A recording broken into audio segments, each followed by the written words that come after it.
In a pleasant wooded valley lived a huntsman tall and able.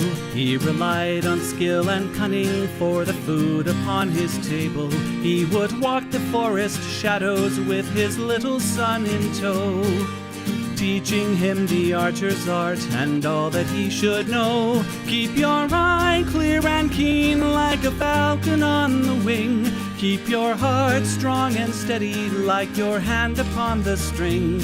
Never bow to a tyrant while your people are laid low, for the highest head may fall to the man who wields a bow. In the valley there was freedom and a man was left to living, but as year gave way to year the ruling men grew less forgiving. On a day as black as death a governor to rule them came, turning landsmen into slaves, and Gessler was his name. In the center of the village Gessler set a lofty pillar, and he ordered every subject, be he serf or be he miller, to do homage to the hat that Gessler placed atop the pole, or to forfeit to the crown his life if not his soul. But the huntsman William Tell came into town the morning after. William heard of Gessler's order and could only roar with laughter. Honest men should hold a rank above a petty autocrat. I would never bow to him, I'll not bow to his hat. Keep your eye clear and keen like a falcon on the wing. Keep your heart strong and steady like your hand upon the string. Never bow to a tyrant while your people are laid low, for the highest head may fall to the man who wields a bow. Gessler's soldiers seized the huntsman and his little son for treason, but the people of the village cried for mercy and for reason. Gessler stays the execution, but a cruel test contrives. Prove to me your skill, and you may ransom back your lives. I have heard it said you have no peer with longbow and with arrow, that your shaft can find the quickest hare and fell the smallest sparrow. On the head of your young son I'll place an apple ripe and red. Split it with one shot, or at my word you both are dead. William Tell went to his son and said, I swear I will not hurt you. Courage will not bow to fear, nor shall this evil conquer virtue. Turn your face towards our home and stand as still as any tree. I will split the apple, we shall soon be home and free. Keep your eye clear and keen like a falcon on the wing. Keep your heart strong and steady like your hand upon the string. Never bow to a tyrant while your people are laid low, for the highest head may fall to the man who wields a bow. Every tongue was still and silent as the archer paced the distance. Gessler's soldiers lined the square and there was no hope of resistance. William knocked a single arrow, put his shoulders back and drew. Then the arrow sang and split the apple clean in two. All at once the crowd erupted into cheers and into chatter, and a second arrow fell from William's quiver with a clatter. Gessler said, why hold two arrows when I bid you shoot but one? That one would have found your heart if I had shot my son. Take the archer now and hang him, Gessler to his men was crying. But before the soldiers moved, the archer and his son were flying. From the shelter of the wood, the hunter loosed a final dart. Gessler died with William's arrow buried in his heart. Keep your eye clear and keen like a falcon on the wing. Keep your heart strong and steady like your hand upon the string. Never bow to a tyrant while your people are laid low, for the highest head may fall to the man who wields a bow. Keep your eye clear and keen like a falcon on the wing. Keep your heart strong and steady like your hand upon the string. Never bow to a tyrant while your people are laid low. For the highest head may fall to the man who wields a bow.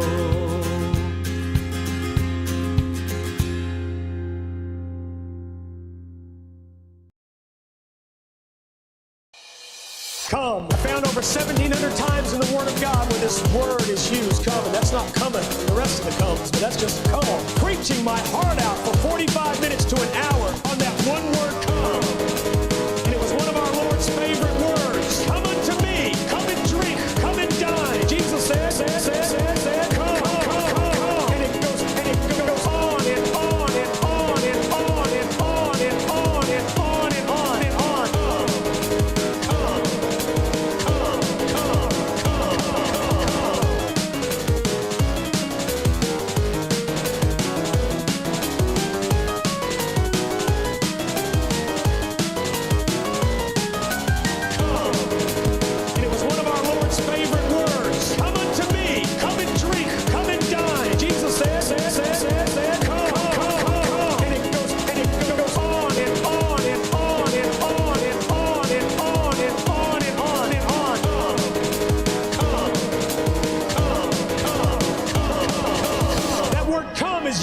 In its application. Come! What did Jesus say to his disciples? Come! There's no room for discussion, friend. Guess what? Come! Come! It commands obedience. Come!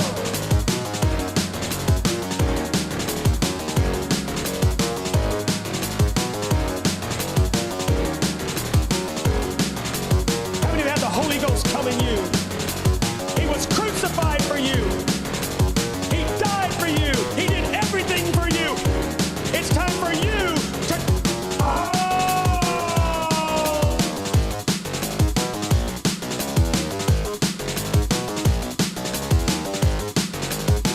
On that one word, come. And it was one of our Lord's favorite words. Come unto me. Come and drink. Come and dine. Jesus said, come, come. And it goes on and on and on and on and on and on and on and on and on.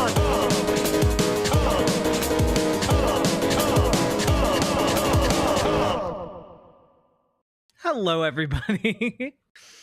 How we all doing, folks? How we doing? Hello, Bastion.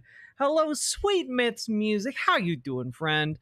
Hello, Salty Turtle Cupcake. Hello, Trains and Bullshit.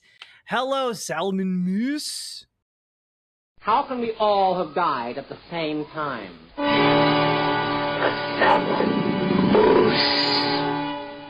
Hello, Amber Blackwell. Hello, Superjet Guy. Hello, Horizon. Imogene Olivia still looking for models. I think we're going with more local folks. That's kind of our direction in the future. You can always email, of course, the Imogene Olivia email, but I'm not in charge of that. So, Girl Failure, hello, John Bainbridge, hello, Andrew S, hello, Temporal Wizard, hello.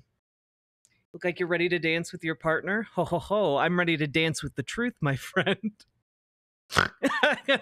I couldn't say that. I couldn't say that with the straight face.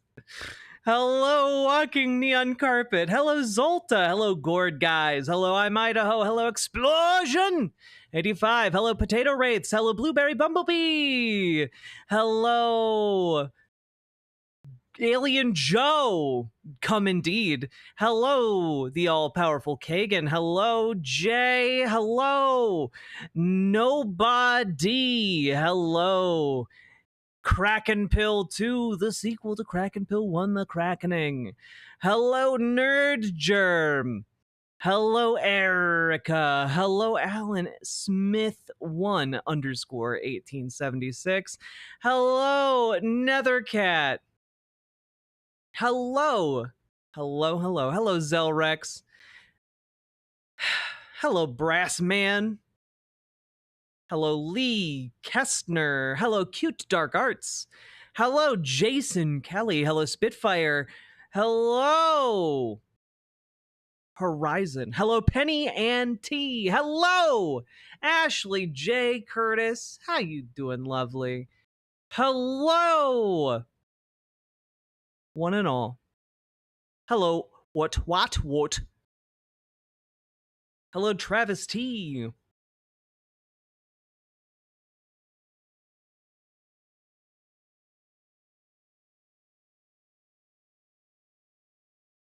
Hello, Low Key Fox. Hello, Nine Tailed Witch. Yeah, I don't know. I named the stream today because I didn't feel like summarizing everything we're going to be talking about, and on the off chance that we got some fun conservatives filtering in to try and debate me, a socialist. Sometimes I like baiting the hook. I'm a master baiter. How much wood could a woodchuck chuck if a good duck gave $5? BWA probably. I dunno. Buttons? You did, don't know. Very knifey duck, thank you for the $5 dono and for being the first person to support stream today. I very, very much appreciate it. Oh, fuck. I ran today. I did like all the things. I did like all the things today. I ran, I went on a 3-mile walk. I feel great, but also exhausted. Anyone knowledgeable on Romanian politics? Nope, which is why I'm not going to talk that much about them.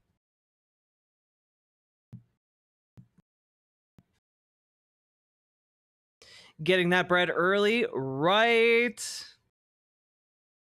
Some of these usernames are cool as heck. Yeah, because you guys are cool as heck. I love it when fun conservatives come. Yeah, we do have to tend to weed out the, shit tier conservatives who can't actually make an argument. But I like when the ones that can try to argue come. Andrew S., thank you for the $2 super chat. Appreciate you. Hello, Van Briggs.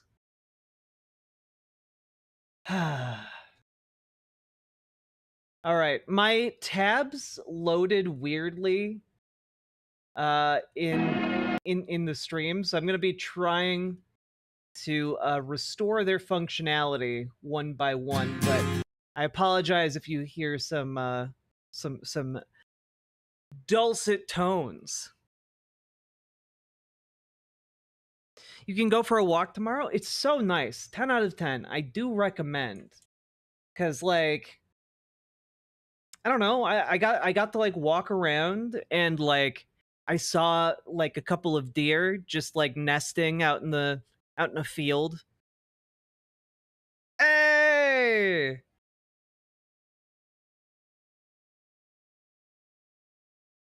Ashley, thank you for the 5 tier 1 subs. Look down on the ground. You dropped your crown, queen. God. Everyone who donates to this stream is a king, queen, or monarch of some kind. And that doesn't go, obviously not politically. Not politically. This is a no monarchy stream. However, we do support being little kings, queens, and monarchs in our own hearts. That's okay. You can do that as a treat.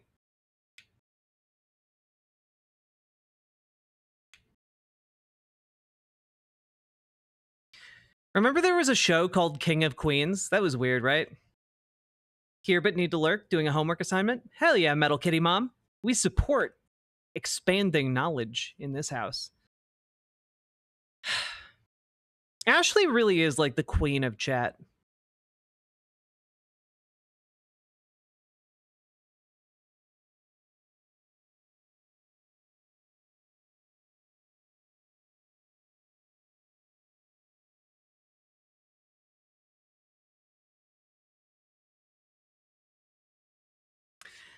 That's, you know what? First of all, thank you for the 5 tier 1 sub, Sake Tanuki. And second of all, Final Fantasy VII is definitely overhyped.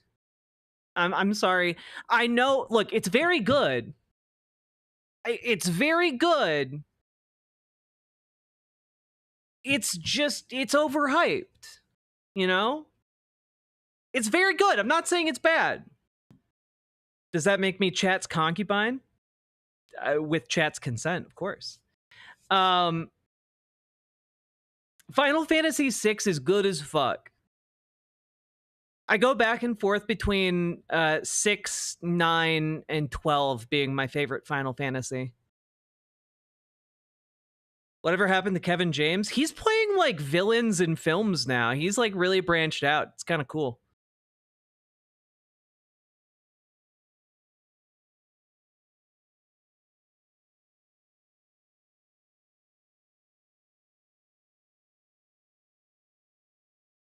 They're both amazing. Don't hate on things just because I'm not hating on it. I'm just saying it's a little overhyped. You know, like if somebody keeps telling you like Lord of the Rings is going to be the best thing you've ever seen over and over and over again, like doesn't matter how good Lord of the Rings is, it's you know, it's not gonna live up to that hype.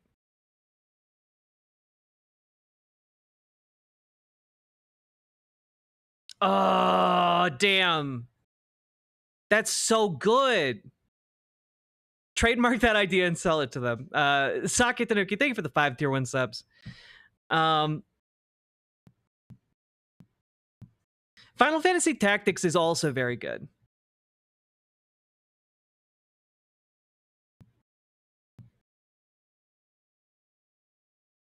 I liked Final Fantasy 12 a lot more after my discussion with Kazuma Hashimoto. I used to do a gaming podcast. We had a great conversation about it on my show, The Best Games Period, and like it was really really good. Helped me to like see the game in a new light that I think really broadened my enjoyment of it. You know.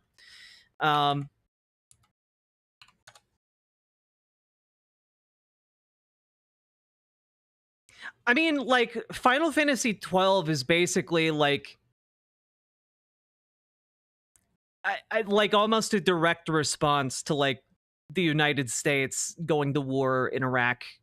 It's really profoundly moving rumination on colonialism, and it's like through once you start looking at that game through that lens, it's fucking great.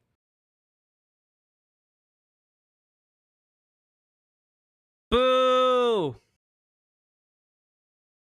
Boo! I just had Chipotle. I could tell you that's not true, but also kind of true. Although, okay, their black beans are way better than their pinto beans. Like, hands down, I don't understand why people would get pinto beans at Chipotle. And their chicken is definitely different from their steak and from their pork. But I will also say that I appreciate Chipotle being a consistent advocate for my autistic ass's taste buds, okay? I need that consistency when I'm too lazy to cook something myself.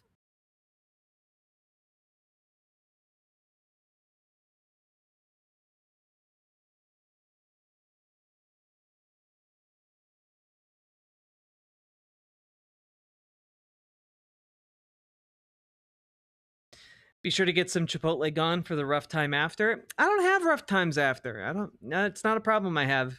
I guess I'm just built different.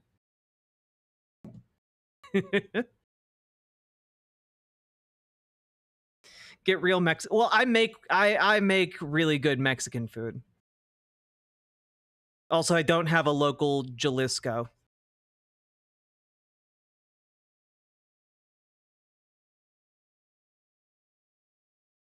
Also, like it's just like a good amount of food. Like it's a really good meat. I don't know. Yeah, you guys are all pooing my future poo.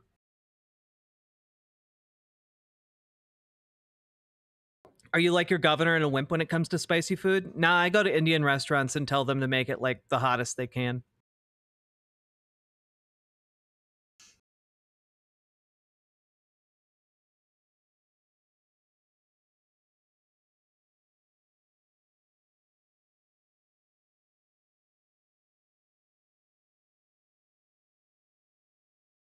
Final Fantasy 13 is forgotten because it's bad. Oh. I remember I was playing it on stream and then I just stopped because I was not feeling compelled to finish it.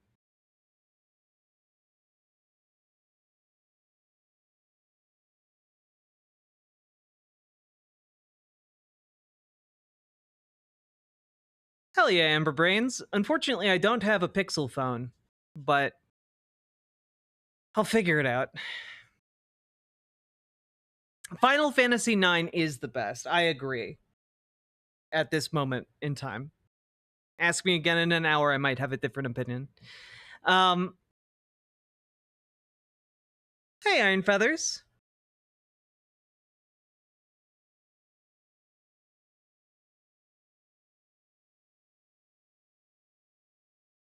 Oh, Chipotle has banger chips because of the lime salt. I was trying to figure out what the fuck made their chips really good. Their rice is really easy to make, and also if you make your own Chipotle chicken, it's so fucking good. Also, pro tip: make your own Chipotle red salsa. It's really tasty. Okay, it's really fucking good when you make all the ingredients yourself.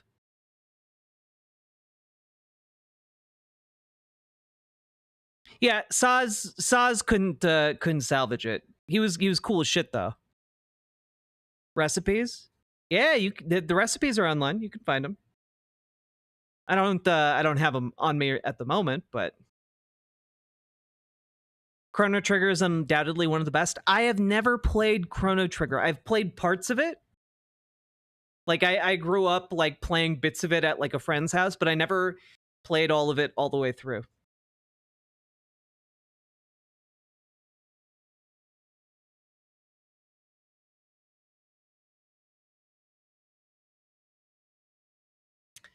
Ooh, Final Fantasy Origins Strangers of Paradise. I was intrigued by that. Maybe I'll get it when it's on super sale. You haven't tried my recommendation of Indian paneer, have you? I have had Indian paneer, yes.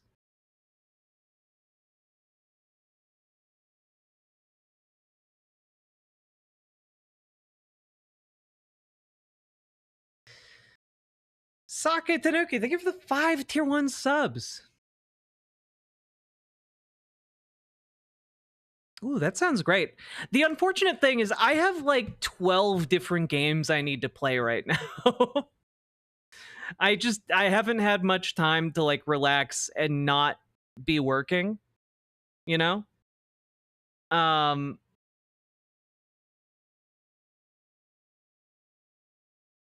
If you need a game to stream, Chrono Trigger would be great. Let me know when and I will save up to drop a big dono. Hell yeah, Simric.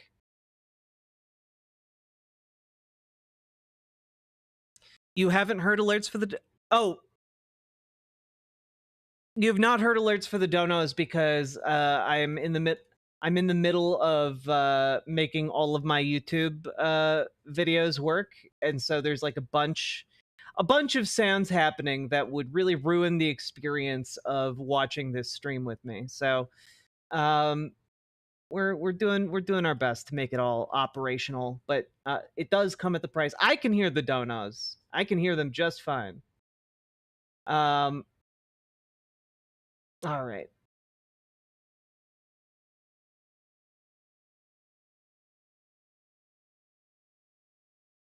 There we go. Order is restored. You can now hear your donos. You Salmon Moose, guys, Salmon Moose has gifted me, I swear to God, like 3 or 4 different games for me to play on stream. But like things just keep happening.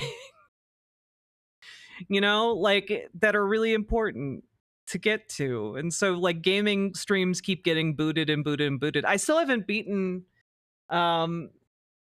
Kazan the Berserker, or the first Berserker Kazan, whatever it's called. How did you find people to debate? I did that's my secret, Cap. I didn't.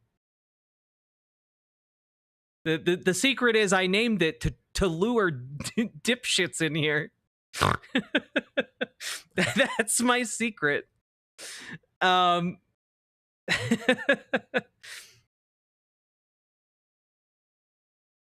Hey, Joseph Jack. Yeah, there's no one lined up to debate. It's mostly just like, I don't know, maybe we'll get a few dumbasses coming in to try and debate. Um, one of these days for like April Fool's Day, I should like LARP as a debate, bruh. That'd be funny. I'm quite good at it, you know. Just as an FYI. I could pick a fight with you if you like. Please no. I'm soft and squishy.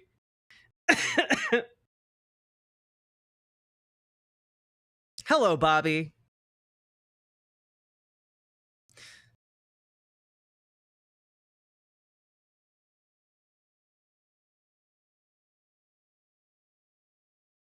I'm going to debate you about how you didn't prior plan your debaters. That seems like a failure on everyone else's part to not be prepared to debate me.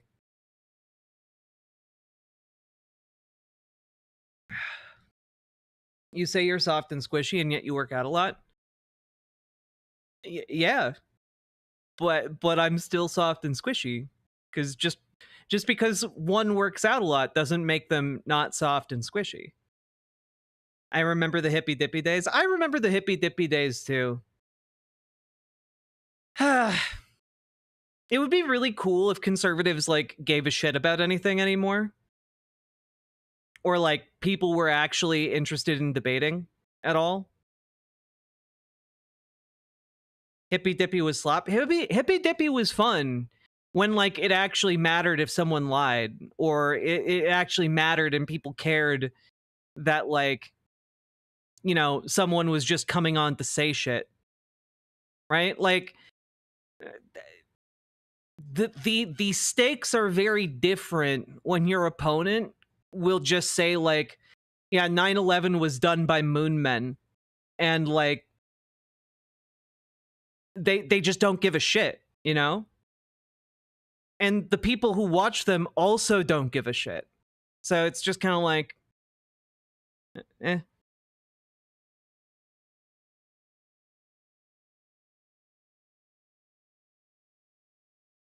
Yeah, I like debating like a fiscal conservative. I had good times doing that.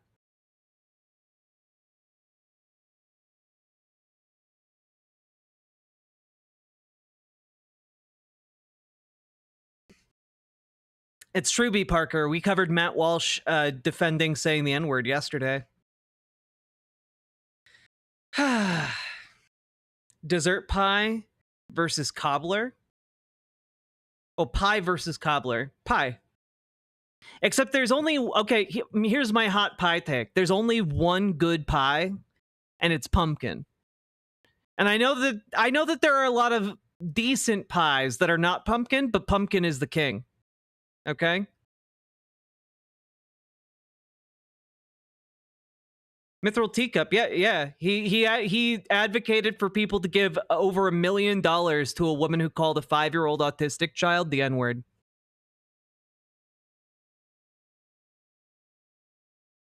You're a sick person? I'm sorry. I like pumpkin pie. Pecan pie is fine, guys. It's great. It's great. But it's not pumpkin. If you put any other pie up against pumpkin and you put it in front of me and you give me those two options, I'm going to pick pumpkin pie every goddamn time.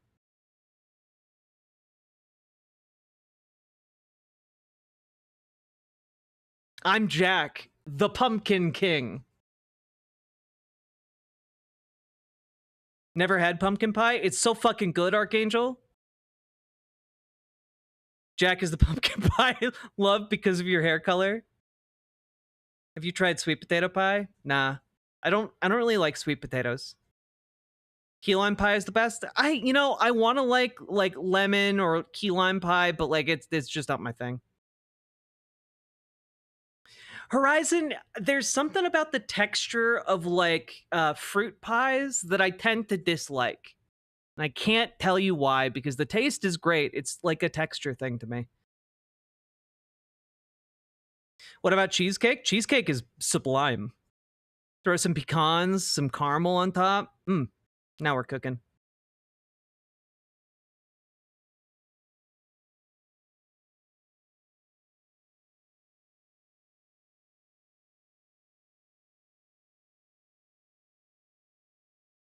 Yeah, and Malachi, I can do slimy as a texture, but like when juxtaposed with the flakiness of like a pie crust, nah, it's hard to do.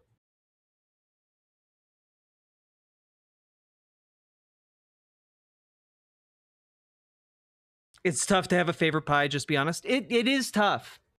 You know, I'm braver than any Marine. Oh god.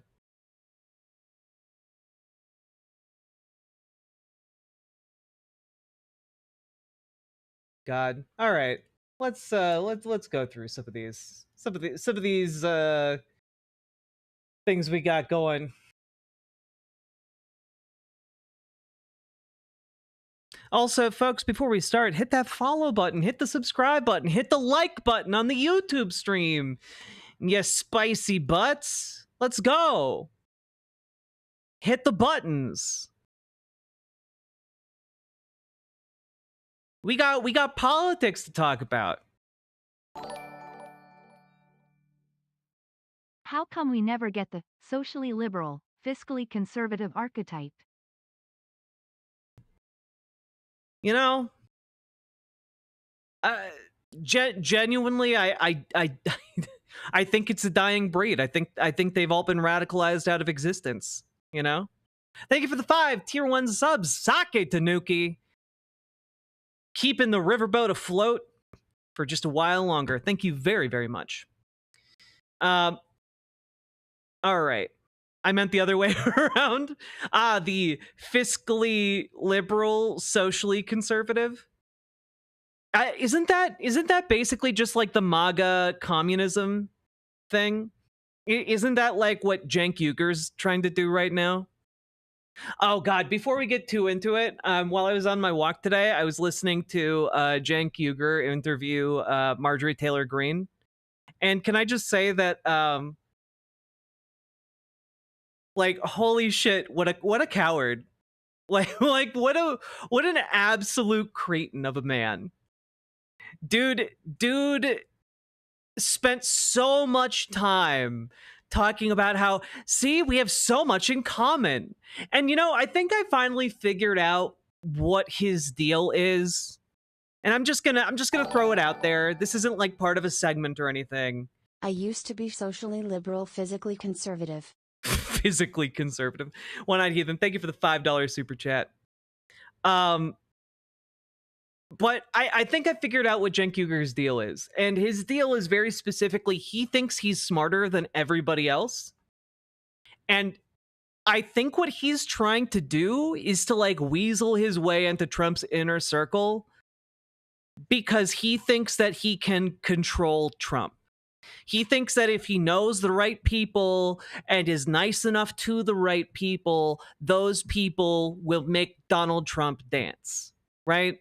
Because he talked a lot in that interview about like, oh, well, you know, I can't talk to Trump, but you can talk to Trump. You know, maybe you can do something. And like, I genuinely think that's like his whole thing. Like, that's why he's like, oh man, I just really want to talk to all of these conservatives. Apparently, Marjorie Taylor Greene reached out to him to be on the show, and like, it was weird. The lack of confrontation. He asked her about the Jewish space laser thing, and she was just like, oh, it's a lie. And he was like, all right, moving on. It was really weird. Like a complete lack of pushback. And it just I don't know. Like, I think that genuinely his plan is to be nice to people like Marjorie Taylor Greene, so that he can try and exert influence on Donald Trump. I think that's like his delusional plan. You know?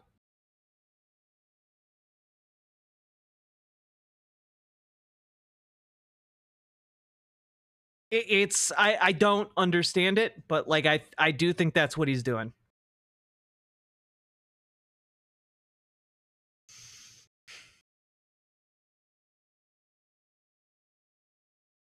Hello, Sassy Sasserai.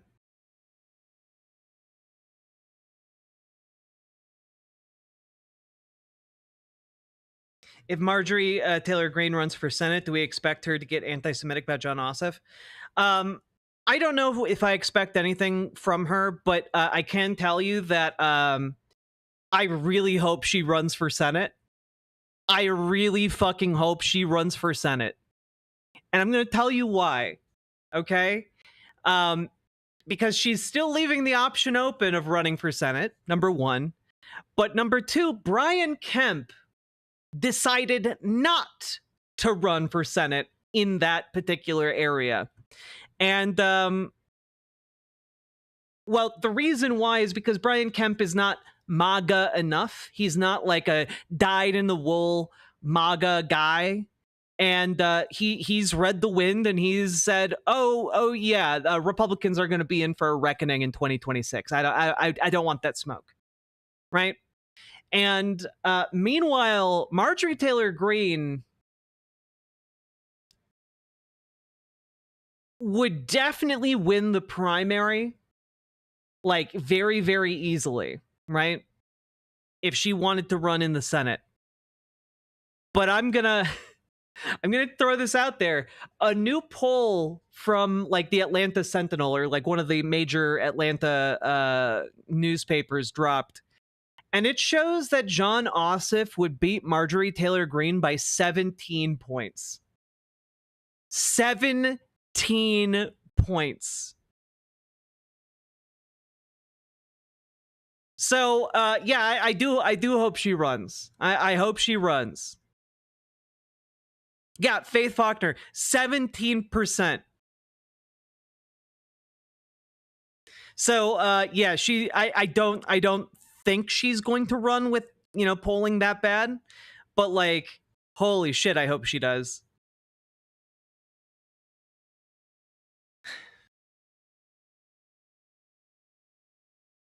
$160 people in watching and stream can't get 100 likes. I'm like poor. All right. Let's jump into like a I don't know, first kind of easy story. Let's talk about something easy, huh? Do the button song? No. So, folks, there's this guy named Elon Musk. And Elon Musk is a brilliant man who's definitely not a fascist. And also definitely designs all his own stuff. And now he's trying to do something really, really scummy with SpaceX. Before we get too deep into this, remember to hit the like button, comment, subscribe. It helps the channel. Do the things. You all know the drill. It really helps. Please and thank you. But Elon Musk is trying to position SpaceX within the US government to get the contract for what Donald Trump is calling the Golden Dome, which I just... let's just say it's a bold naming convention for a man who's been accused of taking golden showers. All right, let's just say it's a bold naming convention. First time I'm hearing of this. Yeah. Basically, Donald Trump is proposing like a super version of the Iron Dome missile defense system, but across across the entire United States, and he wants to call it the Golden Dome. And Elon Musk wants SpaceX to build it. And, well, this is, and I cannot stress this enough, this project is going to be touted in the name of, like, national defense. However, there is no compelling reason to build this. And it really, really, really, really looks like that this contract that would go to SpaceX would also go to Anduril and Palantir. two companies founded by Peter Thiel. This is basically a gigantic handout for no compelling reason to the richest people currently alive. Okay? Some of the richest billionaires on the planet. And you might be thinking, well, okay, but like they're going to be doing handouts anyway, Jack. Well, what if I told you one additional thing about this? Now, what has been missing when you think government contracts for military hardware? What do you think has been missing this entire time? What would make us very, very, very secure that is missing from every modern, like, military hardware platform? Anyone want to take a stab at it? Public naming options? Okay. No. No. Nukes? No. Money? No. Lasers? No. Tits? No. AI? Kind of. Kind of.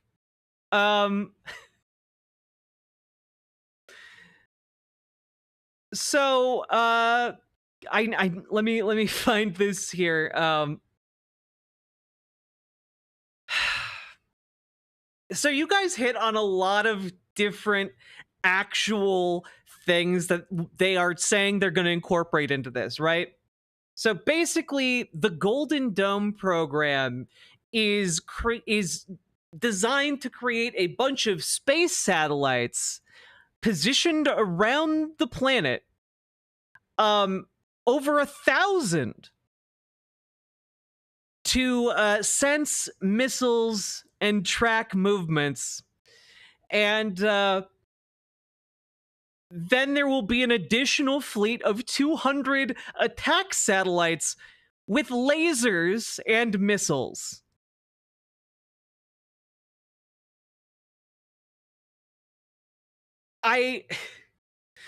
This is not good. You're no, like, by global, like, peace treaty, we are not supposed to put any weapons platforms in space. So that's really bad, right? Like, if you've been worried about the, a lack of space debris, I guess we're solving that problem in rapid order. However, here's the other thing about this. What says security more than placing control of this global satellite attack platform network in the hands of a private company? Why let the US government own the attack satellites when they could be owned by SpaceX? You might be saying, Jack, what do you mean? SpaceX's proposal to the US government for creating this Golden Dome program is that SpaceX will own the satellites and the technology and access to the technology, and the US government will pay a subscription to use it. Just let that sink in for a minute. Like, the ramifications in that. Like, we're literally setting up a situation where a private businessman can effectively have a gun to the head of the entire planet and give that gun to the highest bidder. Yeah, it's like literal Bond villain shit.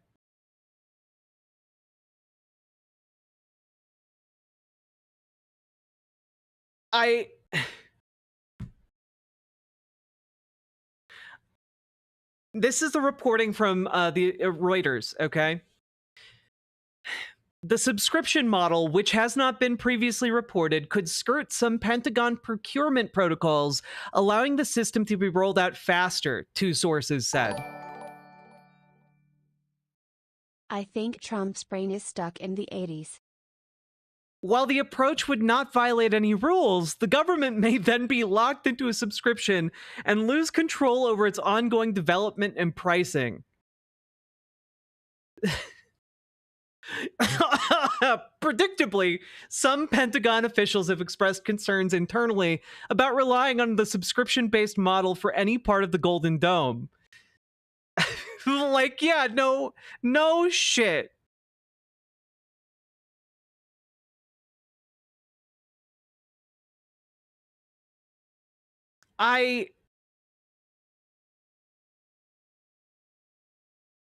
Genuinely, and I don't say this lightly, folks, when we win and we kick these bastards out of power, we need to make sure there is an accountability. And like, if God help us all, this system has already been built and is operational by the end of the Trump administration, we need to make sure that a private company doesn't own the keys to this thing. Like, at a bare minimum, we cannot allow like a corporate stooge to have that kind of power. We can't let that happen.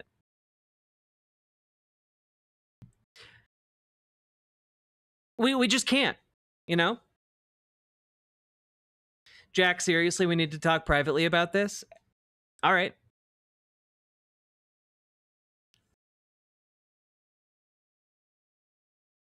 Not glorifying American imperialism by saying this, just want to point out the fact that America already has a missile defense all over the place. Yeah, we do. Like, we don't need to do this. All of these lovely chatters are worried that this is what will create Skynet. Meanwhile, all the real cool nerds are terrified that this is what will create AM. BWI have no mouth and I must scream. Thank you for the $5 dono, very knifey duck. Andrew S., thank you for the $5 super chat. Appreciate it. I don't know why I didn't read out your dono, but I'll read it out. Sir, we have a crisis. We need to respond. Hold on, we need to get past the paywall. So, yeah. But it's not late. No, they're proposing missiles and or lasers to be on these satellites. So it does include lasers.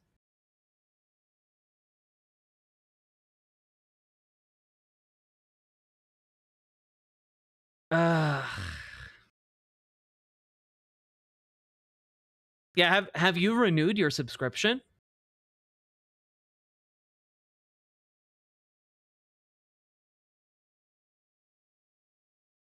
So, yeah, evil businessmen doing literally some of the most evil shit imaginable is basically just a tiny footnote on the like at the bottom of, like, you know, page 13 in the newspaper.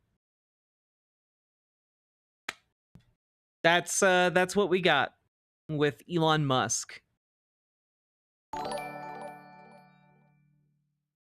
Next thing you know, Elon will be covering his apartment in plastic and playing hip to be square. God.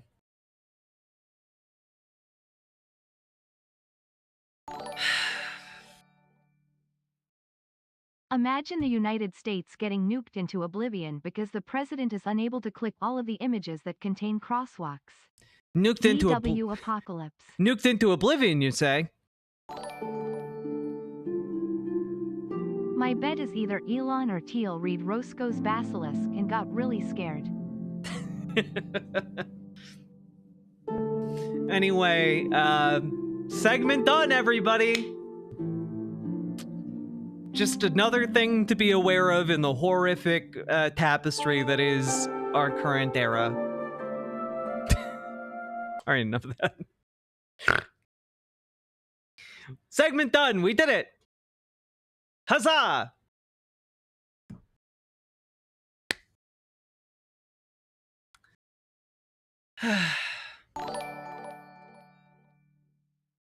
Gold Dome won't work, but if it gives an excuse to nationalize SpaceX and fold it into NASA to reverse some damage Musk has done, I'll take it.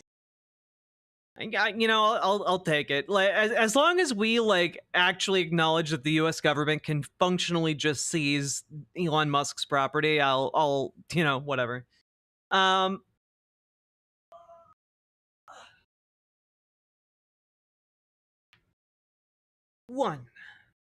2, 3, 4, 5.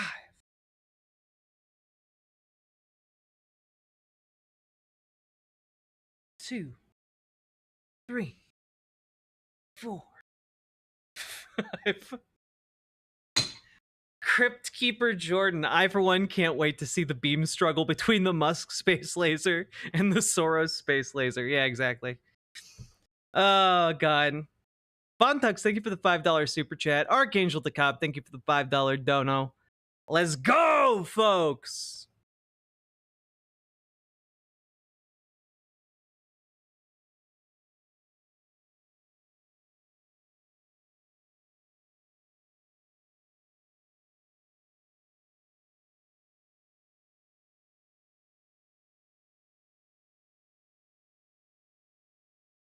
Oh yeah, Amber Brains, that has always been the long-term goal of capitalists. The rebuilding the company town, They just want to get bigger than the town. They want not just a company town, but a company state, a company city, a company, capital, a company country, a company world. And even that wouldn't be enough for them. They want to be a company solar system, a company, nebula, a company galaxy, a company universe. They don't want some of the money, they want all of the money. It's kind of one of the reasons why, on like an existential level, I hope capitalism never escapes this planet. Like for the sake of like the universe. We gotta quarantine it here.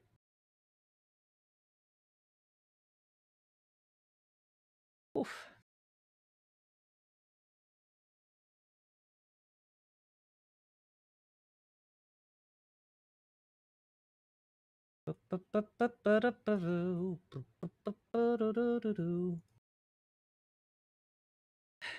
Got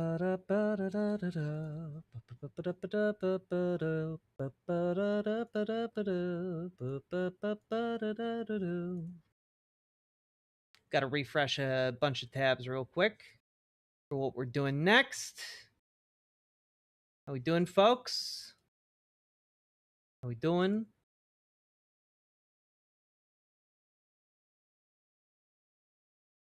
Outer Worlds 2 looks fun. Hell yeah. Who's to say that capitalism wouldn't develop on other planets on their own? I mean, it very well could. I just think that it's like a sickness we shouldn't participate in. Paradox and Seremo. Capitalist aliens don't survive. It's why we don't see endless space empires. That's capitalist thinking. That could be.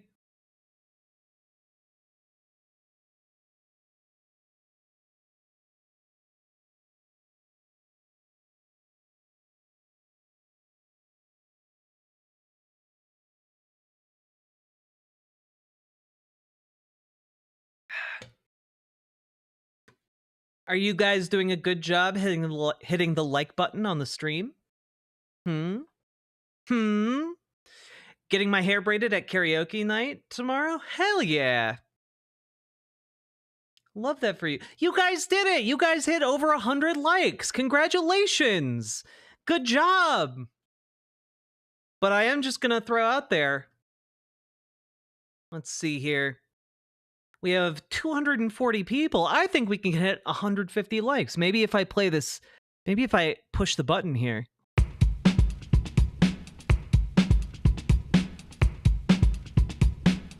Go, go, go. Click the button. Click the button. Click the button. Click the goddamn button. Click the button. Click the button. Click the button. Click the goddamn button. Click the button. Click the button. Click the button. Click the goddamn button. Click the button. Click the button. Click the button. Click the goddamn button. Click the button. Click the button. Click the button. Click the goddamn button. Click the button. Click the button. Click the button. Click the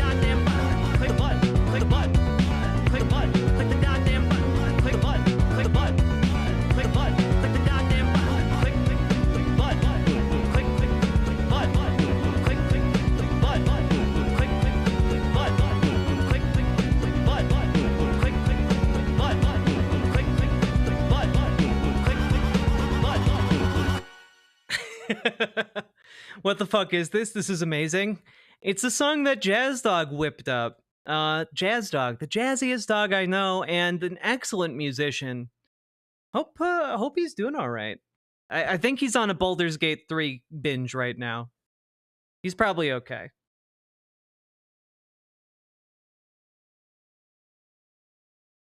Whew.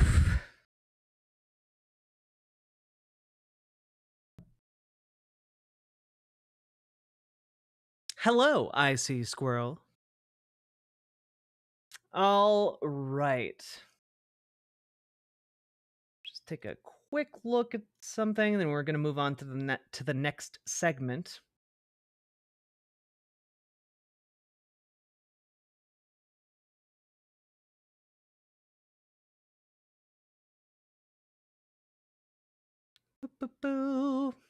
Saw some people asking for good news. Remembered a few things I had to add here.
All right, cool.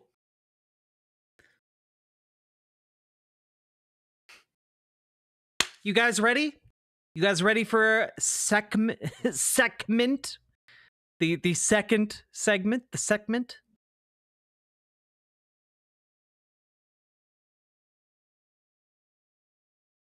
If you want a good break and a fun coverage of election night, check out what I posted in memes. Sounds good. Submitted my homework? Hell yeah, Metal Kitty Mom. You're ready for Sekhmet? Excellent. Holly Hoomst. All right. Here we go. So, folks, I know a lot of people are burned out. I know things seem really bad right now. Every single day, more bullshit piles on top of itself until there's just a seemingly endless mountain of bullshit. However, not everything is bad. And in fact, a lot of the resistance we're seeing in the courts is working. Okay? You know that I do not have sock as Mula, but I love you and want to support you. Can we do Dono Ghost? Maybe later. But thank you for the $5 dono, Johnny Ramo. And also, hey, hit the like button, comment, subscribe, do the things. You know, it helps the channel. Do them, please. But before that, let's get through the video, okay? So, number one, a bunch of rulings came down today that are unambiguously huge wins, okay? Unambiguously huge wins. Number one, another judge, a second judge, has found that the Alien Enemies Act... Oh, this is the wrong page. My bad. There we go. Second judge has found that the Alien Enemies Act has been illegally used and therefore will be blocked on a second basis per a judge in the Colorado case against the Alien Enemies deportations. And it's really great. The more a second judge has hit the ruling, exactly, Travesty, which is great because the more judges come out against this, the harder it's going to be for them to push forward because they're going to have to fight along multiple fronts. It's a difficult thing to do. And they don't have a whole lot of guys working for them anymore because a bunch of people are quitting like every goddamn day from the Justice Department. So that's great. But also in good news, hey, remember how the Trump administration did a bunch of executive orders targeting libraries and museums and like the agency that helps like minorities build small businesses? Well, a judge has basically thrown those out too. A judge found today that probably violates the APA, Take Care Clause, and separation of powers, and that's great because that means these cases get injunctive relief. That means the executive orders targeting them are basically put on hold until they are likely found to be fully unconstitutional. So that's really great news, especially for our librarians and our museums. I want our libraries and museums to stay intact, please. It'd be really, really nice. And on top of that, folks, there was a really scary court filing that came down, not court filing, really scary executive order that was coming down the pipeline that would have required, and we talked about this on stream like maybe a couple weeks ago, that would require documentation for voters. Like every voter would have to produce, a valid government ID in order to vote in federal elections. And that sucks and would disenfranchise literally millions of people. However, the Department of Justice is apparently not appealing the judge's order that blocks that particular executive order regarding elections. So basically, it's not happening. You will not be required to show federal ID when we go to vote in 2026 or 2028. At least not via this mechanism anyway. So, sorry for hitting the microphone. So, huge win there, okay? That is, it's actually critical that happened in order to maintain our systems of the like democratic checks and balances. Without this, the chances of Donald Trump being able to maintain power go up quite a bit. But now, ball's in our court. We have an advantage there, okay? One of the not so great legal rulings that came down today is that the Supreme Court has allowed the trans military ban to go into effect. This is not the end of the case, however. This is merely a really shitty ruling from the Supreme Court that basically just says, hey, while we're deciding the legality of this in court... That is wonderful news. Here is some money. Keep finding good news, please. One-Eyed Heathen, thank you for the $5 super chat. I appreciate it. But basically, the ruling from the Supreme Court today is not the end of the case. All the ruling today means is that while this continues to get settled in court, that the military can resume firing and relieving trans people and service members of duty. And that is going to be rough. That is going to suck. And that is going to cause a lot of suffering, to say the least. That being said, the Supreme Court could still find in favor of trans people by the time we get to the end of this. It's not a great sign, but it's also not the end-all, be-all of what's happening here.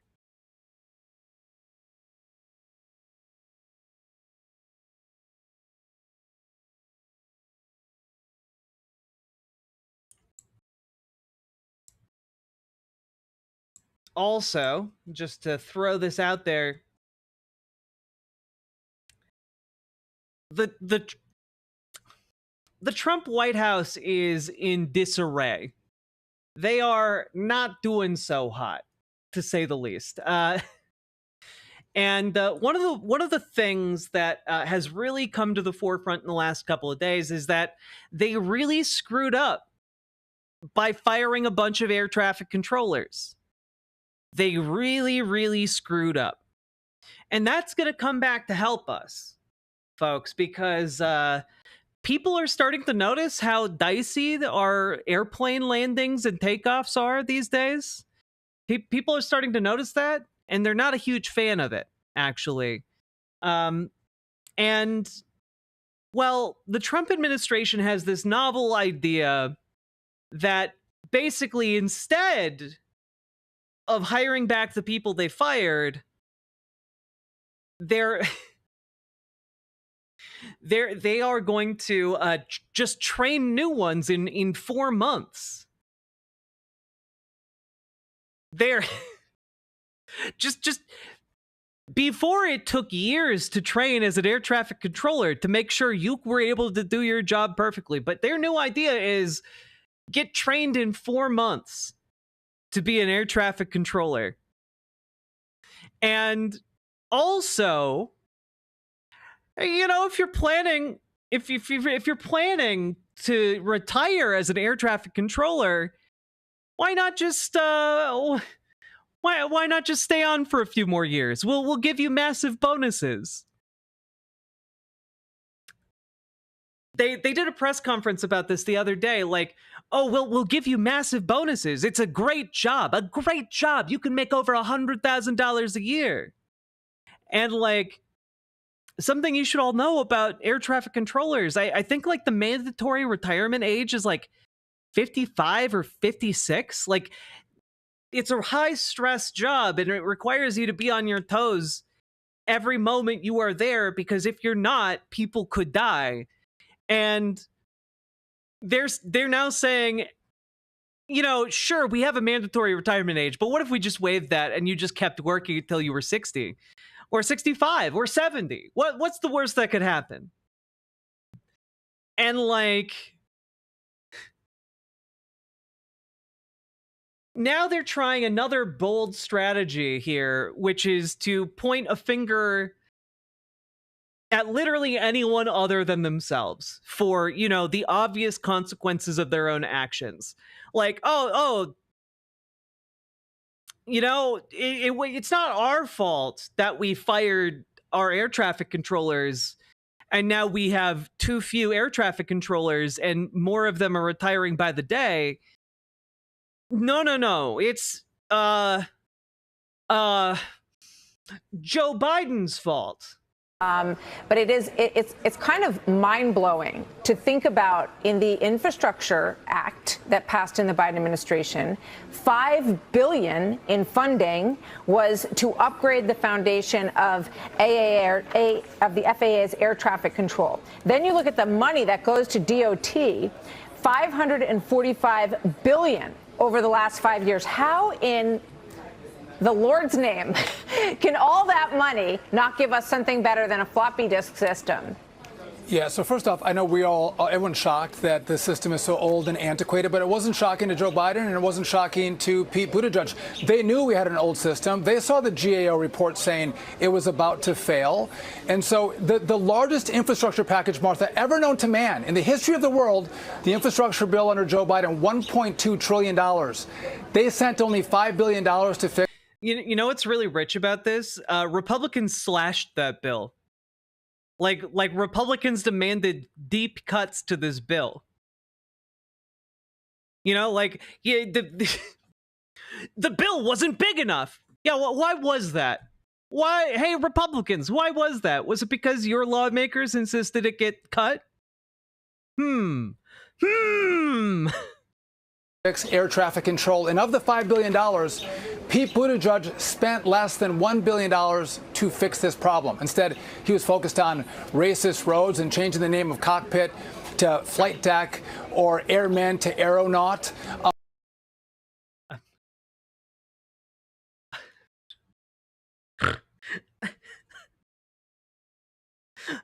What the fuck?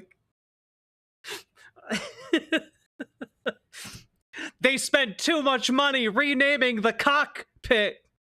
That's where cocks belong. You've got the mosh pit in the back and the cockpit in the front. Stupid stuff. And so now, as the Trump administration has come in, it was shortly after DCA, Martha, I started digging into the FAA and realized it wasn't just one small part of the infrastructure. It was the whole infrastructure that had to be built brand new. And so I just love the way that ended, and I wanted to share it all with you. Like, the Biden put too much money into renaming it the flight deck from cockpit. Remember the good old days when we could call it a cockpit? Remember that? I remember. God. I don't know. These people are all obsessed with one thing, and it will blow your mind. He looked confused and concerned. He'd never seen a bigger cockpit in his life.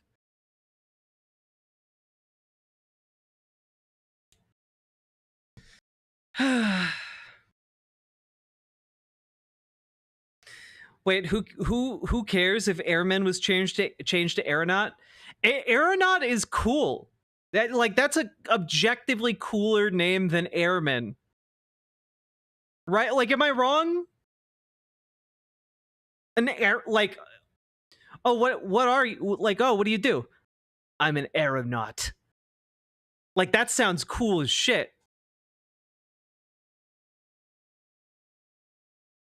Cocktois, spit on that thing.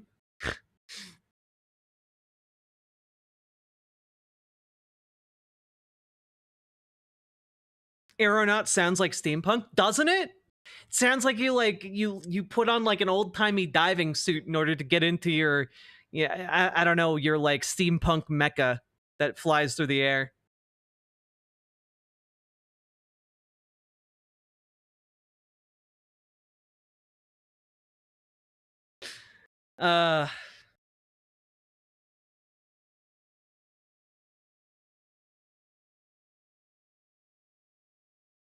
But Jack doesn't have man in it, so I feel emasculated.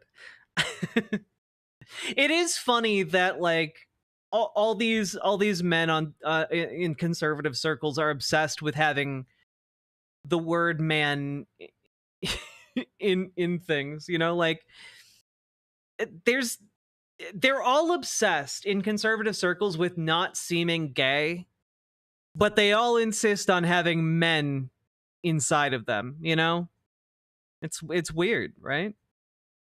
Have I seen the Rocketeer? The Rocketeer is a masterpiece.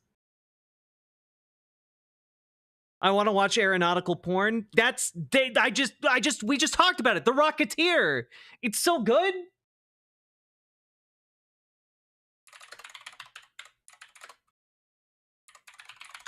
Can we just talk about how fucking good the Rocketeer was just for a split second? You know, on the note of like aeronaut being really fun and cool. If none of you have seen the Rocketeer, here, this will blow your mind. All right.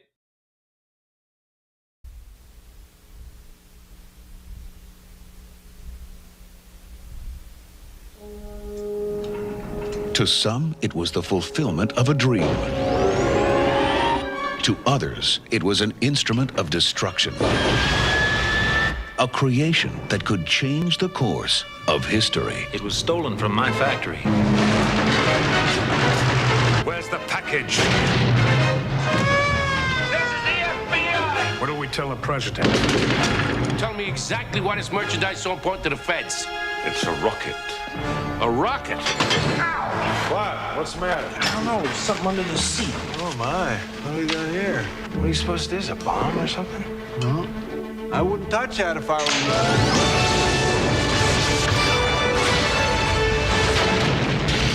How do I look? Like a hood ornament. Stand clear. What was that?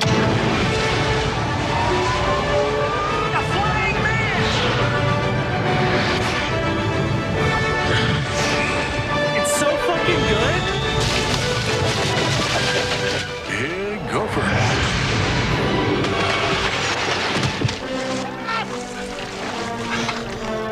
Are you trying to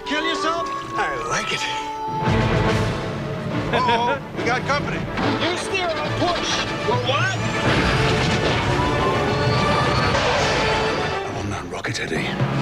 Not next week, not tomorrow. Now. Keep your eyes open for this dame. Jenny's in trouble. They're working for a Nazi agent. With an army equipped with these, you could rule the world. You touch one hair on her head, I swear out. Shoot him! We've got the girl. The rocket will come to us. I love her, Peeve. Does she know that? She's gonna find out. Let him have it! Hand over the rocket!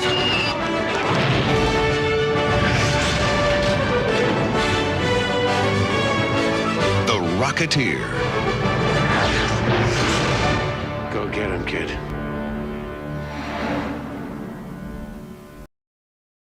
This movie, this isn't, okay, this is The Rocketeer. 10 out of 10 movie.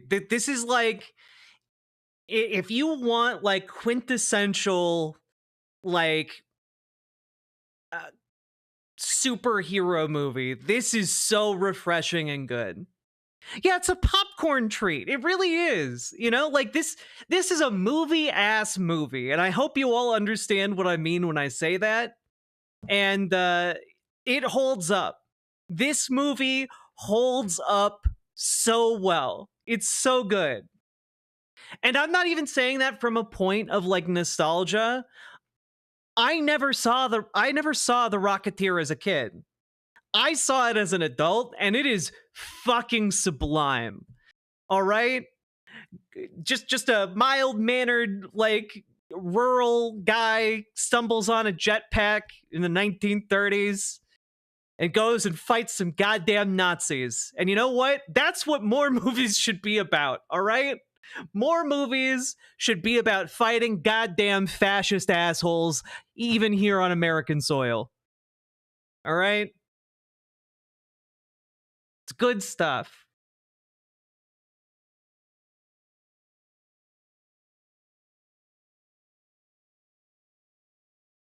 Anyway, that's how we're concluding the good news segment. Go watch The Rocketeer. It'll make you smile at the very least. Also, Jennifer Connelly's in it, and she's very hot. The end. Segment done.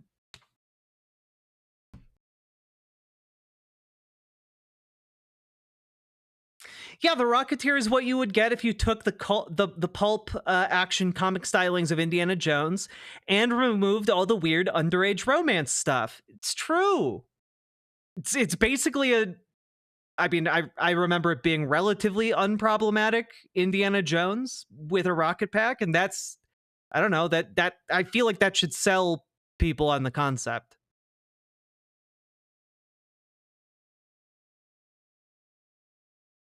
I'm gonna watch that after your stream. You're very welcome, Johnny Ramo. We need more rockets now to fight fascists anyway. It's true. This movie showed us the way to fight, and that's by building rocket packs. We need an elite group of rocket pack men to infiltrate and destroy the fascist movement. Is Rocketeer a comic book movie? Neat.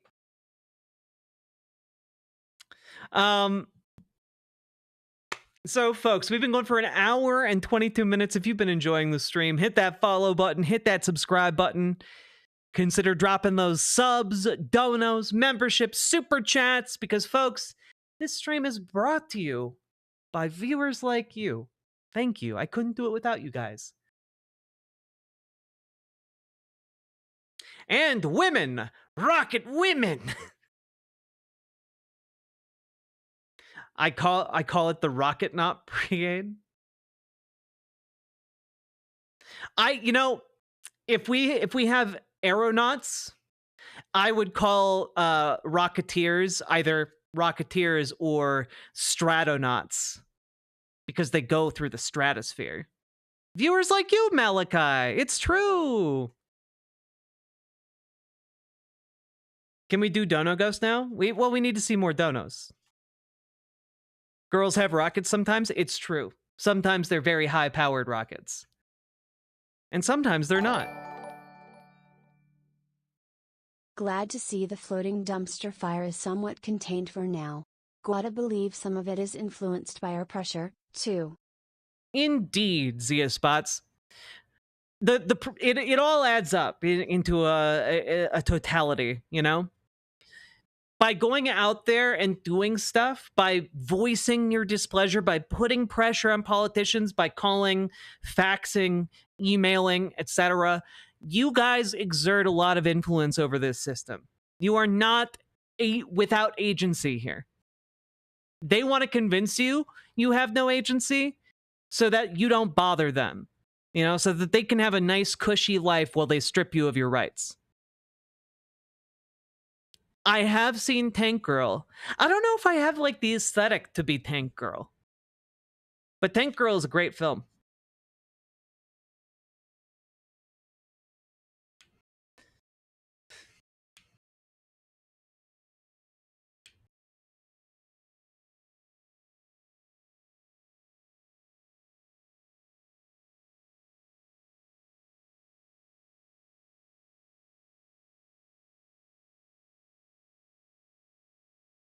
Everyone send in donos so we can have mini happy dance party. It's true. Johnny Ramo has made a call to action for all of you to like, comment, and subscribe, and drop subs, donos, membership, super chats so we can have a little dance party. It's true. For a little bit of serotonin as a treat.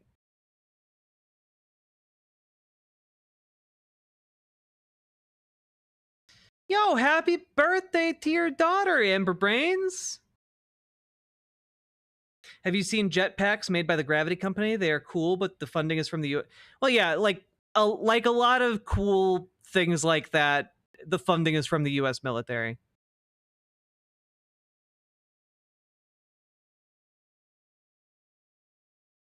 I'm sorry, Simric. Good luck with your doctor's appointment, Archangel.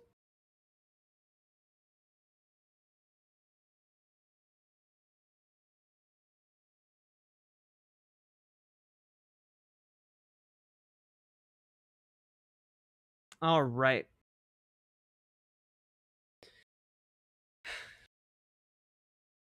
Can we... Okay. So I don't know what this segment should be called, folks. I don't know. But I am gonna throw out there that, like, I have nothing big to say about this going into it. I just feel the need to really throw out there that this is real. It'll start the dance party, dono. This is real.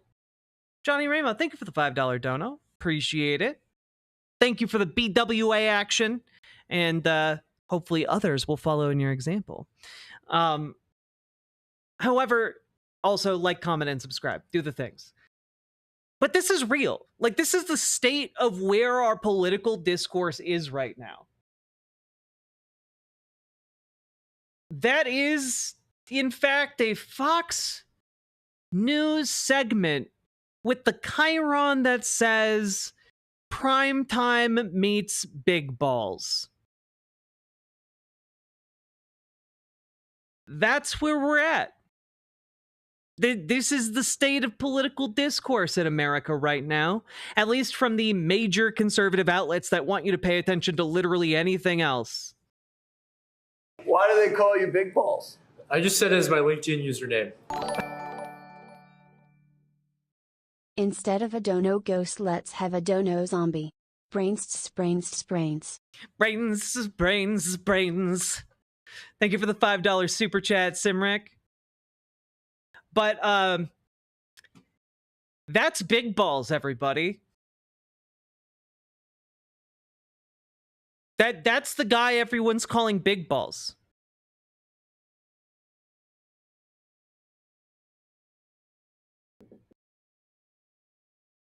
That guy's barely out of diapers. This is one of those fascist little quislings that's like trying to kill your social security. This is the guy who's gonna like destroy the Medicaid system. This is the guy who's gonna fuck up like all of our lives and our futures. And instead of asking him anything about that, why do they call you Big Balls? Why do they call you Big Balls? I just said it as my LinkedIn username. Okay. Only the best work for Elon Musk. Well, people on LinkedIn take themselves like super seriously, and they're pretty adverse to risk. And I was like, well, I want to be neither of those things. So I said it, and honestly, I didn't even think anyone would notice. And then I joined a fascist administration where I slowly dismantled the social safety net that keeps tens of millions of people alive. And people started to notice. And I hate him. I hate him more than I could ever put into words. Yeah. So what do you LinkedIn do? is so cringe. What does Big Balls do?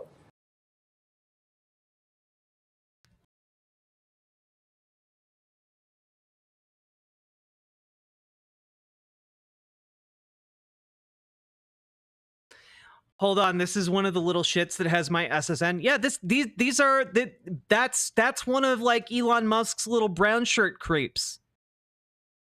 That's one of his little like traitorous little guys that rolls up to every single one of these departments and like fires up, 100,000 people at the drop of a hat. And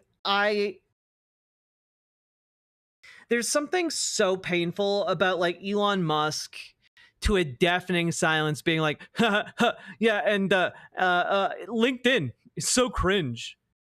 And then no one acknowledges that he said it. And Jesse Waters just deadpanly, so what does Big Balls do? Like what?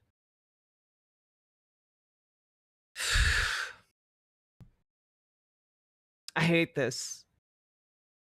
Right now, I'm working on some payment computer stuff. So one of our initiatives is to root out fraud and waste. And to do that, we started looking at the payment computers. And as mentioned earlier, like there is no accounting of what payments actually go to in the payment computer. So like you look at a specific... Yeah, maybe if you don't fucking understand how the system works. Yeah, like sure, maybe if you don't understand how the fucking system works.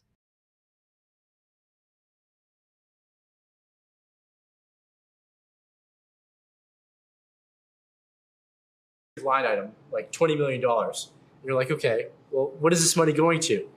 And for the majority of payment systems, it's like, well, we don't really know.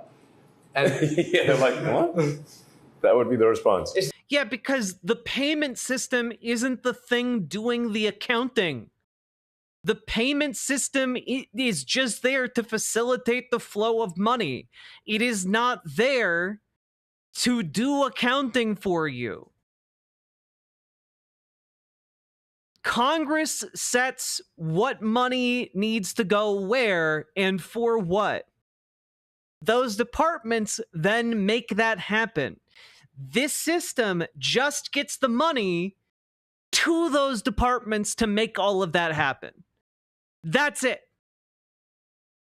Is this the most basic responses? Yeah.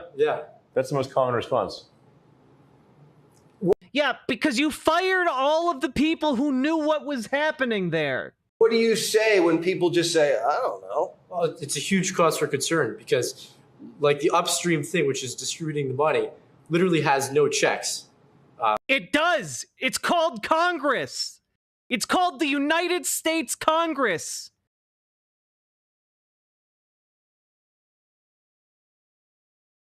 Sorry, I didn't realize this clip was going to make me quite as mad as it does, you know? And the checks and balance here is the United States Congress, right? And the reason the payment system itself doesn't have all of the information is because, one, it's not important for the payment system to have all that information, and two, because information is deliberately siloed within our government, so that, say, someone whose job it is to facilitate money getting from point A to point B within our government doesn't have access to, say, all of your social security information, because that would create massive security risks, massive threats, massive potential for abuse, etc. There's a good reason for all of this. But he's just like, yeah, it's just no oversight whatsoever. It's, I mean, the most charitable interpretation you can have of this is that this is feigned ignorance and that they all know what exactly they are doing. That's the most charitable interpretation.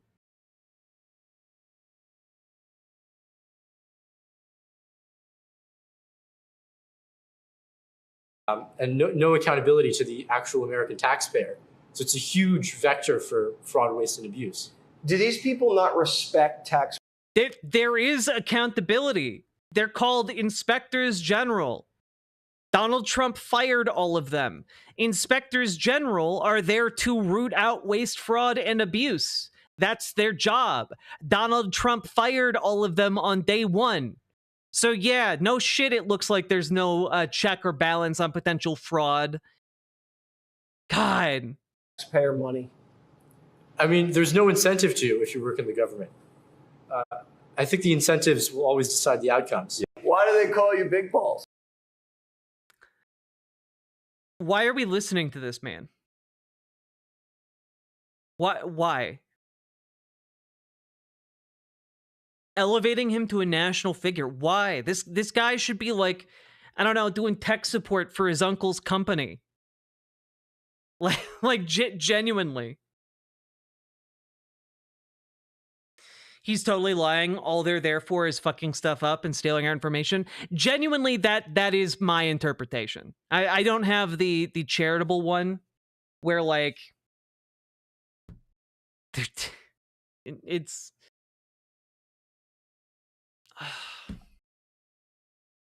I'm so tired. He's got to be some Nepo. Genuinely, I don't know that these kids are Nepo babies. I think a lot of them are just like impressionable youngsters that like went to like SpaceX or Tesla or something, got internships, and then Elon Musk is like, hey, I'm the most powerful and richest man in the world. I'm going to groom you and manipulate you into becoming my, like, you know, errand boy. Like, I think it's creepier than you guys are giving these people credit for, you know? Like, I think genuinely there's a real chance here that Elon Musk is exerting some deeply weird and fucked up influence over these practically children, you know? Justin Freakin, thank you very much for the raid. Welcome, welcome, welcome, folks. God. Anyway, why do they call you big balls? We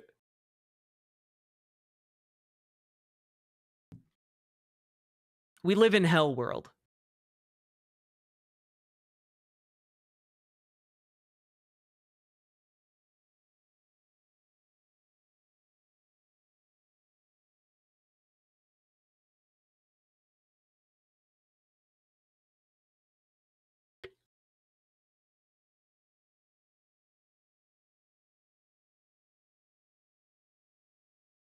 The most charitable I can be is that he's a designated fall guy. At this point, like, so many people in this administration are in so deep that I think basically all of them are the fall guy. Did Elon try to impregnate them? You know, he's always pushing technology, that Musk. I'm helping. Byronic Fairy Nightmare Dame, thank you for coming here. Welcome, Raiders.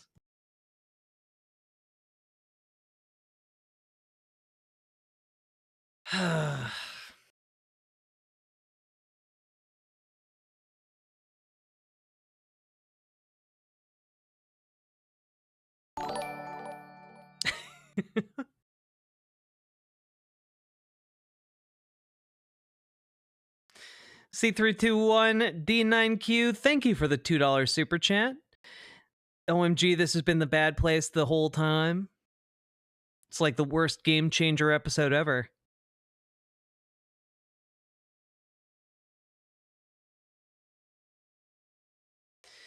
Have you seen Matt Bernstein's recent video talking about the manufactured panic over birth rates and how people like Elon Musk are super creepy about their participation in it? No, but I have covered that fucking disgusting white supremacist like pro-natalist couple. And I also talked about birth rates the other day and talked about how fundamentally it's just like a socialization issue. Like we rapidly industrialized, and like it takes time for human society to change, and so like, you know, we'll sort it out eventually. I'm not terribly concerned.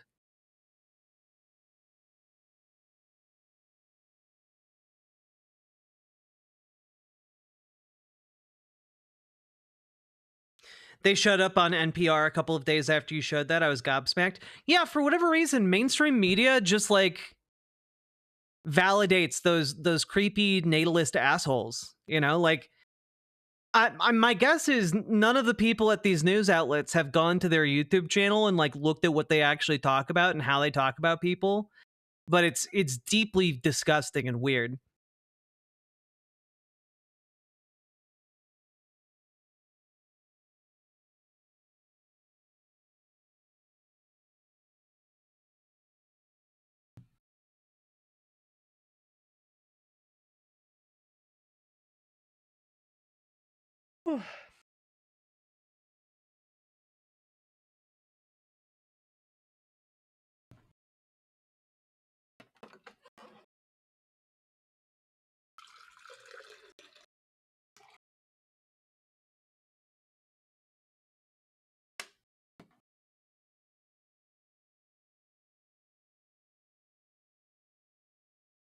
What is pronatalism? The belief that people should have the most babies possible.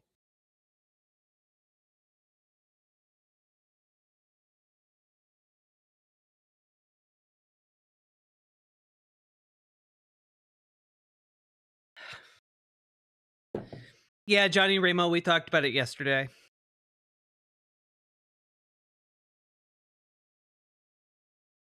I mean, you don't have, it doesn't have to be white babies to be pro-natalist, but like in the US context, yeah, most people who are pro-natalist are fucking racist assholes. What is anti-natalism? The belief that people should stop having babies altogether.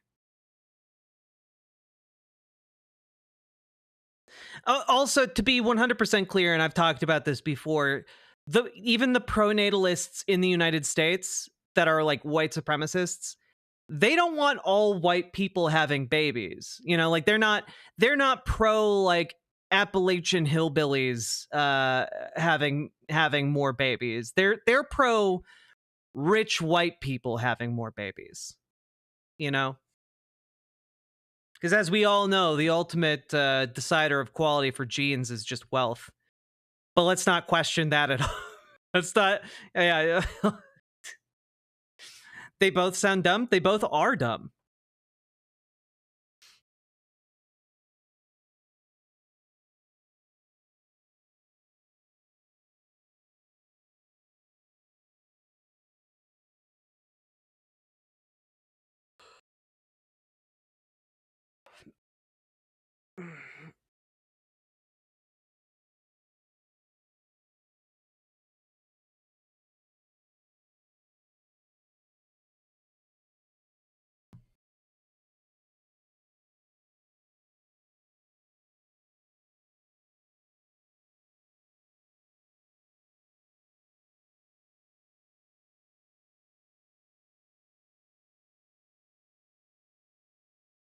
Thank you, vegan. Appreciate it.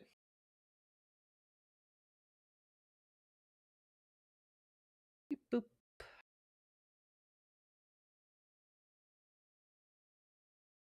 All right. You know what? We've on this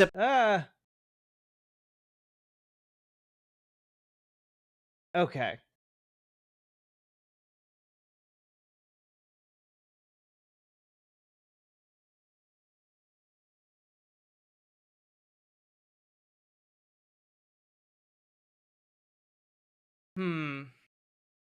Okay.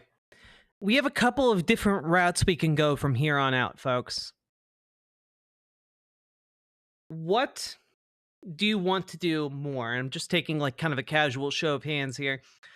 Do you want to cover Donald Trump's interview that he did recently? That's going to involve going through a lot of like what he's been doing lately, okay, before we get to the actual interview itself. Or do you want to do a town hall?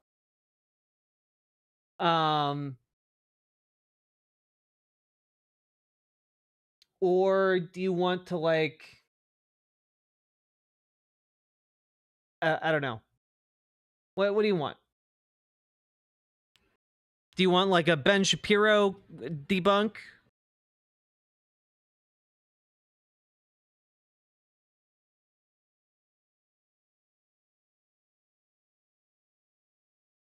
Town hall, town hall, town hall. Analog horror is not on the table.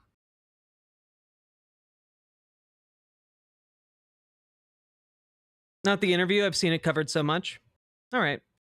Is the interview important? I think so. Yeah. Can we just watch the Rocketeer? Unfortunately, no. What's the debate in the title about? It's a clever ploy, a ruse to bring in morons. Town hall. Okay. People really want to go after town halls. So let's do that. I think we'll do town halls. Then we'll talk about kind of future of the Democratic Party. And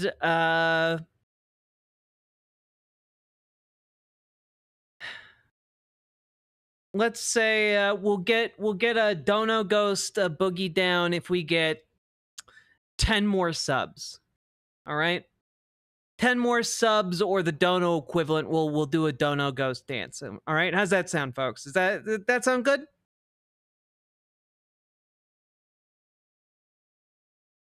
We'll also do the we'll do Ben. It's a short Ben Shapiro video.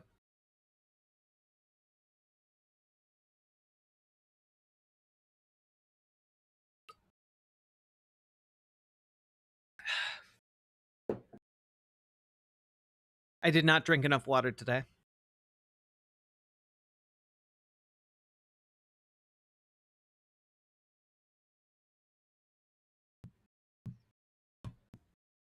You guys ready?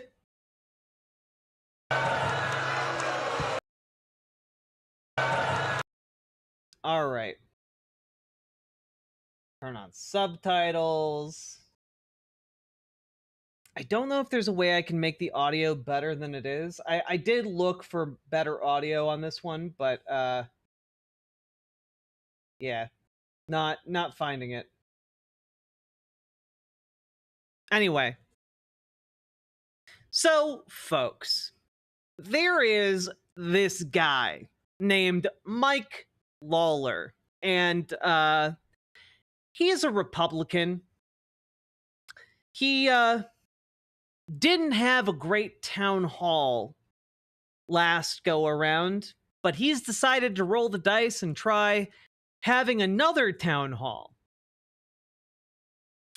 And well, I finally found footage of it, and it's quite good. It's quite good. Let's rock the BWA. Yo, Ashley, thank you for the 10 gifted tier 1 subs. That will help preserve my bones and keep them safe from the Dono Ghost.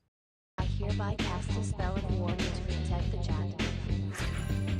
And a second spell to summon the Dono Ghost.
Thank you for preserving my bones!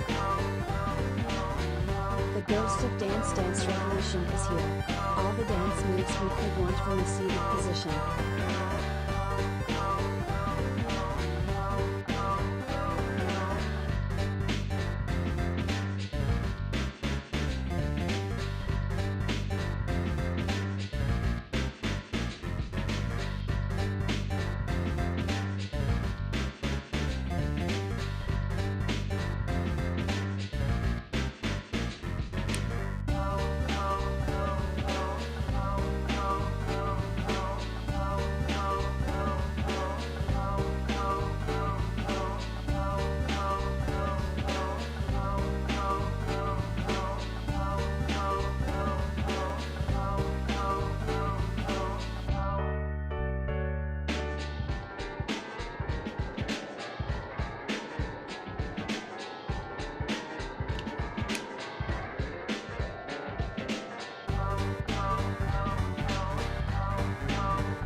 My supporting donor for the love of Captain Dance Jack.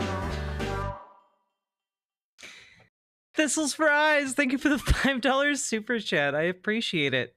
And C3219D9Q, I am indeed wearing the bralette from Imogene Olivia, and it looks amazing, despite my silly dance moves.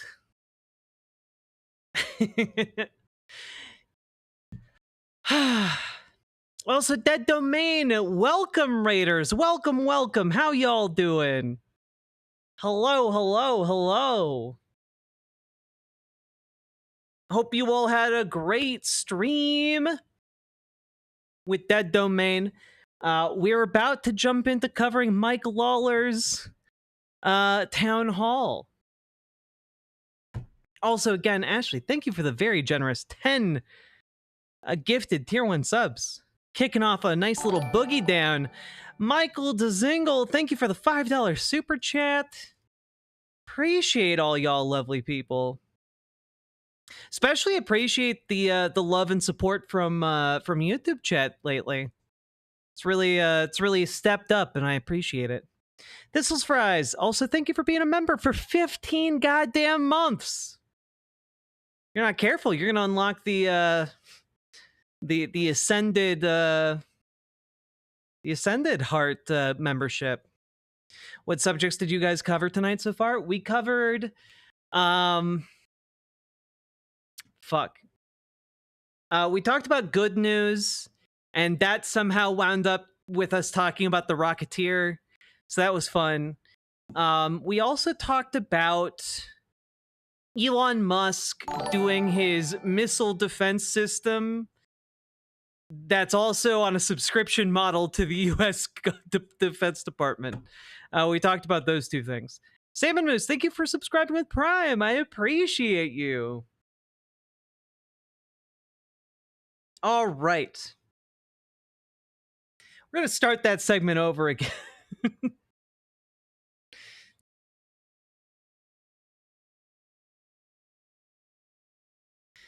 Whew.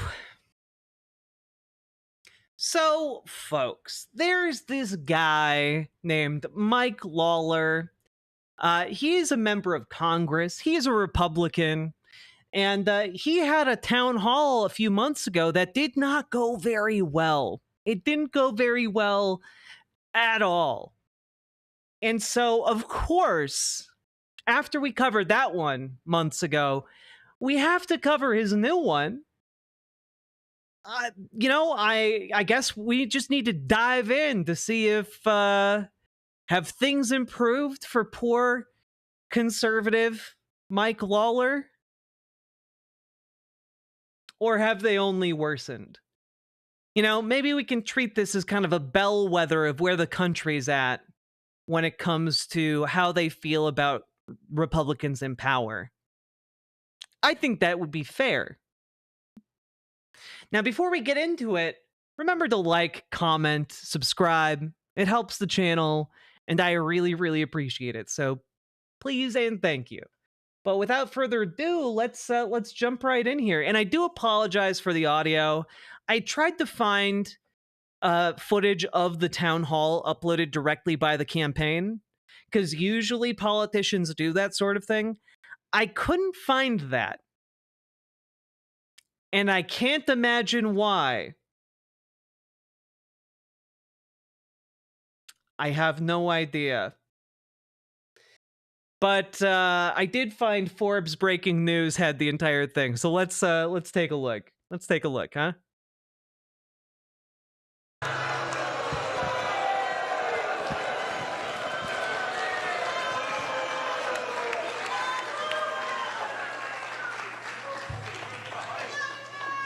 Good evening, so we're opening up with booze. That's always a good sign.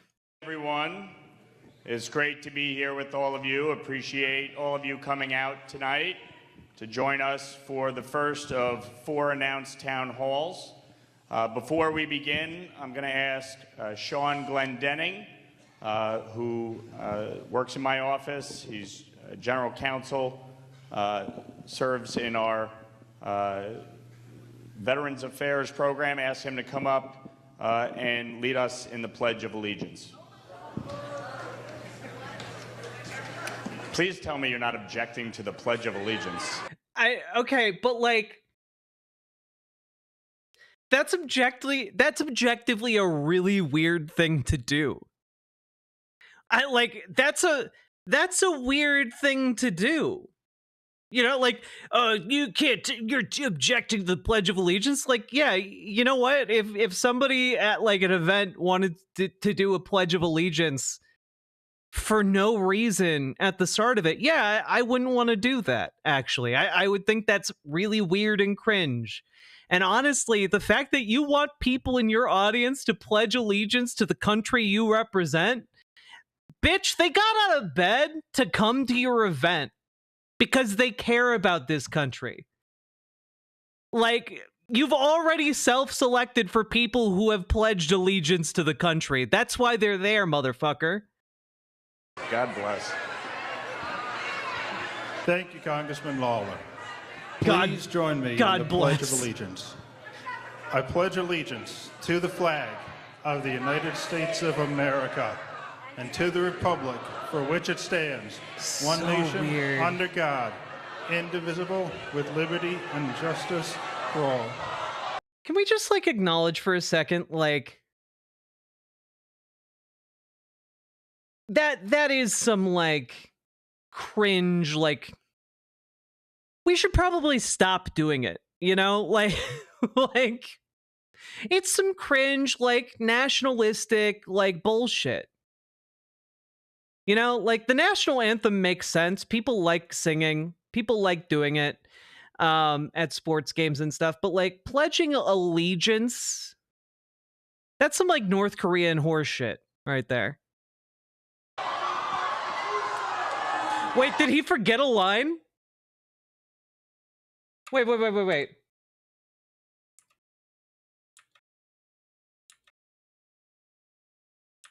No, he didn't. You guys fooling me.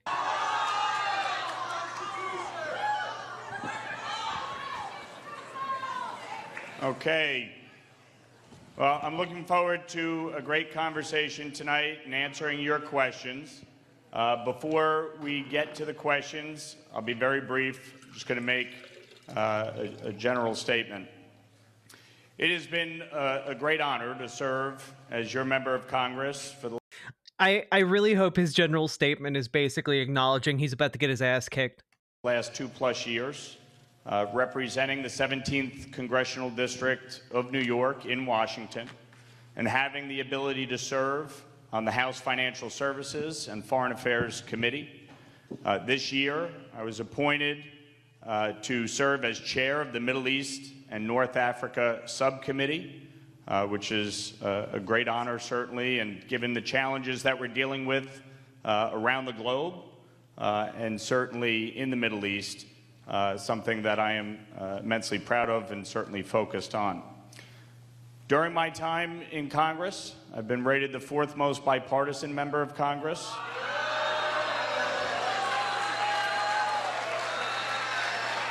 I've also been rated the most effective freshman member of the 118th Congress. And that is precisely because I've been able to get things done on behalf of our community, including passing 11 pieces of legislation, 6. Wait a minute. Let me check something. Can I use this to make it mono? Can I use Volume Master? Can I use you to turn this into a mono sound? No? God damn it.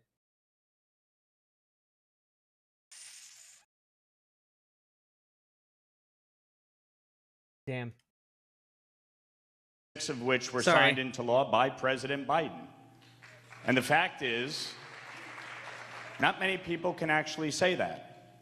Our prior representative got exactly 1 bill passed to rename a post office. So to those of you who feel that you're not being represented, the fact is that I have been doing the job effectively on behalf of our district and working with folks in both parties, as I always have and always will. And the fact is that we as a country, whether people like the outcome of an election or not, the fact is that we are a strong, united country. And we have... Dude is like prepping his Netflix stand-up special here. He's getting some solid laughs. We are a strong, united country that is rooted in shared values, shared belief. They're literally booing, jeering, and laughing at him as he's like, now we all have a lot in common now, don't we? I do my job. Ha ha ha ha. And an ability, please don't tell me to fuck off, listen to each other to get things done. And for those of you that are here tonight because you actually want to ask questions and engage in conversation, that's why I'm here. And I'm happy to answer your questions and look forward to it. And so with that, we will begin the process.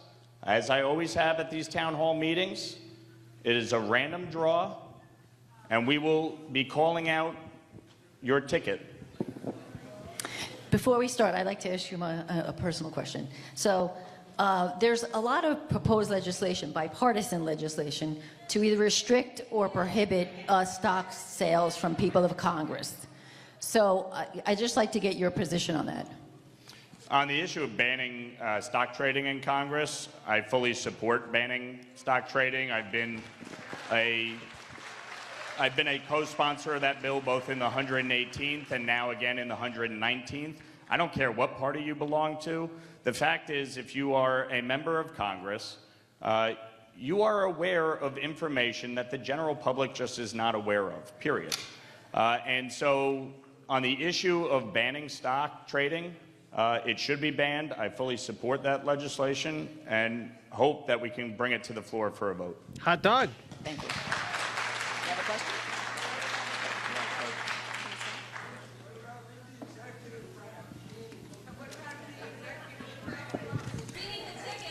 He is not screening the tickets, ma'am. There are no names on the tickets, and numbers will then be called, and then we will come around for you to ask your question. Thank you. They're already so fucking defensive. It's crazy. Okay. This ticket number is 439. No, this is a different guy who had pre-approved questions.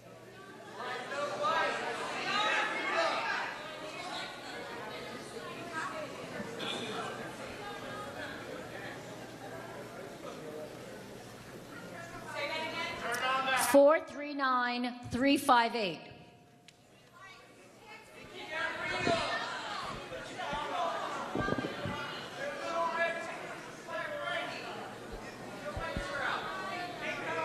Do you have a ticket? Okay, pull another one. I'm not gonna, they can certainly.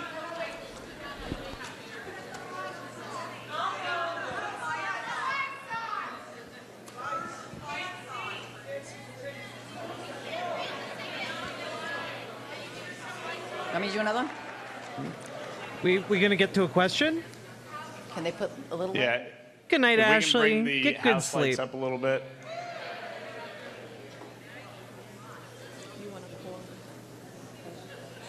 I guess we'll wait and see this one if they. Teresa, can you just repeat that, please? The first number is 439,358. Right over there. 43958. Please come over to this side.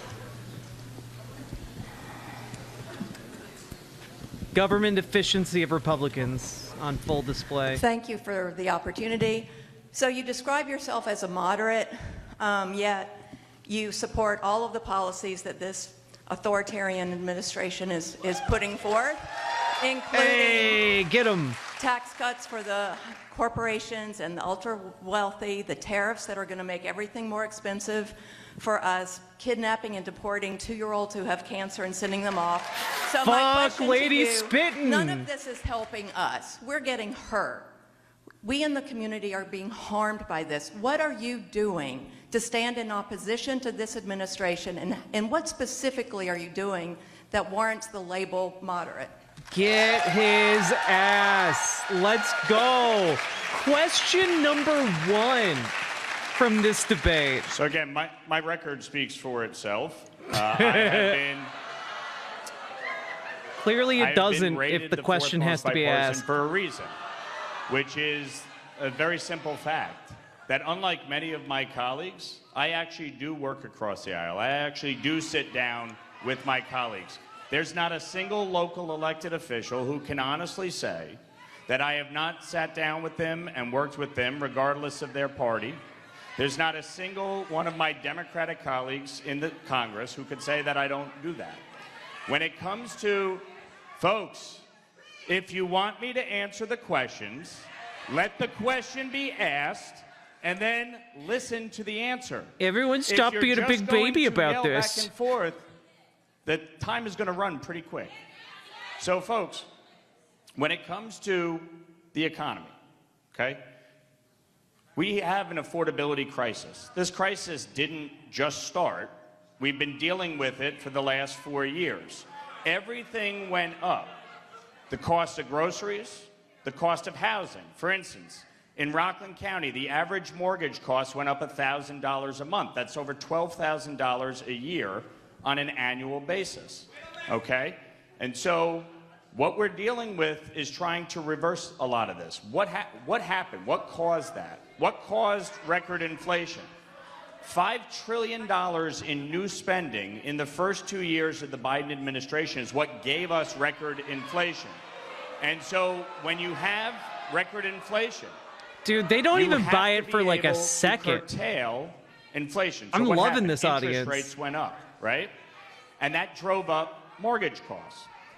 You have to be able to reverse that. So you bring down interest rates, you bring down spending. Right now, we are $36 trillion in debt. We are spending $7 trillion on an annual basis, with $2 trillion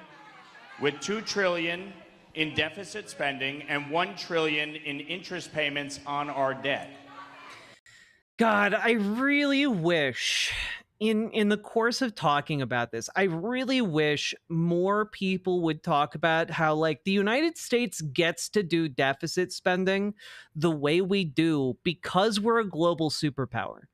It's literally part of why we project power the way we do. It's so that we can do that shit, right? Because since the entire world by virtue of like the US military and our various like diplomatic dealings, etc., by virtue of essentially American empire, we are able to do deficit spending in a way that like no other country can do, really. Like, it's not an option for most countries. But because the entire world deals in US dollars, it's an option for us. And like, instead of just acknowledging, hey, this is, one of the perks of being an empire, they're like, nah, actually, the perks of being an empire are bad and wrong, and we shouldn't have them. But at the same time, they want to support American empire. Like, it doesn't make any sense to me whatsoever. They just, there's like a fundamental disconnect. And the only way I can make sense of it is essentially that these people understand that, but they keep using this as a talking point because people who don't know better hear that talking point and think, yeah, we need to organize the government finances like it's the finances of my household. But that's not the finances of your household, and the finances of a country of 350 million people are not the same thing. The economics of like international trade and like monetary policy are not the same as the trade and monetary policy of your household. At the end of this year, the Tax Cuts and Jobs Act is going to expire. And yeah, good. We're getting there. If the Let it Tax Cuts expire. and Jobs Act expires, do you know what will happen? The standard deduction will be cut in half. You know what will happen if the Tax Cut and Jobs Act expires? The billionaires will finally have to pay more in taxes, and that would be really bad, wouldn't it? You don't want the billionaires to pay more in taxes. Why I mean, you guys will pay more in taxes. That will be the largest tax increase in American history. The corporate tax rate is set at 21%, and I don't support lowering it.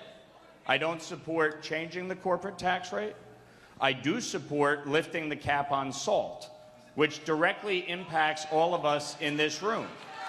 Under the Tax Cut and Jobs Act, the state and local tax deduction was capped at $10,000 per individual.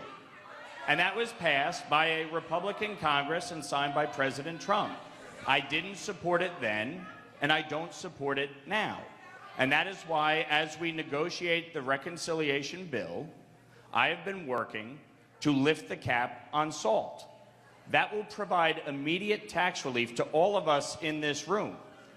Prior to 2017, 50% of households itemized their deduction in our district. After the Tax Cuts and Jobs Act, it was down to about 18% of households itemizing their deduction. Hey, you know, like, what would be even better than like boring tax shit about like households itemizing deductions and whatever? You know, it'd be even better than that. Just not bowing and buckling to the TurboTax lobby, and instead just sending people a tax bill. The government, like the IRS knows how much money you're supposed to pay them. They know that. They have accountants there. So just send us a goddamn bill. That's what they were gonna do, but TurboTax has been lobbying the government to not do that for like the last decade. Most people chose to take the standard deduction. I want to lift the cap on salt because all of us know our property taxes are among the highest in the nation. And so that is critically important. That is a big proponent of the bill that we are in the process of negotiating right now. And so that is, folks, I was answering the tax question. With respect to With respect to tariffs, tariffs are obviously something that has been a big point of discussion for many years. Chuck Schumer and Bernie Sanders both previously on the record said that they supported increasing tariffs. And part of the reason is because other countries have had significantly higher tariffs, barriers to entry, and price controls on U.S. goods. And when you look at, for instance, Europe has price controls on U.S. prescription drugs. U.S. prescription drug costs what are they saying? I can't hear them boo. significantly higher. U.S. prescription drug costs are significantly higher because we are subsidizing Europe. Europe puts price controls on U.S. I can't hear what they're chanting. If you want to pay higher drug costs, then I guess you want Europe to keep their price controls in place. Is that what you're arguing for? At the end of the day, we need yeah, no, it's absolute bullshit. A negotiation this guy's lying through his between teeth. Our country and other countries to reduce overall tariffs, to reduce barriers to entry for U.S. goods. Other countries aren't tariffing U.S. goods to death. We're the ones putting unreasonable... Like, guys, just real quick here. To get just as a 1 point of comparison, the European Union has a 4.5% tariff on goods and like coming in from the United States. We have like a blanket 10% on them. Like, it's not, we are the ones unreasonably tariffing other countries here. It's bizarre. Oh no, your dog chewed through your stereo cable, Paladin. Are they okay? I mean, your stereo cable is definitely not okay, but are they okay? Yeah, 10% on all countries except for Canada and Mexico and China. They have higher tariffs. And products, including... He thinks they are stupid. That is exactly it, right? This kind of like condescending bullshit from Republicans is not going to fly for much longer at all, you know? They, like, if I was this guy, I would not seek re-election. Cars, including agricultural products. We want to be able to sell those in other countries. But when you have Europe blocking American cattle from coming in, or you have Japan blocking U.S. cars from coming in, that's not fair trade. So negotiating a fair trade deal is critically important, and that's what we're in the process of doing. We block other countries' cars from coming in here. What the fuck are you talking about, man?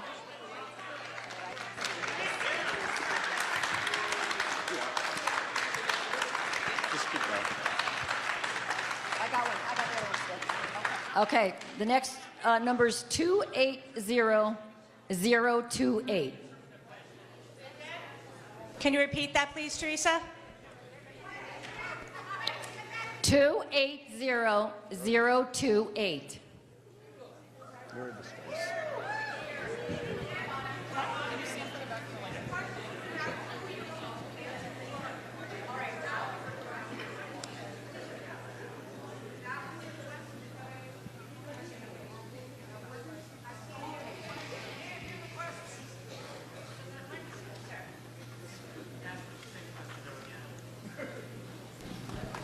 Thank you so much.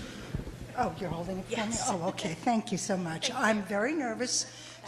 And I appreciate you taking my question. My father did serve in the military, and I presently have family that's in the military. Thank you for their service. Thank you for their He never wanted service, thanks. Jesus. He fought at Iwo Jima. So my question is, how can we let somebody head our military who can't even control his text messages? Hey, get his ass. Let's go.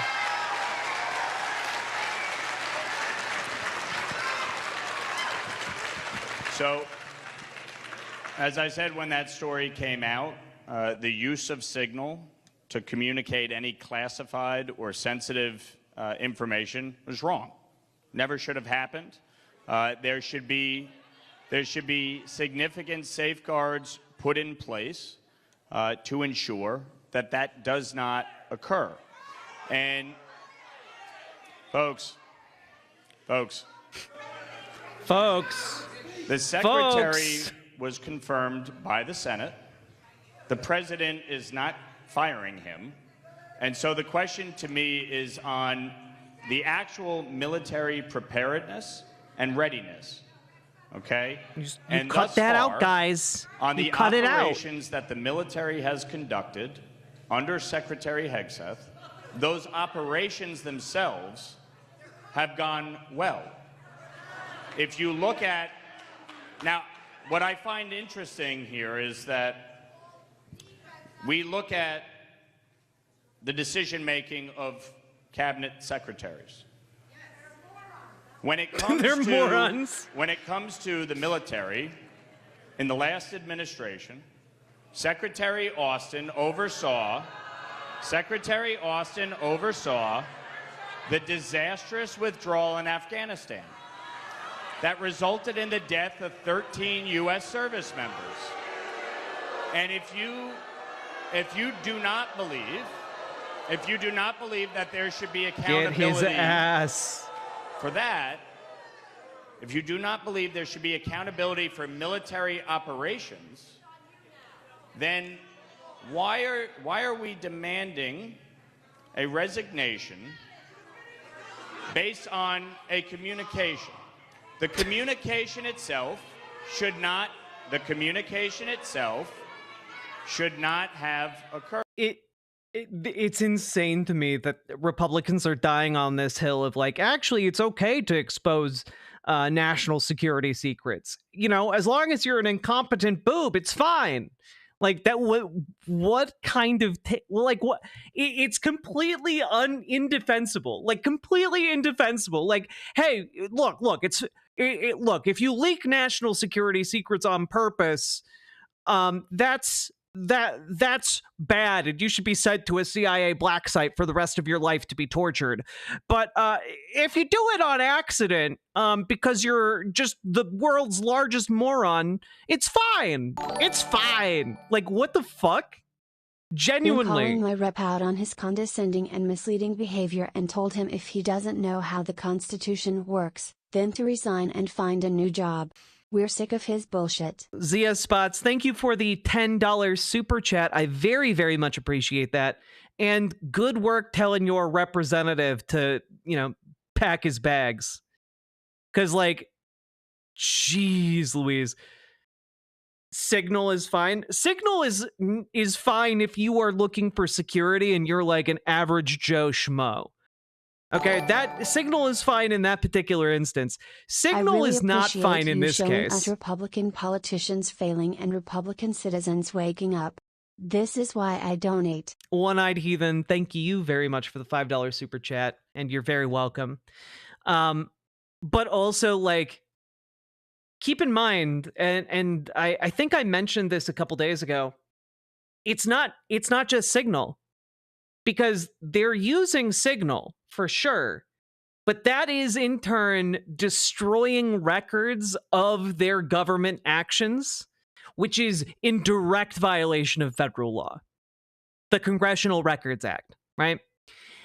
And two, not only are they using Signal to bypass congressional law, they are also using an unregistered, like not an unregistered, but like a bootleg, like a knockoff version of Signal called Telemessage, which was basically created by a bunch of Israeli spies. And Mike Waltz has been using that. It's basically a Signal, but it archives all of the messages. And that's been hacked. Telemessage is like a less secure Signal. Like it got found out that like Mike Waltz was using it and almost immediately got hacked.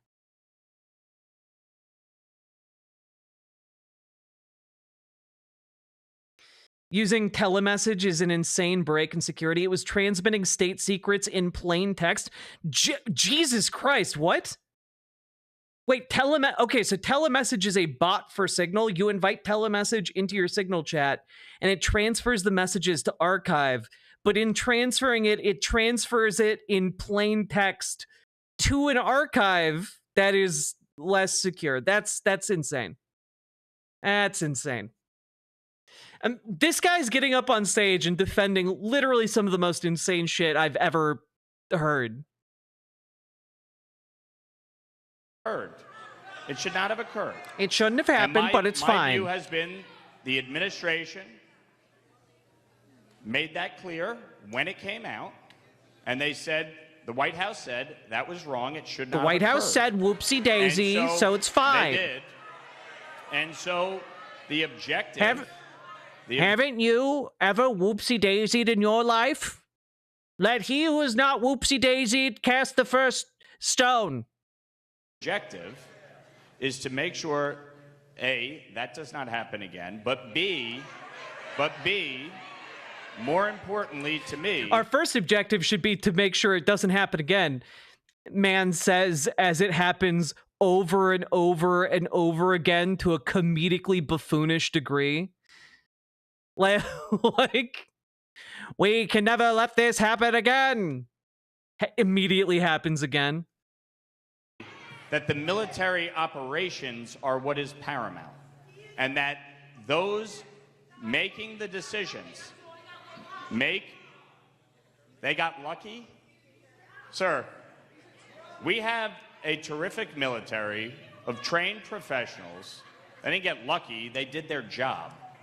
Okay? The fact is... We have a terrific military of trained professionals led by a complete and utter dumbass. Sir, they did their job. No, guys, it has happened so much more than twice. It's not just twice. It's so much more than twice. They're doing, like, all of their official communications via Signal. Like, Mike Waltz had, like, 20 of them going on. Yeah, you know, Pete Hegseth has 2, but if there are 2, you fucking know he's in like 15 more.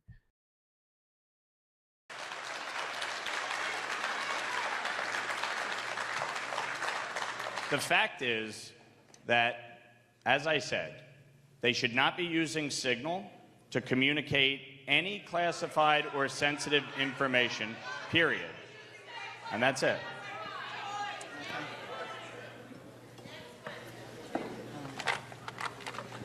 They shouldn't be doing that. That's wrong.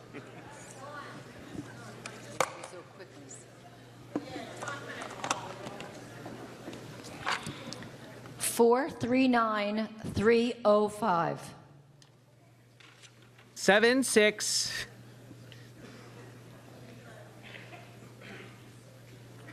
867 5309.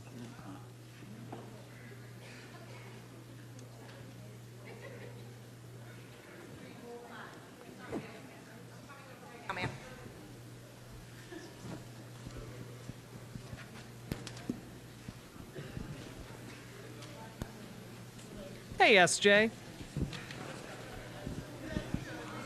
You supported a budget that cut Medicaid and education in our district. Hey, how get does his that ass. serve your constituents?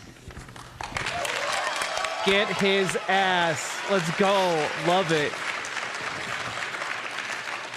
So the reconciliation process that we're undertaking right now, in order for that process to start, you have to pass a budget resolution. The budget resolution put together top-line numbers that talks about potential savings of $1.5 trillion over 10 years. Over the next 10-year window, we're spending $86 trillion projected. 86 trillion. This has nothing to do with Elon Musk. We're projected to spend $86 trillion over the next 10 years, okay? We're spending roughly $7 trillion a year. We're running $2 trillion budget deficits on an annual basis. and we're paying $1 trillion in interest on our debt at $36 trillion. Both parties are responsible for this mess that we're in financially. Both parties over the last 20 years. Hey chat, remember price controls aren't tariffs, and we could do them here. True. Also, they ban US cars because they either don't meet emissions standards or are physically too big for the roads. It's true. That I believe the physically too big for the road thing is why the Cybertruck can't be approved. It would literally like destroy European roads. It's just too big. Also, Plevius, thank you for the $5 dono. Appreciate it. Over the last 20 years, had both parties, sir, ma'am, I'm giving you the context so that you actually understand the process, okay? The fact is, over the last 20 years, we have increased our debt by $30 trillion. This is bullshit. It's just a tool to try and justify draconian cuts. Because keep in mind, you can very easily tell exactly how this is bullshit, right? Because the proposal he wants to make doesn't balance the budget. When he's talking about deficits and shit, he knows they know this too, because they are talking about how he voted to cut Medicaid in the budget. Which means he knows that they already know that essentially he voted for a budget that would blow a hole in the deficit to legendary proportions. That essentially the goal of this is to do deficit spending, except instead of doing it to benefit everyone in society, it's to benefit the billionaires. To get it, to fuel them up in the race to become the world's first trillionaire. That's entirely what all this is about. Disgusting. Okay, $30 trillion in 20 years. That's not sustainable for any of us. Our children and our grandchildren are going to be saddled with that debt. And that will have a profound impact. That will have a profound impact on the vital services that we all rely on. So when you're talking about the issue of Medicaid, okay? Sir, hey, do not speak to my staff like that. If you want to leave, you can leave now.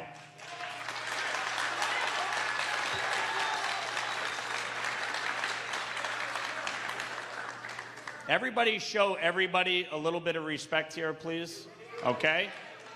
I always show people respect, all right? It's a two-way street. Unless they're transgender, in which case, get the fuck out of the military because I'm a bigot.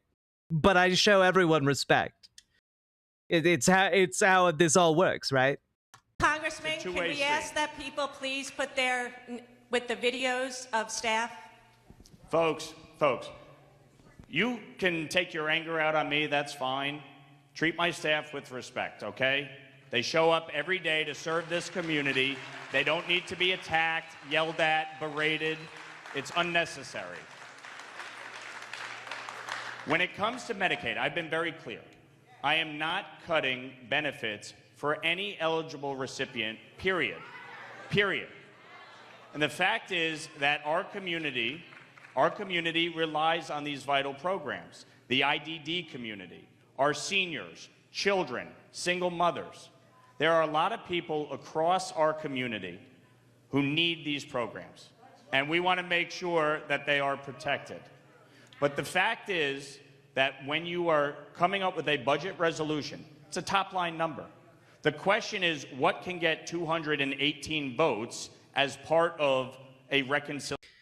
Jack, didn't Trump's tariff in his first term cause us to have to subsidize farmers? So in that way, tariffs can actually negatively impact the budget? Yes. Tariffs, by the way, tariffs almost always negatively impact the budget. Like there's not really a time during which tariffs positively impact the budget. The reason you would want to do tariffs is for a limited time in order to grow a domestic market and domestic manufacturing base. Like, that's really the one situation you'd want to do them. Otherwise, it's just net negative. Reconciliation bill. And I've been very clear. I am not changing the FMAP floor from 50% federal share to 45% federal share. I'm not changing it to block grants or per capita caps. I'm not putting work requirements on the disabled. Period. We are not citation we're not needed. cutting DISH, for instance. So we will make sure that this program is protected. There is about 25 of us within the conference who have been very clear with leadership. We've met with the president about it. We've met with the administration. And we will continue to make sure that... I was told this administration would be terrific Peppa Hands. No. Sake Tanuki, thank you for the 5 tier 1 subs. And also, that pun was devastating. As we negotiate the tax bill, that we absolutely safeguard these vital services and programs. But I will also be clear about something. God damn it. If God you, damn it, if you are an Tanuki. able-bodied adult without any dependence, work requirements are good, because actually. The objective of Medicaid, I love, by the way, that he's like, look, we're not going to be putting the disabled to work, but you are going to have to like do everything to prove. We're gonna like push you out of your wheelchair and see if you can walk for real. We're gonna throw you into lake and make sure that you're really disabled before we let you have Medicaid. And it's still not gonna be enough to live on. Like the cartoonishly evil motherfucker. of Medicaid, folks. Medicaid is a means-tested program that is intended to help people who need it. Does Sake Tanuki single-handedly fund White Leaf members? Maybe. But, you know, I for one, really fucking appreciate it. It is not intended for those who do not need long-term support. It is not intended for somebody to stay on it permanently. So if somebody is an able-bodied adult, they should go certainly try, to get a job and work. And by the way, that is something that Bill Clinton championed in the 90s and Democrats fully supported, and they should support. Now, when it comes to illegal immigrants, in New York State, $1.2 billion of our taxpayer money has been spent on Medicaid. I'm sorry, that is not a proper use of taxpayer money, period. Why? Undocumented immigrants aren't getting Medicaid. Those two ideas are completely unrelated. Furthermore, the Biden administration changed the eligibility verification rules from a quarterly basis to an annual basis. If somebody, I'm telling you the facts, you can not like it, but that is the fact. They changed the rules, and so that alone would save upwards of about... If you aren't an able-bodied adult, we want you to die anyway, as we're against disability too. I mean, like, seriously, right? Like, this guy's acting, and like, again, he does think all of his constituents are morons, right? Like, this guy's acting like Republicans haven't, from its inception, opposed like the ADA and tried to repeal it. You know, tried to get rid of the Americans with Disabilities Act because like they feel personally wronged by the requirement for like small businesses and to make ramps at their at the entrances and exits of their buildings. Like this guy's acting as if he's not a member of a party so ghoulish that that's like one of their main things, you know? Also, Sake Tanuki, thank you for the 5 tier 1 subs. $200 billion for the program and the very people who rely on it. We want to make sure Medicaid is protected for every single person who needs that vital service and not losing, which CMS, the Center for Medicaid Services says on an annual basis they're losing $50 billion in fraudulent payments. And so we want to make sure that you stop that and you protect these vital programs.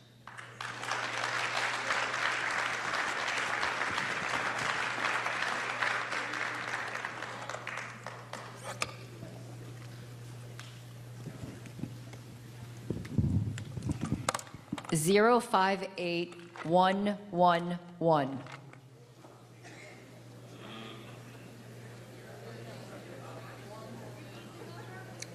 058111. 867-5309. 867-5309.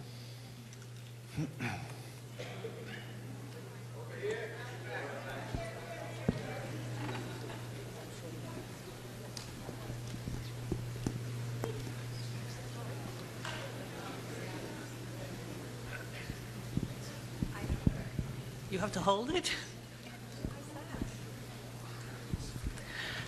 Thank you for taking my question. I want to build on the question about Medicaid in the budget resolution that you voted for. $880 billion is targeted to be cut in 10 years from mandatory spending of the House Committee on Energy and Commerce. The total projected outlay of that committee, as per the Congressional Budget Office, is $8.8 trillion. If you back out Medicaid, the balance outlay is $581 billion. If you back out Medicaid, CHIP, which I'm sure you know is children's health insurance, as well as the budget neutral items, the balance is $135 billion. They'll never call 867-5309 because that's the number you call for a good time. And nobody's having a good time here. Well, except us.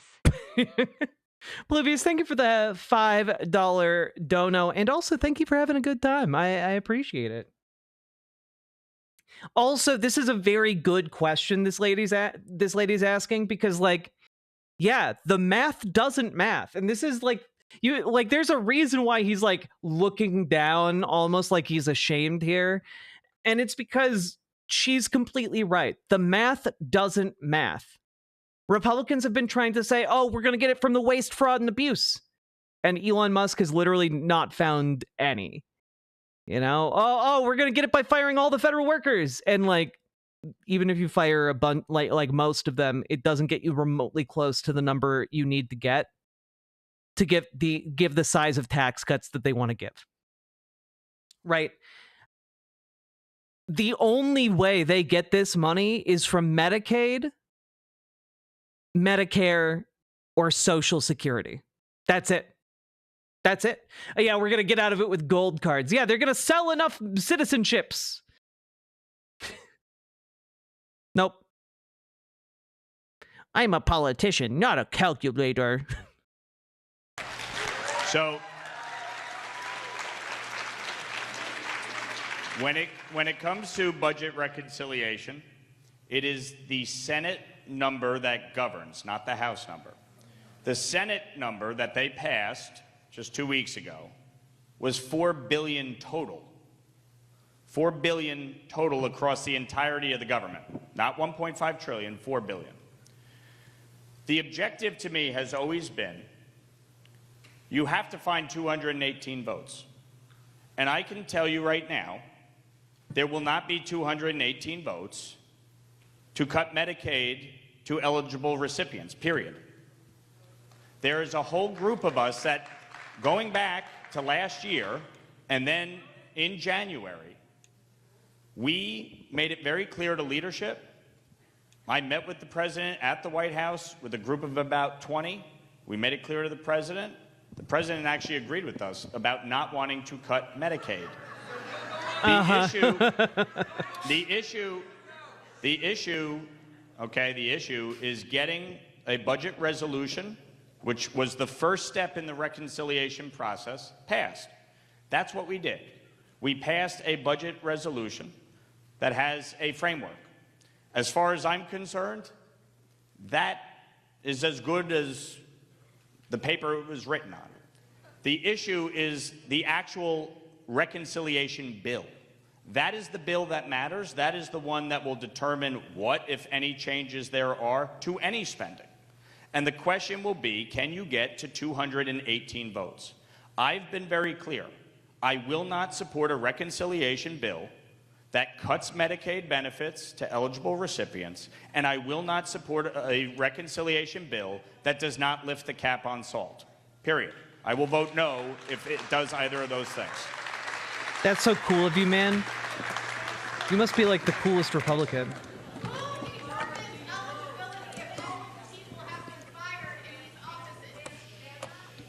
That's a good question there, random lady in the crowd whose turn it was not. You do not have bingo, ma'am.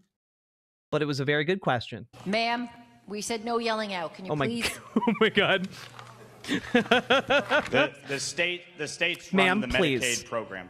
Please. Okay, the number is 439188. 439188.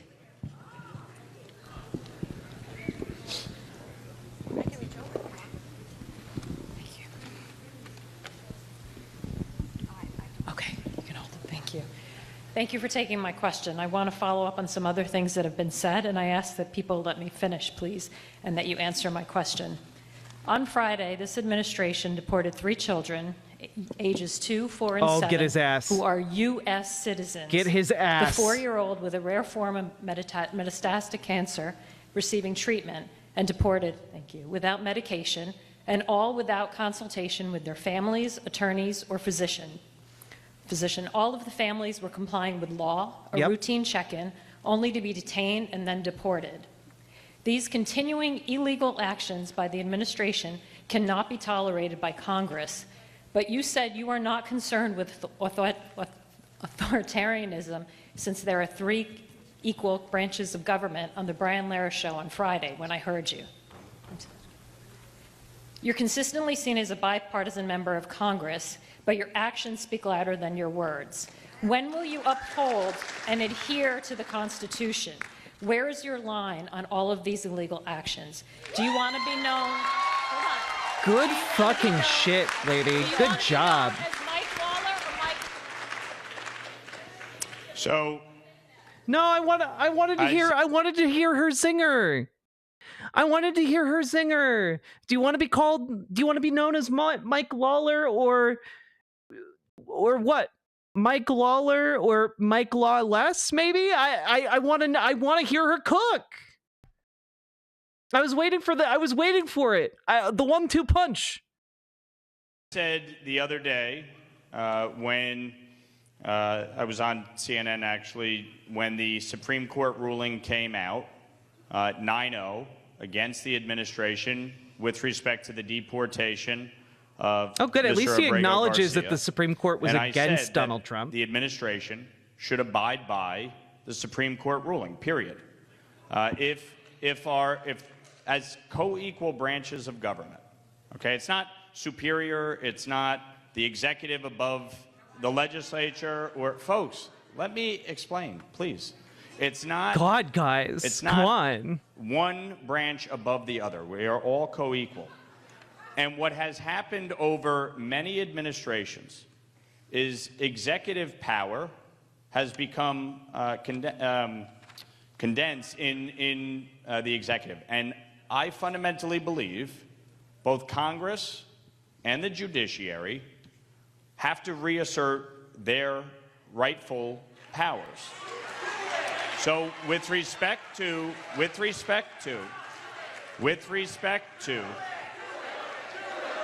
oh, get his ass. Let's go. Do it. Okay. With respect to the Do it, motherfucker. Of U.S. citizens, that should not happen. They should be immediately returned, and the administration should facilitate their return. Now, as the Supreme Court ruled on the case of Mr. Abrego Garcia, they said there was a court order prohibiting his deportation to El Salvador, despite him being an El Salvador national.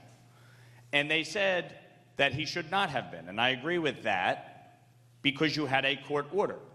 They also said that the administration should facilitate his return and go through the deportation process. And that's exactly what they should do. They should follow the administrative law. Wait, but following the administrative law would be not going through the deportation process because he can't be deported there. He was here legally. Should follow You ghoul. The court orders, period. I fundamentally believe that. And obviously, the courts are going to weigh in again here.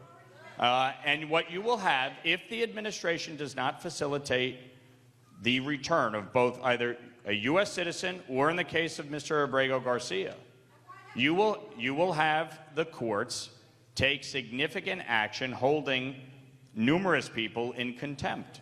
And that will happen if they do not abide by the court ruling. And so they should. Okay, sir.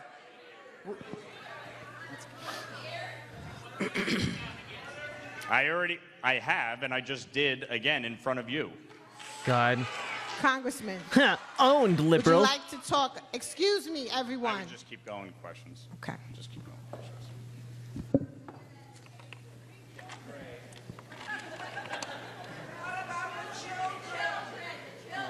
I said they should be returned. I just said that. Okay. If you take the I just said opportunity it. to listen instead of yelling, you might actually hear the answer you want to hear. Dude, he's treating them like children. What a fuck. What a... Like, how did you guys elect this guy?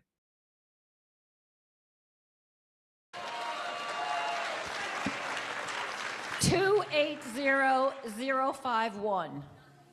280,051.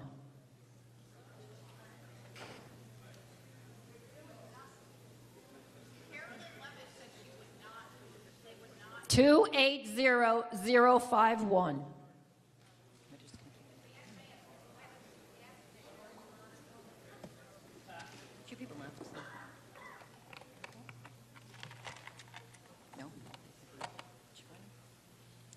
Teresa, can you repeat that for a moment, please? 280,051.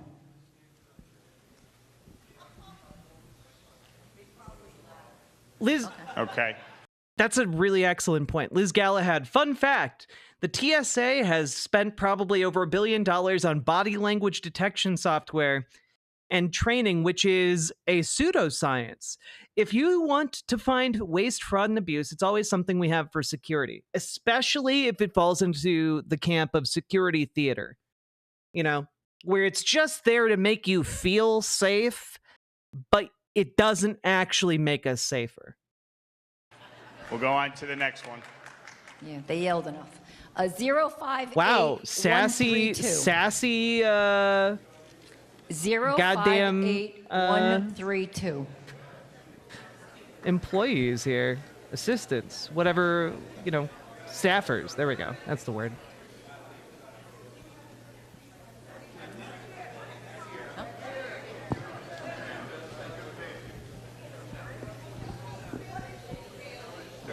Can you state your name first before you speak? Sue Ridge.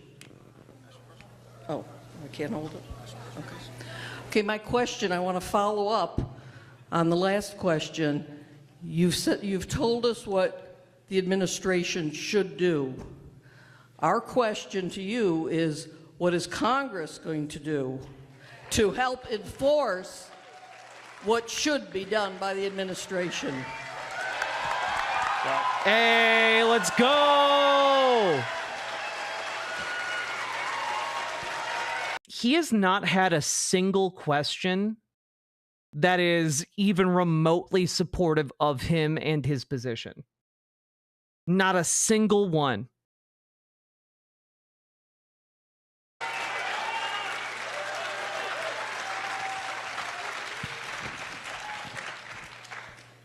So I have reached out to the administration with respect to the issue pertaining to the deportations where there is a court order, and believe fundamentally they should abide by that. If they do not, the mechanism for enforcement of that is through the court, and the court will take action to enforce their order. If then how they still do what not mechanism does the court have to do that? A court order, then Congress certainly would have purview for oversight to engage in oversight activity. But on that particular case, the Mr. Abrego Garcia case, the president was actually asked about it yesterday, and he did say that they should abide by it. And so I think what you will see, if they do not, the court will intervene to enforce their order. Also, like, I'm sorry, what do you mean if they do not? You're one of this guy's supporters. You are someone who has ceded him authority. What do you mean if they do not? And folks, that is the process. That is the process. The court has a court order. The court will be the one that intervenes to enforce their court order. That is the process by which, as co-equal branches of government, we undertake. If they do not then abide by it, Congress has oversight responsibility and should utilize it. There you go. You know, we're at least in the same fucking mile of a shared reality there, I guess. 439-274. 439-274. What a disgusting loser, and a disgrace to leftist audio. Also, hi Peepashi, I like your shirt. Hey, Entrama, I hope your interview went really well. And also, thank you for subscribing. I appreciate you. Hope you're doing well.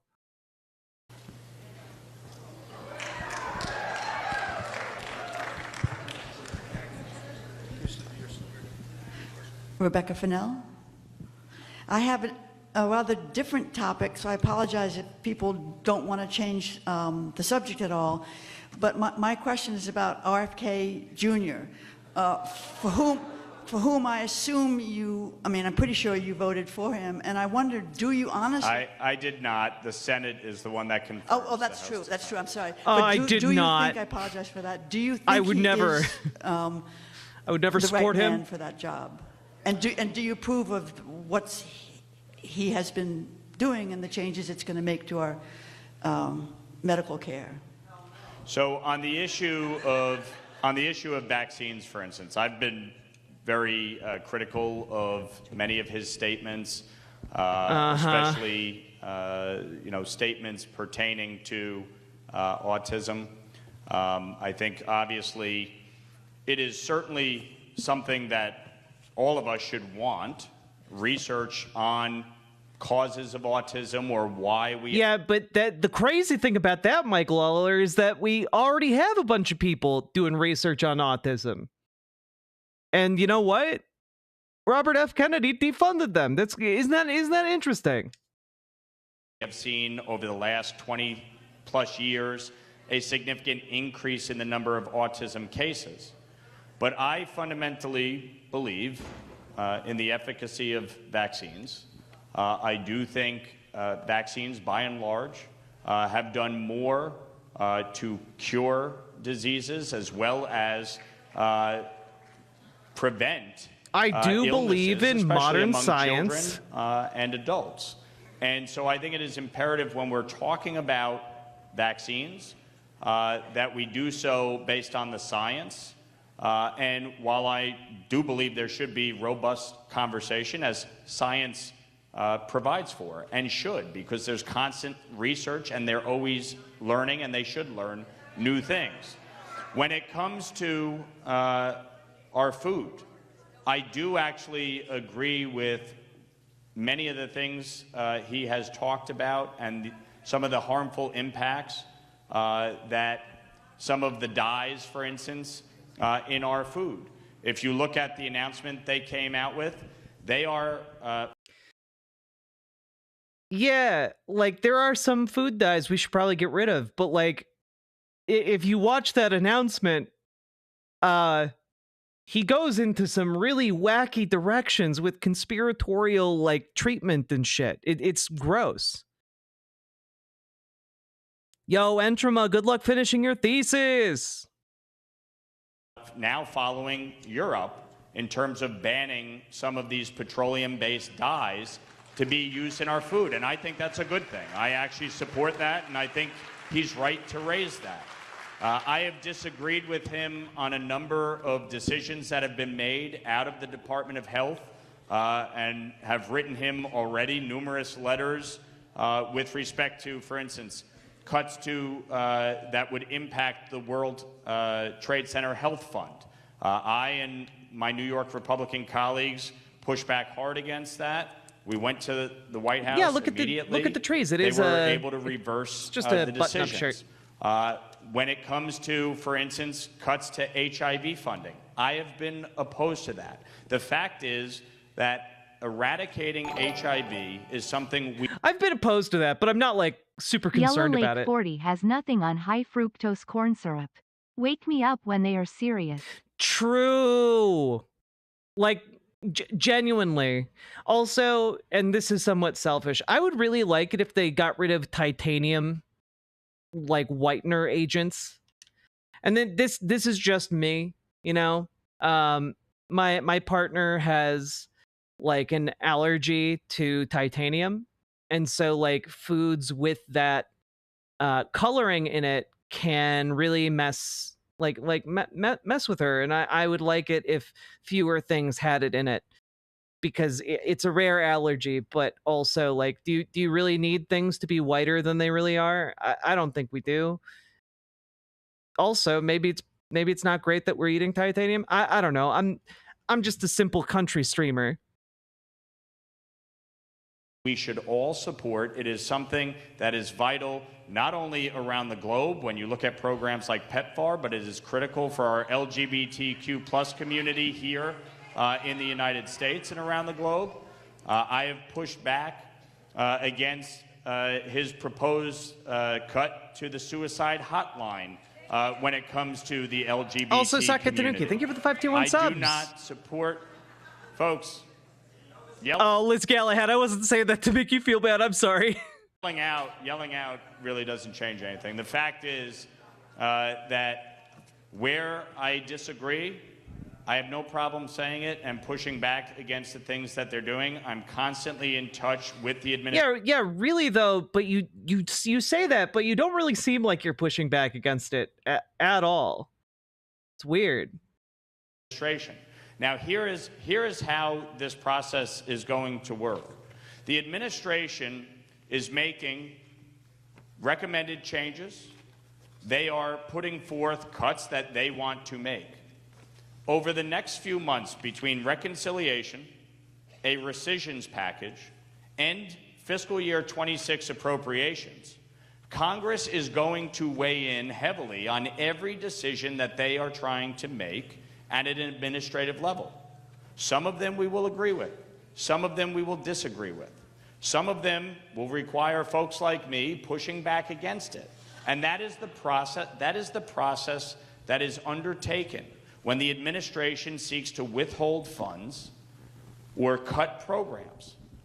Through these layers that we're dealing with right now, reconciliation, rescission, and appropriations, that is where we are going to be weighing in heavily, in addition to the oversight that the committees engage with on a weekly basis.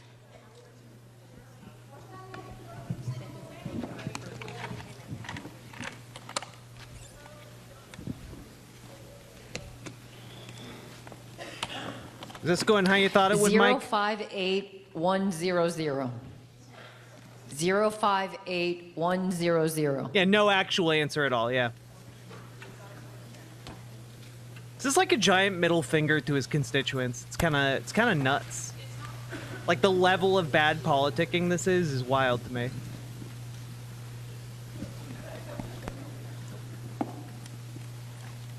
Teresa, can you repeat it one more time, please? 058100.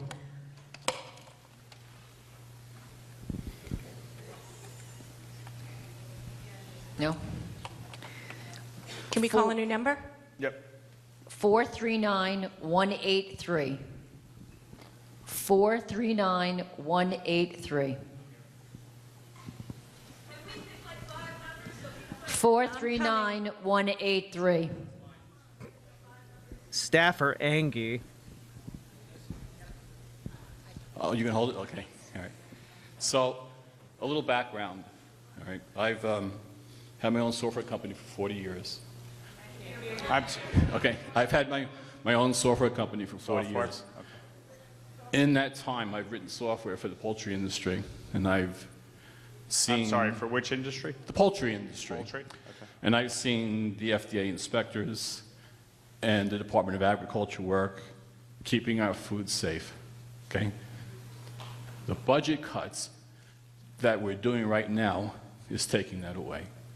What I do now, since my retirement, is I drive an ambulance, and my whole business in life right now is saving lives. What this administration is doing what a cool dude. is going to hurt people or kill people. So my question is, you talk about pushing it back against all these cuts that you're doing to the NIH, to the FDA, to, okay, whatever. So my point is, if you don't get anything done, then maybe you should say you failed and you should leave. What do you think? Dude! Okay, number one, that guy is cool as shit. He gave his like entire life to make sure like poultry is safe for people to eat. And now gives his life to drive people to the hospital. And he got up and is like, yeah, maybe you should get the fuck out. You know, like, absolute legend. My question is, what are you going to do to make sure that you're successful? Well, again, when you are in elected office... Look, you dipshit. You're, in the case of Congress, one of 435, right? In the case of a county legislator, one of 17. In the case of a town board, one of 5. You have a responsibility to build consensus, which means you actually have to engage in conversation with people, even if you disagree strongly with them. That's not the question. And oftentimes, and I will tell you, this is... The question isn't... I'm all I'm clucked out to be. Why aren't you? Sake Tanuki, thank you for the 5 tier 1 subs. But like, genuinely, like this... We're not asking why are you talking with people you disagree with. We're asking you why, like, what are you going to do? That's a very different question, right? Like, and he can't answer it because he's a coward. Mistake that my Democratic colleagues are making right now. It's not just enough to resist or say you hate the person in power or you hate the administration. You actually have to go engage in conversation. And I could stand on the street and yell and scream and hold signs and do that. But that in and of itself is not actually going to find compromise when you're dealing with these situations. And so what I have done and what I continue to do is engage directly with the president, with his cabinet secretaries, with the administration, with the staff on a daily basis. And sometimes we're successful in getting them to reverse, and other times we're not. And that is just a reality of government, okay? And so when you're talking about a budget as big as we have, $7 trillion, and we're blocking off roughly 87% of the federal spend. We're saying we're not going to touch this. So you're talking about arguing and fighting over 13% of the federal spend. Okay? And so that is where, when you're running $2 trillion deficits, and you're unwilling to touch all of these other programs, which are vital. But if you're not... Okay, please, stop. Folks, taxing the rich is not going to close our budget deficit. I hope you realize that.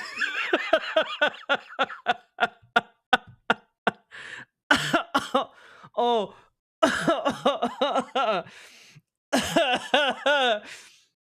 Oh my God. Yes, it will.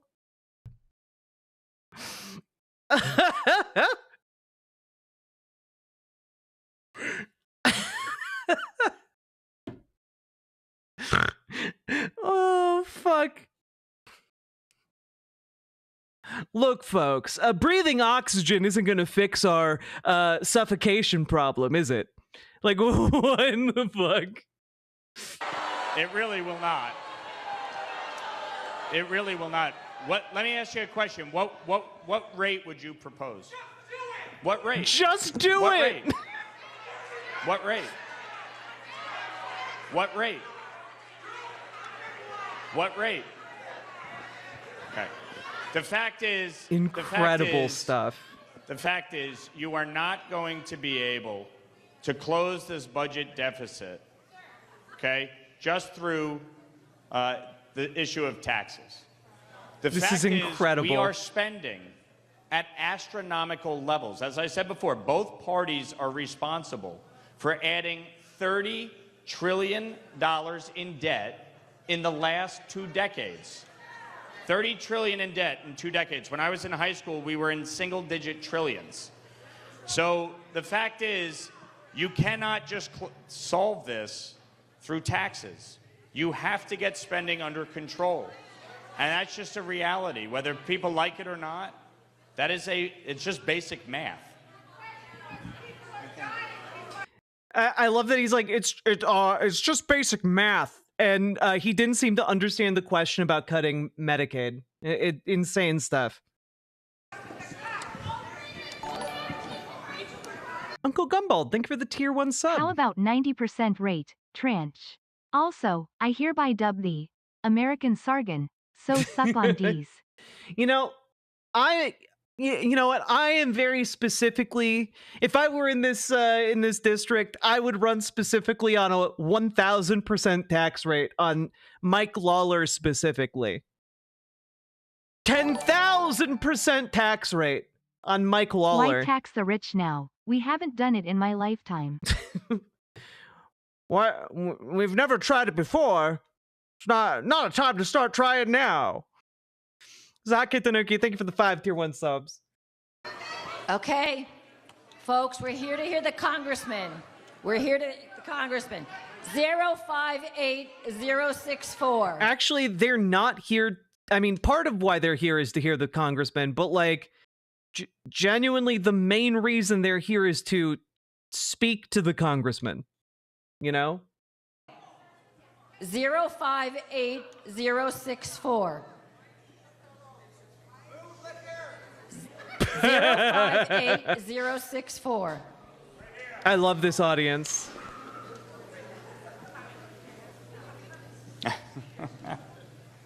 Good job, Don.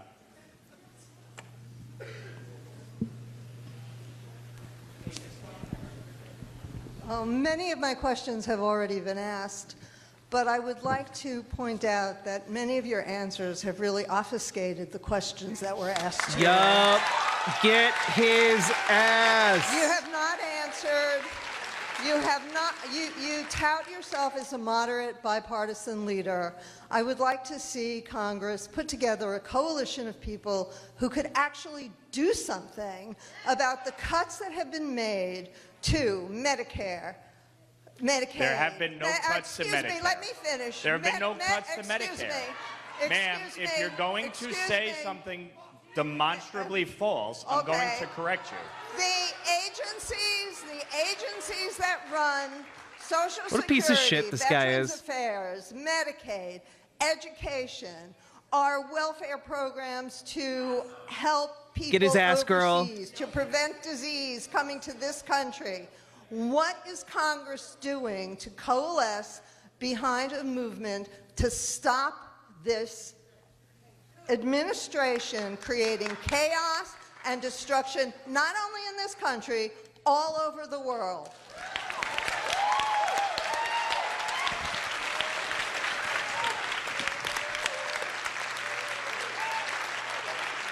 So you talked about foreign aid with respect to diseases, right? And preventing diseases around the globe.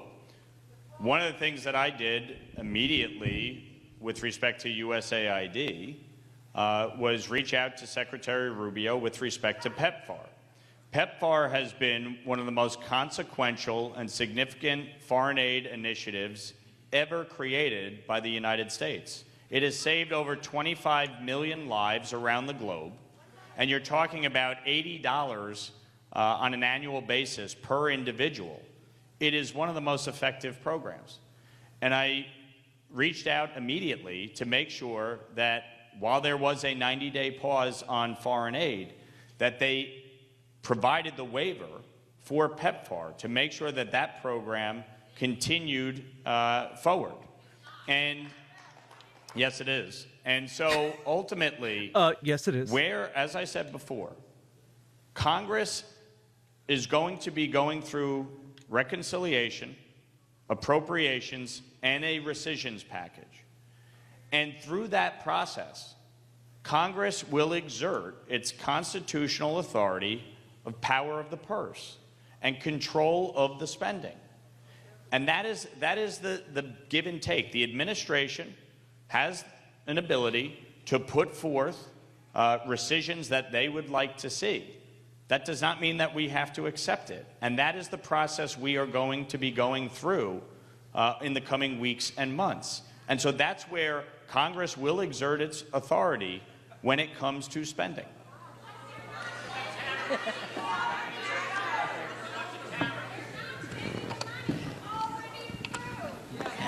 Yep. Under the Impound Control Act, the administration has the ability to offer a rescission.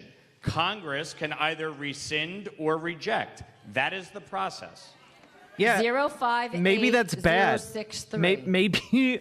Maybe abdicating all of your power and authority to that 063. system is bad, actually. God. 058063. Nope. 280. Got it?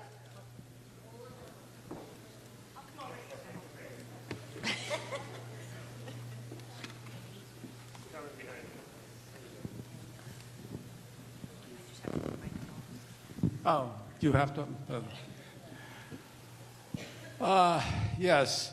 My question's about SSI and Social Security. I'm sure has not been cut, but the administrative staff and the people that administer it, the workers, have been cut. How is it possible to give the people that have paid into it what they deserve when the ability to implement it is gone? It's going. It's gone.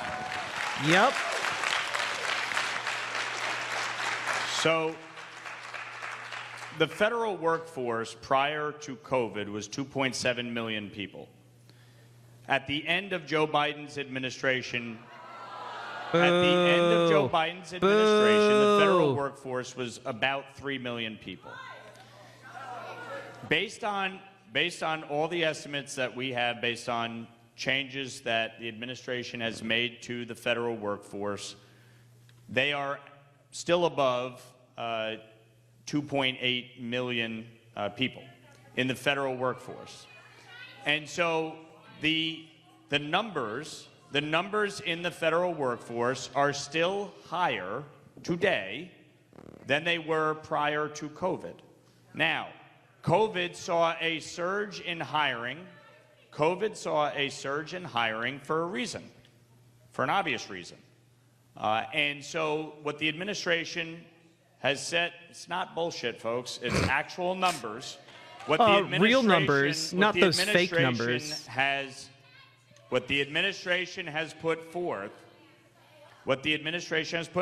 is an objective to bring the federal workforce down to roughly pre-COVID levels. Now, when it comes to Social Security and Medicare, there have been no cuts. It's just down to pre-COVID Nobody levels. has received a cut in benefits. There's not a single... Yeah, no one's received cuts yet, ding dong, because the budget got kicked to September.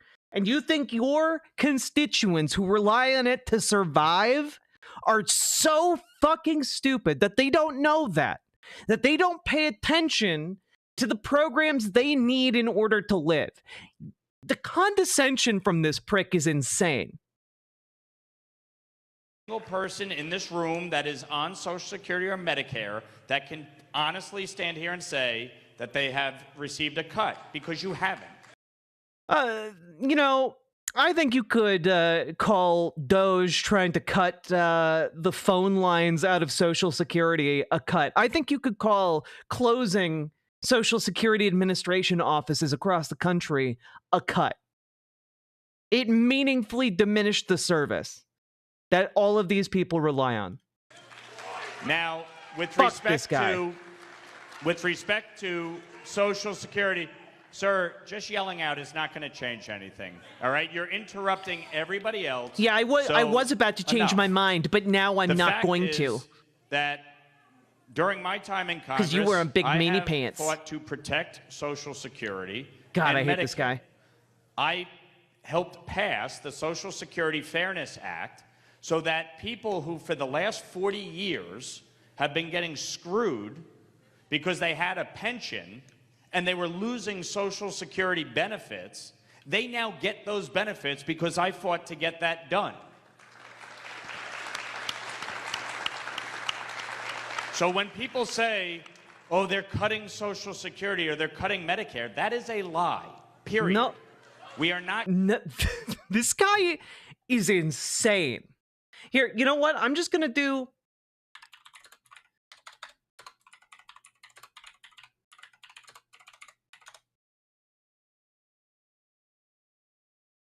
Here, you know what? Let's just take a look here. I Googled Mike Lawler Medicaid cuts. Let's see. The top result from 6 hours ago. GOP moderates warm up to Mike Johnson's latest Medicaid plan.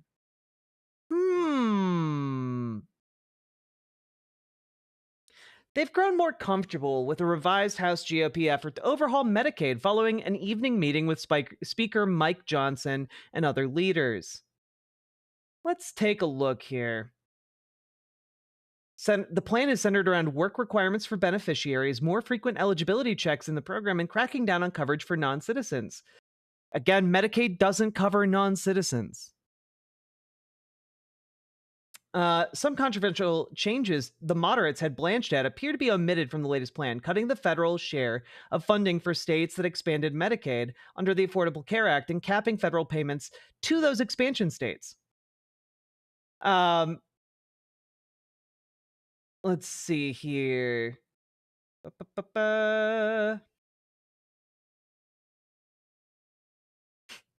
The retreat from the most ambitious cost-cutting proposals risks inciting House GOP hardliners. One leader of that group, Representative Chipotle of Texas, said on X that caps were necessary to stop robbing from the vulnerable to fund the able-bodied. Yeah, nah, I'm sorry. Oh, look at that. Mike Lawler put, at the very least, being like, I don't support any change to FMAP. I don't support per capita caps. You know what? A rare semi-W moment, because,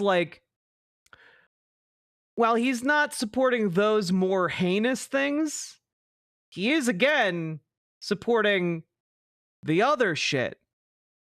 Which, I need to remind you, work requirements, more frequent eligibility checks, i.e. kick people off the program more frequently, and then cracking down on coverage for non-citizens. And I'm wondering if that's like people on visas. Like, I don't know. That's nebulous. I'd need to read more on that. But like, sorry. That's all dog shit. And those are cuts. Those are cuts to Medicaid. That's why they add more stringent requirements. Because it effectively cuts the program without them saying, it's a cut. They're just changing the rules a little bit, tweaking it to make it more effective by introducing cuts to the program. We'll see. We'll see if you are willing to stand up for what's right, Mike Lawler. But after seeing your performance here, I don't have high hopes. Cutting Social Security or Medicare. That fucking sucks ass. Yeah, exactly. 280030. 280030. I'm sorry?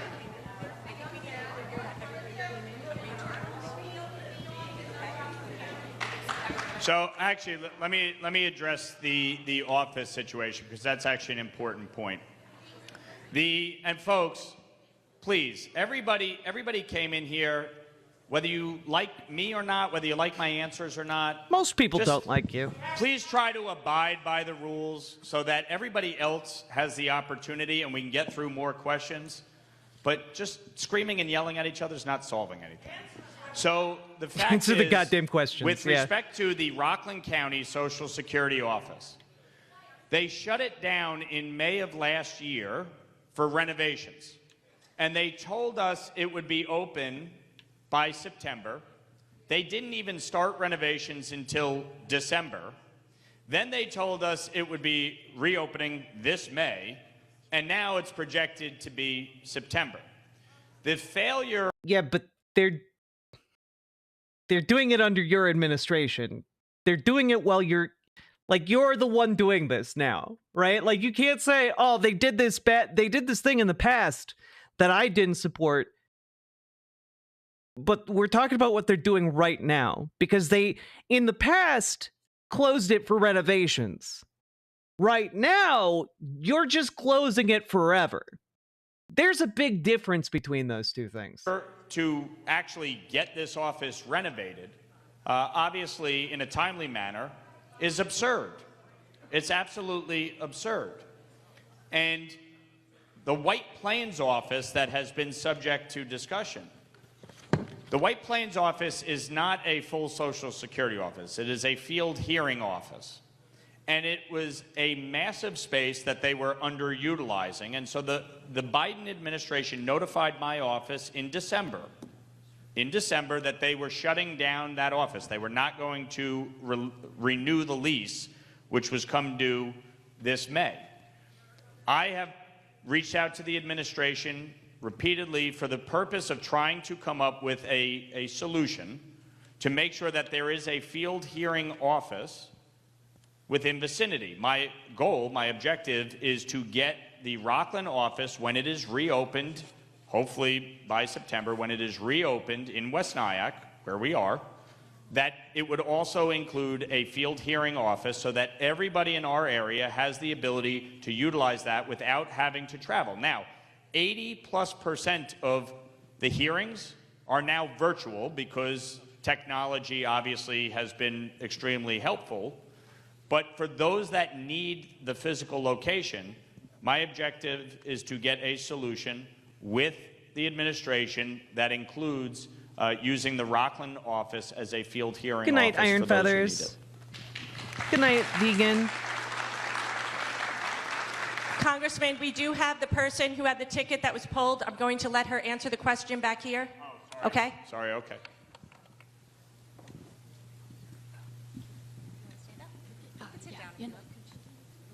Okay. Okay. I just want to know, what is your position on holding federal funds back from institutions and trying to hold hostage big corporations. Can you? To withholding funds from. Are you talking about withholding like federal colleges? funds from our institutions of high. Can I just say, I really respect the folks who are turning up to these things and who are clearly speaking despite the fact that they have not done this before. This woman who's asking this question hasn't done this before. These are people who have never been to their representative's town hall in their life. You know, like, this is the first time she's doing it. That's bravery right there. That's cool as shit. Good on that lady. You know? That's amazing. Because I know that there are tons of people out there who are going to these things who have never done that before. I know that because, like, my mom's circle of friends who are all, like, 75 years old are, like, going and doing events like this. You know? There are people who have never been involved in politics before who are stepping up, and it's cool as shit to see. Good on this lady. Higher education. Oh, okay. Sorry. So, in the instance of the two most obvious examples of that have been Columbia and Harvard in the last few weeks. And from my vantage point, I have said from the very beginning that the issue of anti-Semitism on these college campuses is a major one. And if you look at federal law, Title VI of the 1964 Civil Rights Act requires these institutions to enforce federal law and crack down on anti-Semitism. They have in large measure failed in that responsibility. And so I introduced legislation. You guys think Columbia and Harvard did a great job dealing with those college protests? Dealing with the... Listen. Oh, yeah, the dangerous college protesters who were all chilling and, like, doing, like, a little encampments and shit. Yeah, so dangerous, guys. So dangerous. Listen, those institutions take federal dollars. They are, quote unquote, private institutions that take federal dollars and yes, for research, but it is still federal taxpayer money. You are required to uphold federal law, period, full stop. There's no ifs, ands, or buts about that. And so last Congress, I introduced legislation that absolutely would strip any of these institutions of higher learning of federal dollars if they promoted or sanctioned anti-Semitism on their campuses, period. And in addition, I introduced the Anti-Semitism Awareness Act to enforce Title VI. I also introduced a bill that would put a 10% tax on their endowments, because the fact is they should be using their endowments to lessen the cost of college, and they are not doing that effectively. And so they should be taxed at a higher rate if they're acting as a hedge fund, period. And I would think for those that want to tax the rich, that you would want these institutions that are looking and acting like hedge funds to actually be taxed at a higher rate. Now, in addition to that, I would also say the flow of foreign dollars into our universities and institutions from countries like Qatar and China needs to be cracked down on, because they are using those dollars to exert control over what is being taught in these institutions by endowing a chair. They are endowing a chair. I find it fascinating that you guys support this. It really is interesting. Dude, he's gleeful. I hope he's looking for a lobbying job. So they are using federal dollars to actually endow chairs and teach certain curricula that undermines the United States and the free world. And that's fascinating that you support that. So I have no problem with the administration withholding federal dollars, taxpayer money, to universities like Harvard and Columbia that have allowed anti-Semitism to run wild on their campuses. Look at the... like, I'm really impressed by this audience, to be honest. 058056. 058056. You're the next contestant on The Price is Right. Okay, thank you. Yeah, hi there. I was just curious, so... My disabled daughter, Rachel Kessner, has launched a print business through Printify. T-shirts, coffee mugs and more. Has penguins holding up WTFs. Blue Rose Creations. Well, Lee Kessner, thank you for the $10 super chat. And folks, go check out Rachel Kessner's Blue Rose Creations. Go give it a look. Might be neat. Go check it out. Thanks for the support, Lee Kessner. Good job on the anti-Semitism bills that you've been pushing. Have you heard any Elon Musk jokes lately? Is this the one, like, marginally, like, supportive guy in the audience? That was a question. Because I find it ironic that you are so... that you'll take all the money from AIPAC. And then you'll take all the money from Musk. Yeah, but the then elbow. You can go down. Do you remember the little rant that Musk just went on not too long ago that wrapped the whole thing up with, I'll bet you did not see that coming lately? Have you spoken out about Get his Musk ass. and his Get view? his ass. And how that doesn't align with the anti-Semitism. Calling people a Nazi because you disagree with them is foolish. It's foolish. Whoa, that's not what... whoa. It's interesting that you leapt to that conclusion, Mike Lawler, because that's not what that questioner asked. You know, that's not what the questioner was asking about. He was asking if you saw Elon Musk make that joke. And it's so interesting that you were like, oh, you're calling him a Nazi. I guess you couldn't take Elon Musk's very funny joke, huh? That's crazy. That's so strange. And it doesn't actually serve a purpose. It doesn't actually serve a purpose. It may make you feel good, but it doesn't actually serve a purpose. I'm sorry, but like accurately pointing out someone is a goose-stepping fascist, I think that serves a purpose. You know, I'm old-fashioned like that.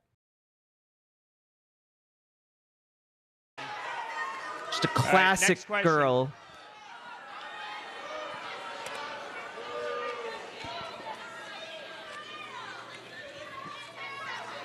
I see we've gotten to the point where he's just refusing to engage with the audience.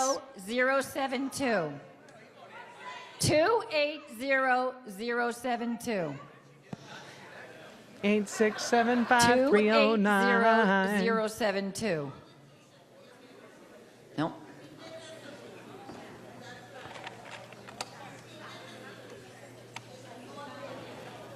No, we didn't have them. 280063. 280. I'm a classical libertarian. Yeah, it's true. The rules where you don't yell out. A socialist, a libertarian socialist. 063 can ask the next question. No. How about we pull another number? 280040. 280040. Okay, we have someone. We have it in the back. In the back. Teresa, we have it in the back.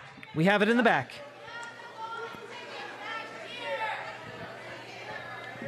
Teresa, where do we have it? We have it in the back. Ma'am, I'm right here. Great. Oh, we didn't know. No problem. That's okay. Oh, okay. I have the numbers, so.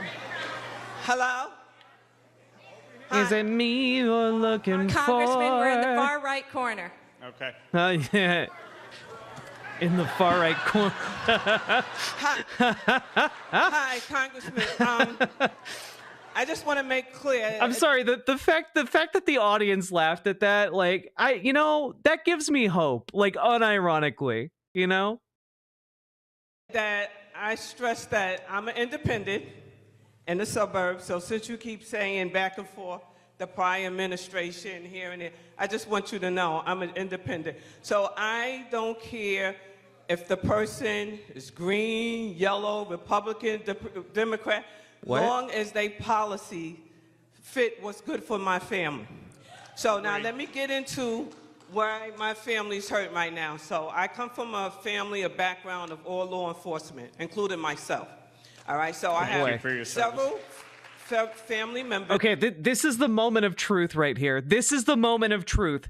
Has he lost the cop vote? This is the moment of truth. All right?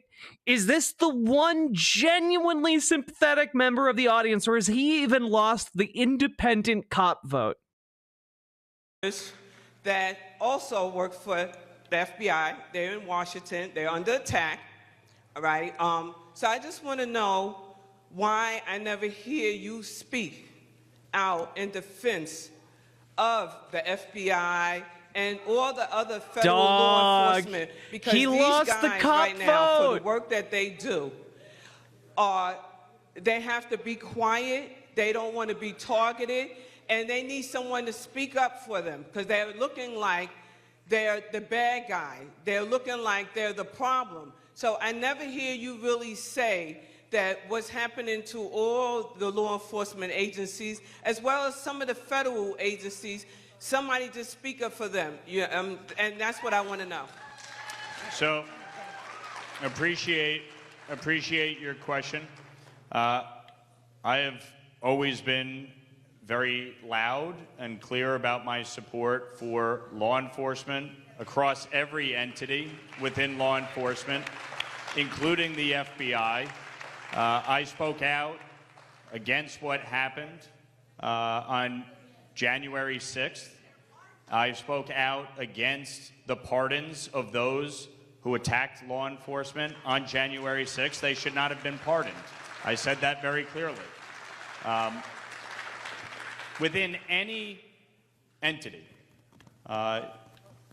on all sides, everybody can always find an example of something they disagree with, or some decision that was made, or try to associate the actions of one individual in a broad brush.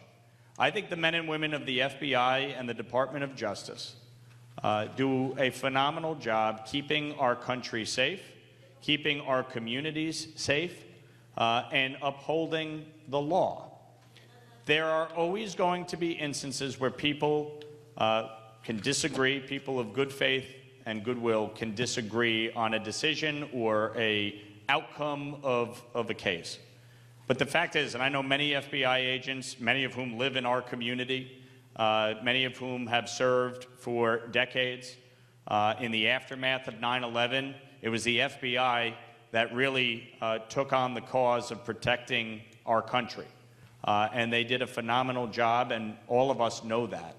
And so, look, there are obviously changes that are being made in the Department of Justice, in the FBI. This man is begging to be buttered up because he knows he's burnt DEA. toast. So true. So true. Forlorn, why are you sending me clips? Is it because I keep saying 8675309 because it's a reference to a song? And I fundamentally believe within any entity, any government entity, reform in and of itself is Sorry, not Jenny is not 12 gauge. a bad thing. The reality is you should always be trying to improve processes. You should always be trying to right wrongs or correct things that may not have gone well. or decisions that were made that did not go well. I think in this country today, there is a strong feeling, and both sides have it. Both sides accuse the other side of weaponization. Both sides accuse the other side of It's a using both sides issue, power, guys. to go after political opponents. I fundamentally believe all of us, as Americans, none of us should want that at any time, in any department, in any agency, because all it does is undermine our faith and confidence in our government and our system.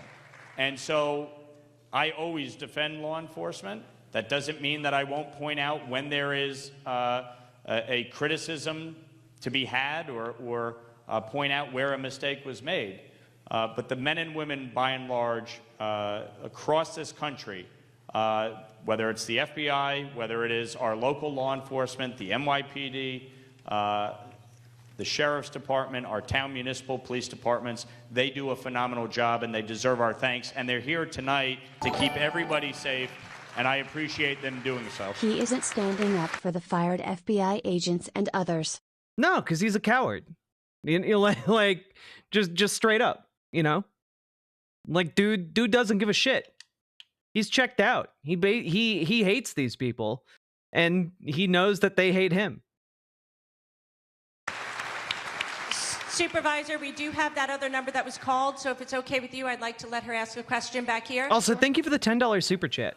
I really, really appreciate that. Thank you so goddamn much. Joy Macy, I'd like to know what your thoughts are on the fact that the United States in the last 100 days has suffered a terrible loss of pride. People are just ashamed of their country.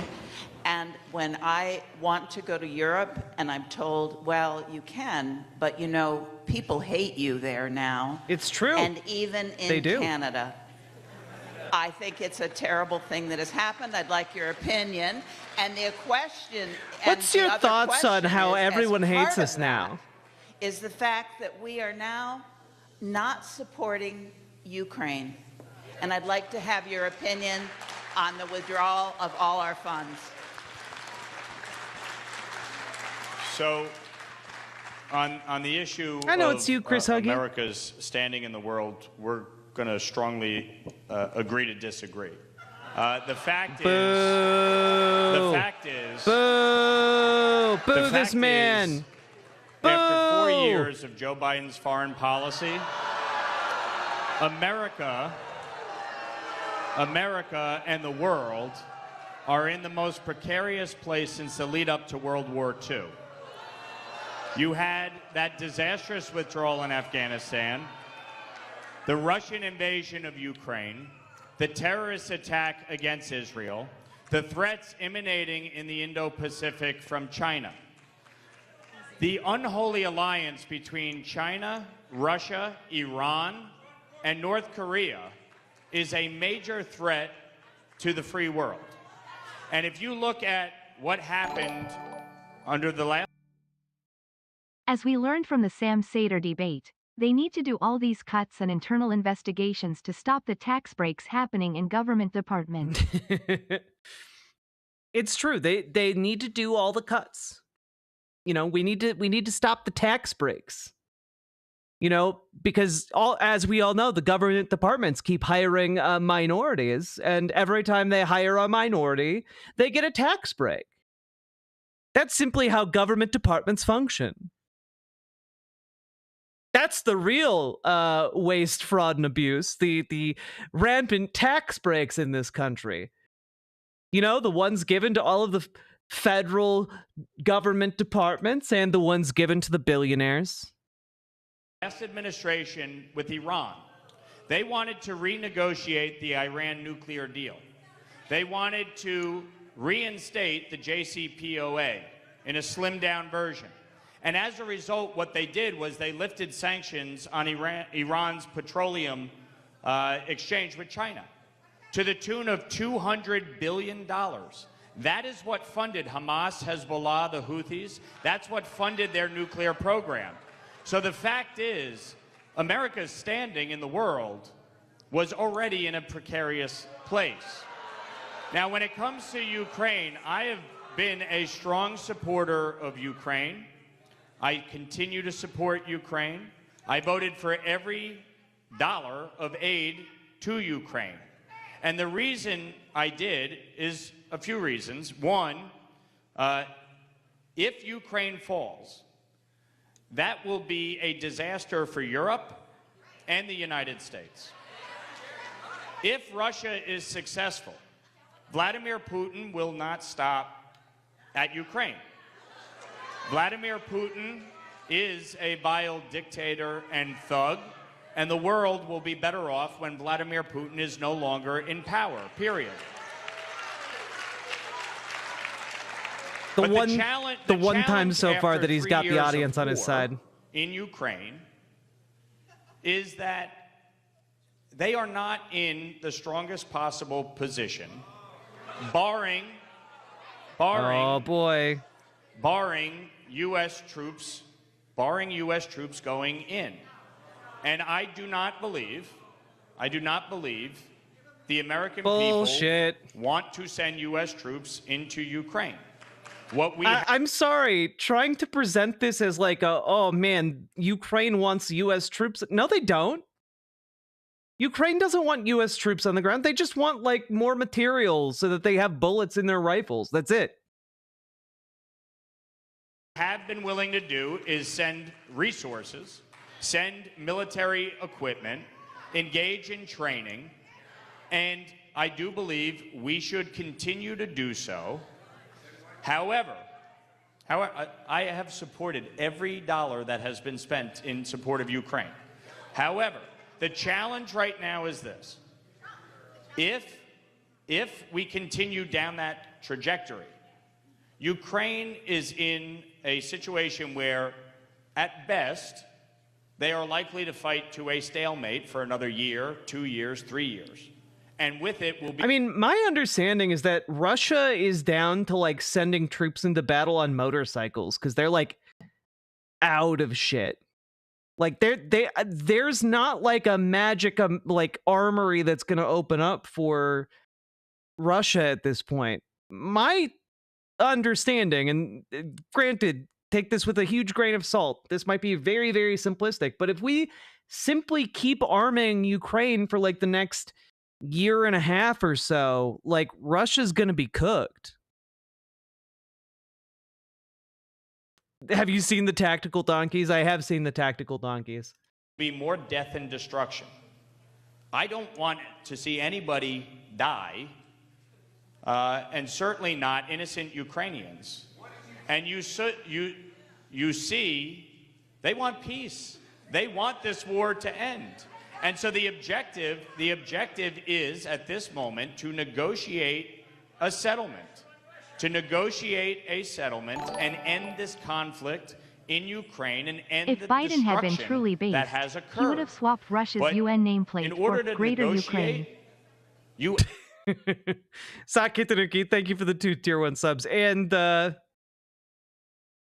would have been the base move. Yeah. Just sneak in there. Little sneaky jape.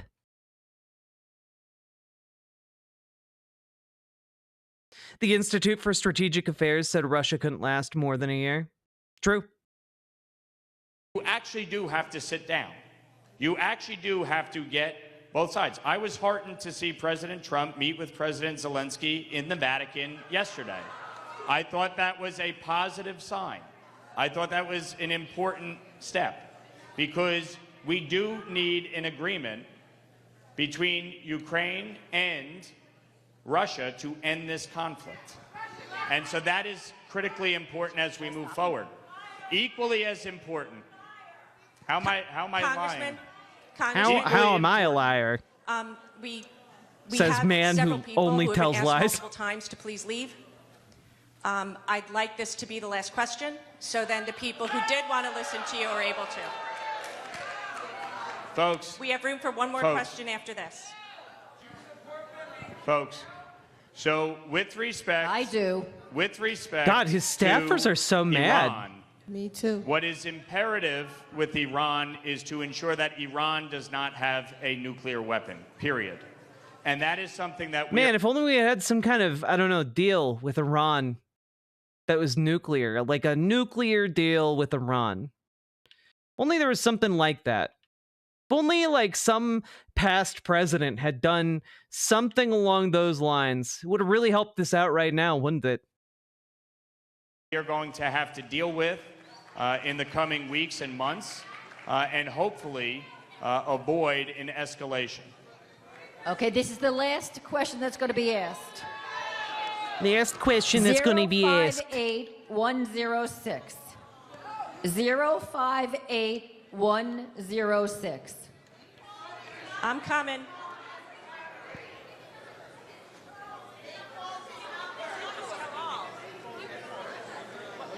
Before 040. And then the woman.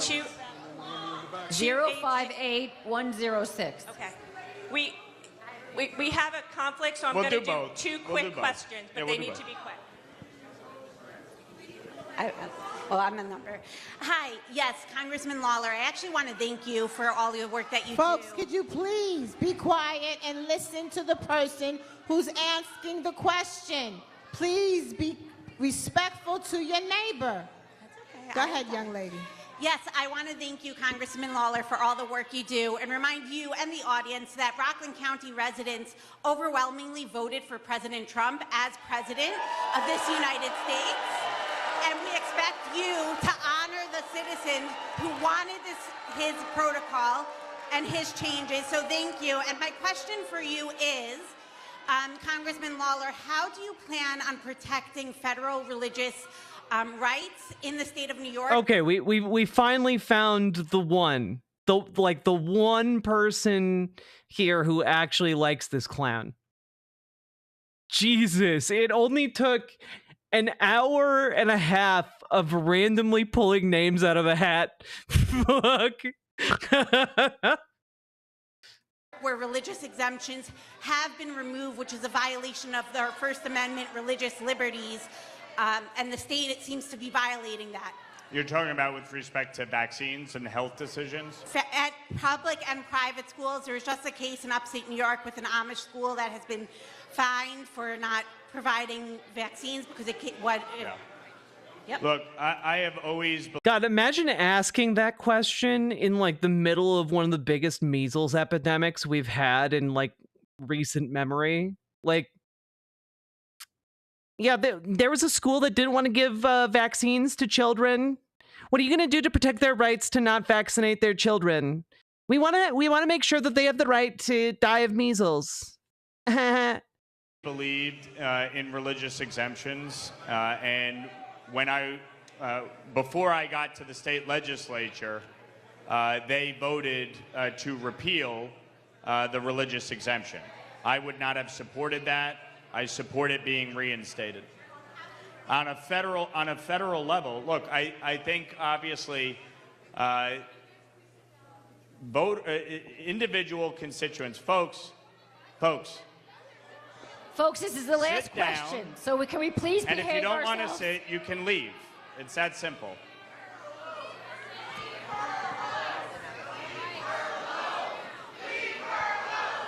Leave her alone. Leave her alone.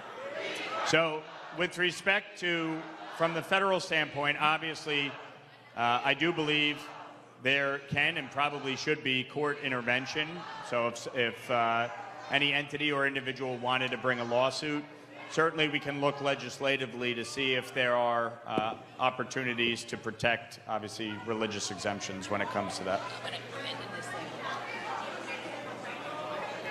Okay. Did you do that, or you can? You certainly can. I'll give you Yes, my you card certainly afterwards. can. We can connect. Yep. But we can talk. We have- can follow up. We have the last question here. This man's ticket was called before, so if that's okay, he promised he'd make it quick. No worries. Pressure's on. Here we go. So, all right. The emoluments clause is designed to ensure the public officials prioritize the interests of U.S. citizens. and they don't have personal gain or foreign influence. President Trump now has his own cryptocurrency. Yeah, the government has good question. No idea who's putting money in, who's taking money out. This is a They don't great know who question. the individuals are or the governments are. He makes money on every investment trade. He has his own social media platform that financially benefits him when he exclusively posts on it in order to increase members, bring attention to increases, which increases his revenues. Not to mention the gold watches, the Bibles, the $2 billion from the Saudis, close, the $2 billion for his son-in-law. If this was the Biden administration, you'd be demanding a hearing. So why are we not demanding a hearing? Great question.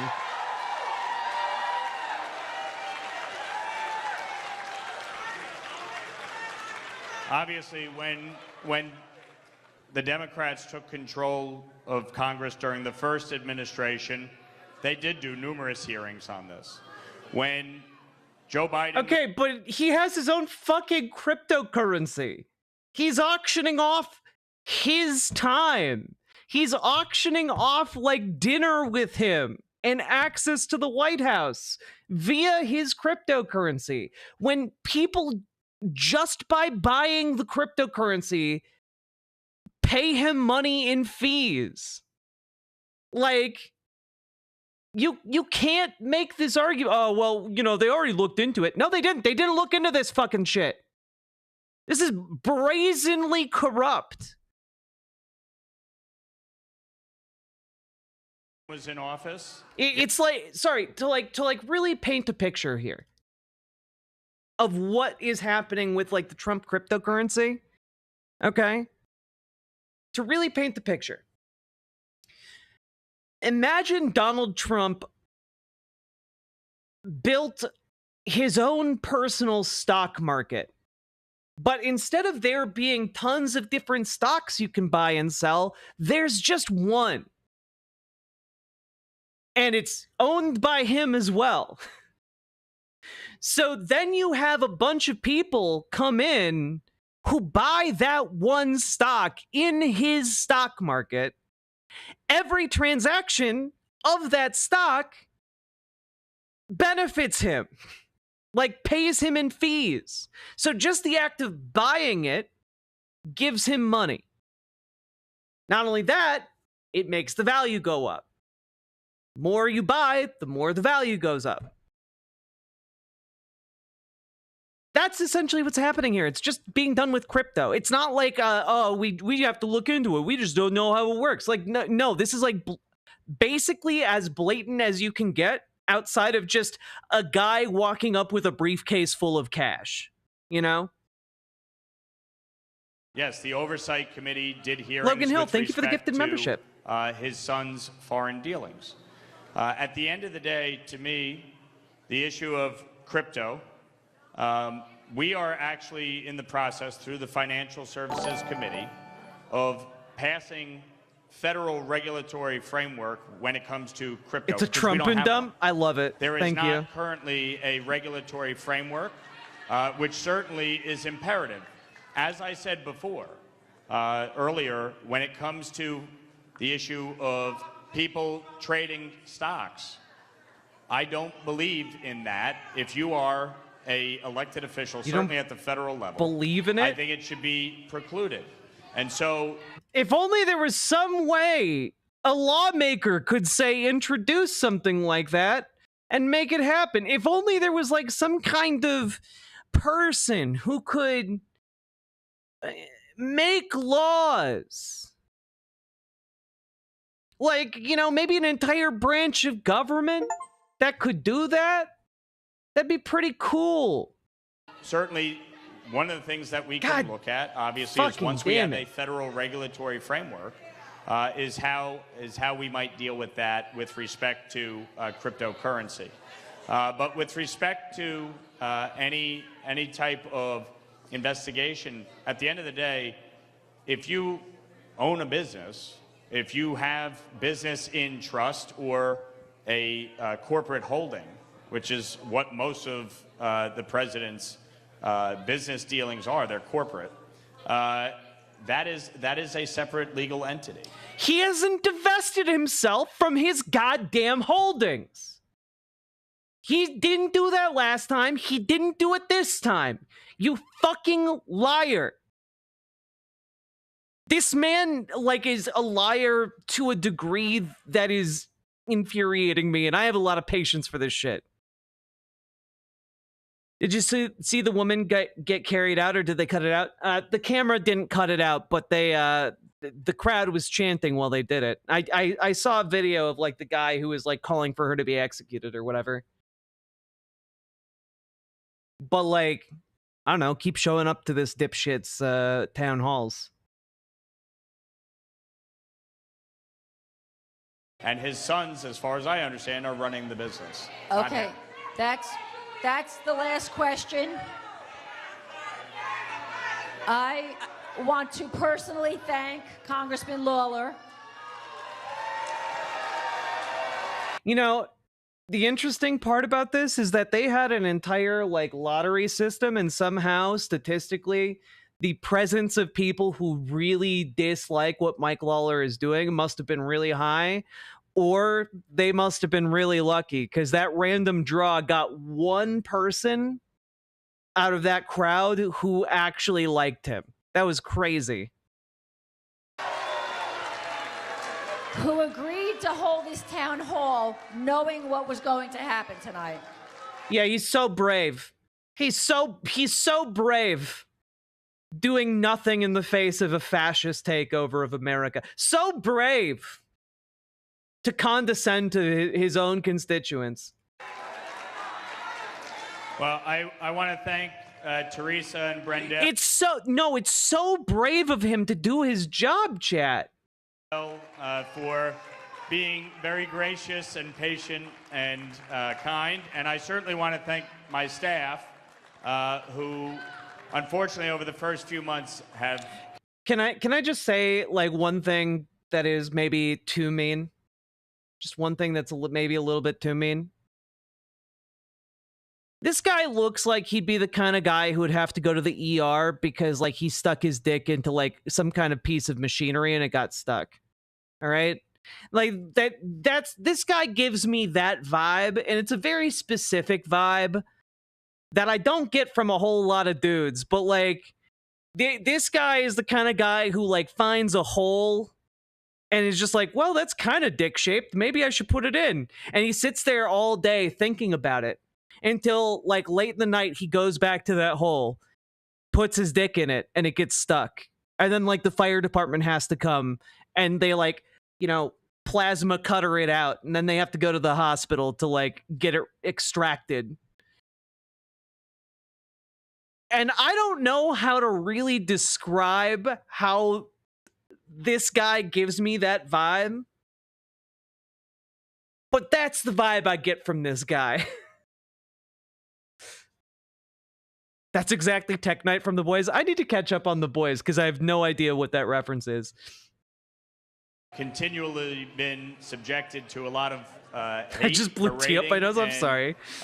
Frankly, terrible conduct. No, that's the thing, Superjet Guy. He's not even horny about the hole. He just has to know what happens. Brooke, you really need to stop. You really need to stop, Brooke. You really do. It's sad, Brooke. You really need to stop, Brooke. It's sad. Why is he harassing one specific woman in the crowd? Appreciate you coming out tonight. Appreciate you coming out tonight. Okay, Brooke. I want to hear the crowd just start chanting, fuck you, fuck you. Brooke, have a good night, Brooke. Have a good night. All right, folks, thank you very much. Appreciate you coming. Enjoy. Shout out to Brooke. Brooke is probably, like, a cool person to hang out with. What an asshole. what an absolute clusterfuck that was. Ooh, Shrub Girl, very true. I get mad calls 14-year-old girls attractive vibes. Yeah. I really enjoyed that. I thought that was great. Thanks for voting to cover that, chat. I really got, I do think that coming back to these, and I see it in you guys and how you guys talk about, your experiences under what's happening right now. But like, you guys really seem to get something out of seeing these town halls. And I know that it would be really good to just like show you like a 1 or 2 minute clip from these things, but like genuinely, you guys seem to get a lot out of watching the entire thing, As a former dispatcher, I can confidently say, he's the caller that would have random items stuck where they shouldn't be. Barbies in the butt, maybe. I was, okay, Sarah, sorry you're blue. I was thinking the same thing, but I didn't know if that was going too far, but then I went with Dick and Holes. God, Mike Dick and Holes. Anyway, that is the segment. I hope you guys enjoyed it. Like, comment, and subscribe again if you feel so inclined. But Mike Lawler is maybe one of my favorite guys to see constituents yell at him. It's a genuinely uplifting experience for me. That was great. Hell yeah. And Chris Huggy, thank you very much for becoming a member on YouTube. Appreciate that. Hit that follow button, hit that subscribe button on YouTube, like the YouTube stream, and consider dropping those subs, donos, memberships, super chats, etc. The segment's done, baby. And folks, I have another town hall for you guys, but it's a different kind of town hall, but one that I still think you guys will like, okay? Specifically, I found AOC's town hall. And I think that will be good for other reasons, because I think AOC is a really great communicator, and I think that she's going to be able to like answer some cool questions. Also, Princess Fiona, and oh, mommy, and Van Briggs. Here you go. 1, 2, 3, 4, 5. AOC, is Bernie there? Nah, it's her town hall with her constituents. 2, 3, 4, 5.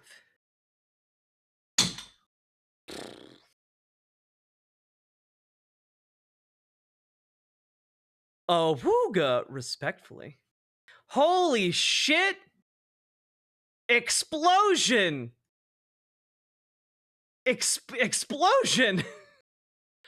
You have become a chat VIP over on Twitch. Congratulations. Yeah, remember how to do this. Don't want to ban you or warn you. Those are all mod views. Let's open the native card here.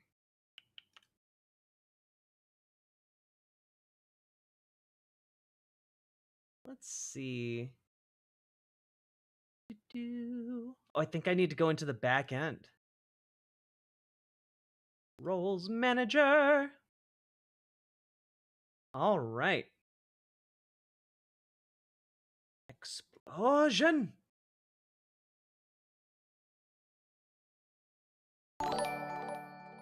Chris Huggy, thank you for the $10 super chat. Oh, wooga. Let's go here.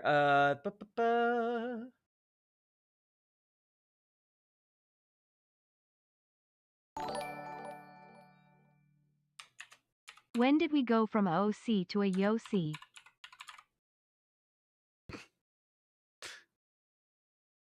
A YOC? A OC? I don't know. I think it probably just kind of blends together. Explosion 85, right? Yeah. VIP, baby, save. There we go. Explosion, you should be a VIP. Give it a whirl. Awooga! OC. OC. OC. There you go. We got a VIP in Twitch chat. Let's go. There was an op-eder event who wanted to, in bad faith, say she hasn't done enough on Palestine. Well, we're going to see how she dealt with it, aren't we? What's a Twitch VIP? If you watch on Twitch long enough, you get channel points. And if you get 1 million channel points on my channel, you can trade them in to become a VIP. You still have it in the back end, I think, Salmon Moose.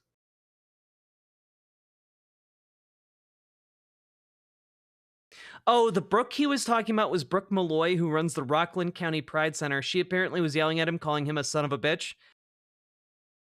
He deserves that. And honestly, his mom deserves that too.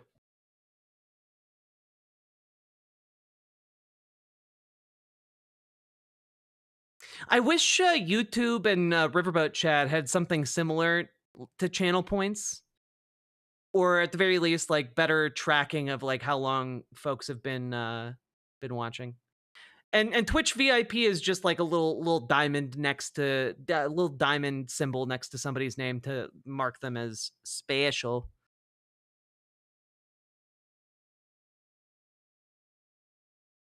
Jimmy Doorknobs. I like that.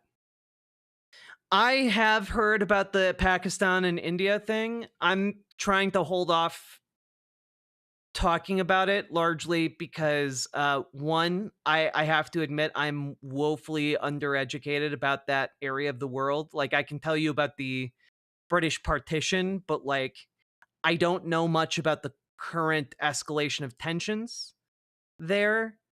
And also, I'm kind of waiting to see if this kind of back and forth is going to continue to escalate, or if, like, Pakistan is going to be able to, in the words of a BBC anchor that I was watching a bunch of coverage about it earlier today to, like, try and get up to speed on it, but I'm not enough. We'll see if Pakistan can satisfy its honor. Like, the news reports are breaking and not that reliable. Yeah, it does sound pretty bad. Multiple fighter jets downed, like retaliatory jets in the air. Like it sounds really bad, but too fluid for me to talk about. Are you gonna watch Murderbot when it comes out? Fuck yeah, I am.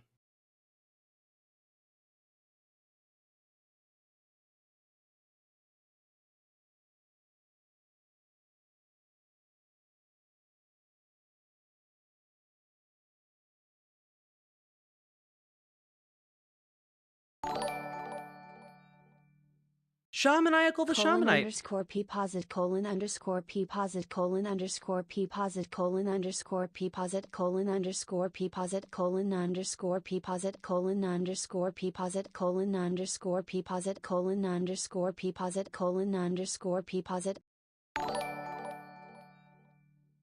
Graves Underground, thank you for the $5 super chat. Who doesn't consume any animal products? A Scandinavian vegan. A Scandinavian. I like how it gave like a little bit of like the accent to their to the Scandinavian.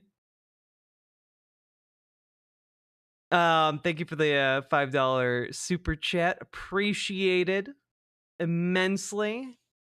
Also, folks, hit the like button on the stream. You gotta hit the button, folks.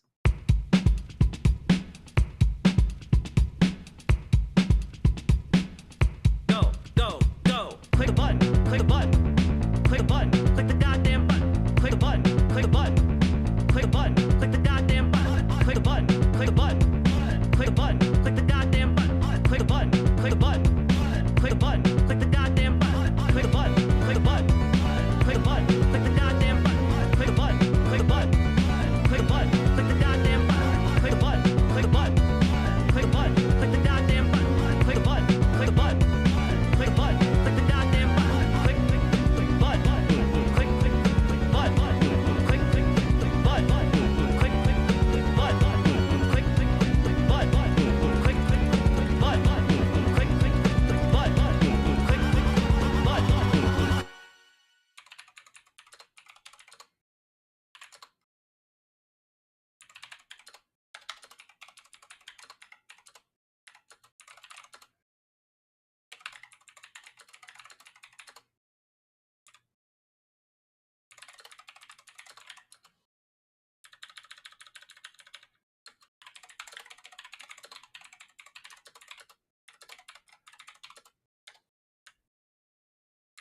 Click the get damn button.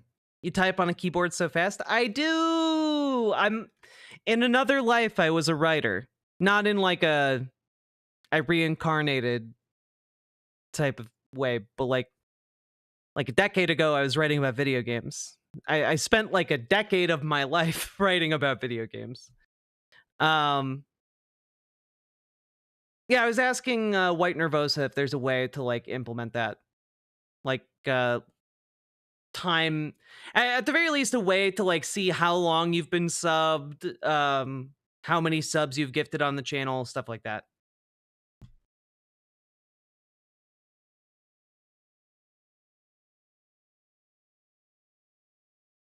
Not in an isekai kind of way, yeah.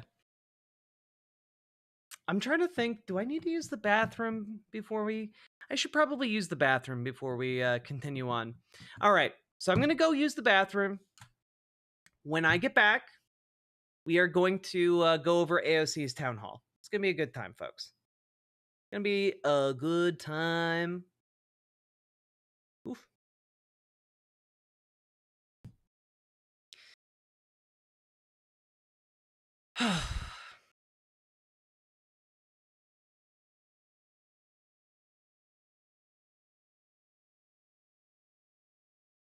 I catch up to stream just in time. I'm sorry, Mr. Balakite. BRB.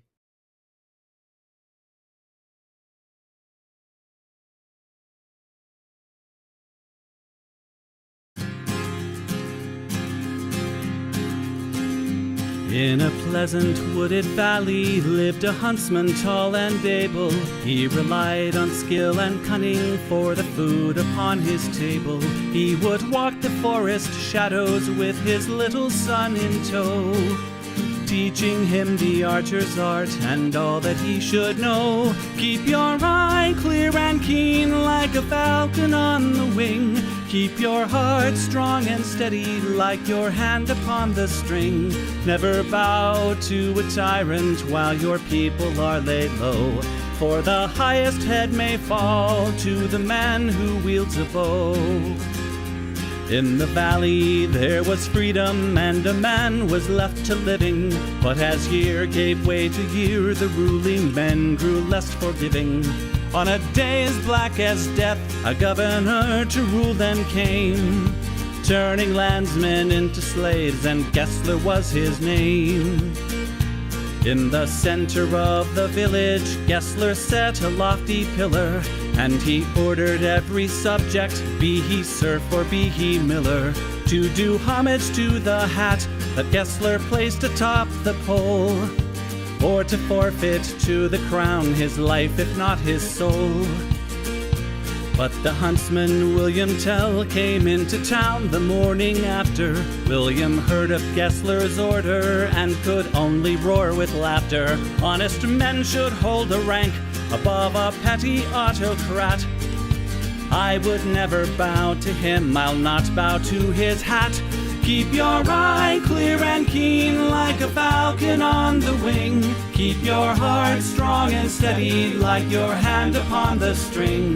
Never bow to a tyrant while your people are laid low, for the highest head may fall to the man who wields a bow. Gessler's soldiers seized the huntsman and his little son for treason, but the people of the village cried for mercy and for reason. Gessler stays the execution, but a cruel test contrives. Prove to me your skill, and you may ransom back your lives. I have heard it said you have no peer with longbow and with arrow, that your shaft can find the quickest hare and fell the smallest sparrow. On the head of your young son I'll place an apple ripe and red. Split it with one shot, or at my word you both are dead. William Tell went to his son and said, I swear I will not hurt you. Courage will not bow to fear, nor shall this evil conquer virtue. Turn your face towards our home and stand as still as any tree. I will split the apple, we shall soon be home and free. Keep your eye clear and keen like a falcon on the wing. Keep your heart strong and steady like your hand upon the string. Never bow to a tyrant while your people are laid low. For the highest head may fall to the man who wields the bow. Every tongue was still and silent as the archer paced the distance. Gessler's soldiers lined the square and there was no hope of resistance. William knocked a single arrow, put his shoulders back and drew. Then the arrow sang and split the apple clean in two. All at once the crowd erupted into cheers and into chatter, and a second arrow fell from William's quiver with a clatter. Gessler said, "Why hold two arrows when I bid you shoot but one? That one would have found your heart if I had shot my son." "Take the archer now and hang him," Gessler to his men was crying. But before the soldiers moved, the archer and his son were flying. From the shelter of the wood, the hunter loosed a final dart. Gessler died with William's arrow buried in his heart. Keep your eye clear and keen like a falcon on the wing. Keep your heart strong and steady like your hand upon the string. Never bow to a tyrant while your people are laid low. For the highest head may fall to the man who wields a bow. Keep your eye clear and keen like a falcon on the wing. Keep your heart strong and steady like your hand upon the string. Never bow to a tyrant while your people are laid low. For the highest head may fall to the man who wields a bow.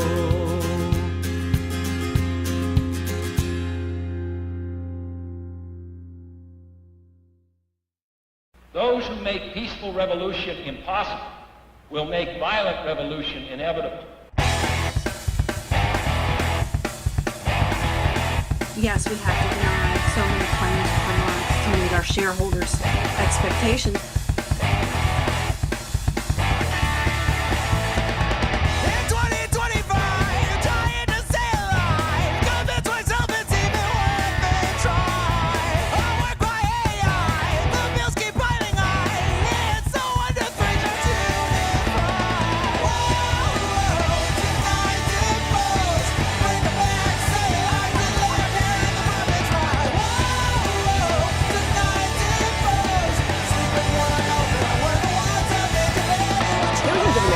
including children, have lost their health insurance. What's so frustrating is that politicians have spent decades, saying they recognize the problem and they make promises to do something, and then almost nothing happens. They say to themselves in the dark, it's only a crime if you don't wear a tie. We keep them all busy paying their fines. Hear the epiphany, light up the spark. You know what they say to themselves in the dark. It's only a crime if you don't wear a tie. Seniors are the fastest growing segment of the homeless population. And this is a great thing because it inspires everybody, gets the motivation to look up to the 1% and say,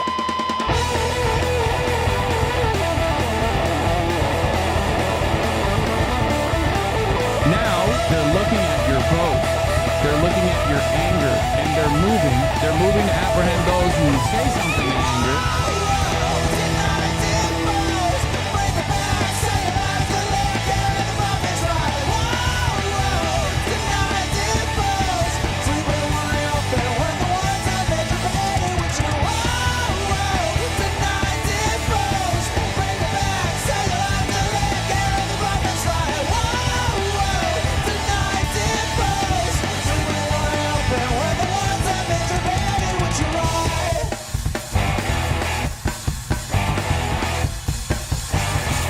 Increasingly by choice or by accident, this is the role our nation has taken, the role of those who make peaceful revolution impossible by refusing to give up the privileges and the pleasures that come from the immense profits of overseas investments.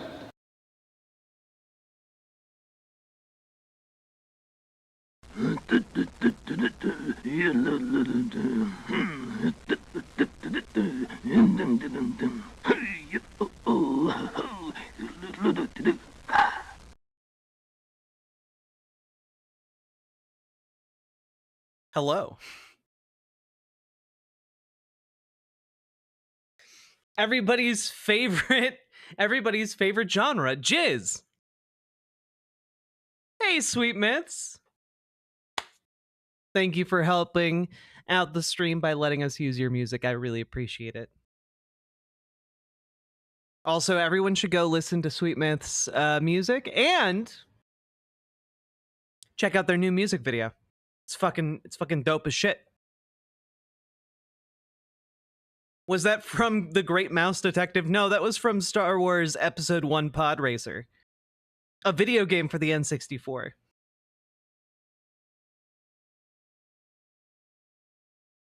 Whew.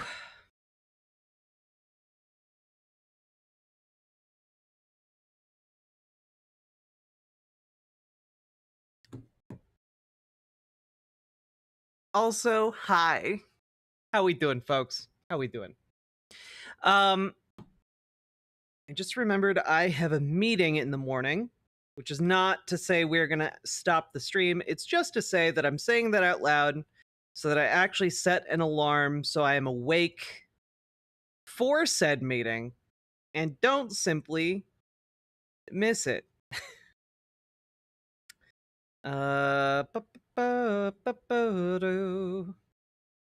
Okay. You know, we'll set it. There we go. Now that's a game I haven't played in a long time. A long time. Look, it is fine if you haven't played Pod Racer, but it is a badass N64 game. It is all they made a PC port of it recently, so you can buy it and play it, and that's cool. Liz Galahad, thank you for subscribing with Prime over on Twitch. I appreciate you. And all right, let's dive into AOC's town hall, huh? I had fun covering Mike Lawler. And I'm with the office. All right.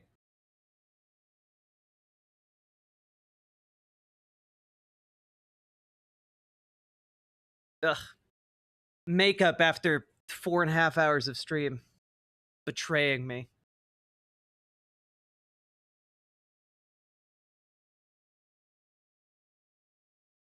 All right.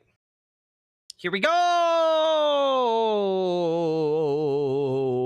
I am the intellectual equivalent of an assault rifle. All right. Folks. So, folks.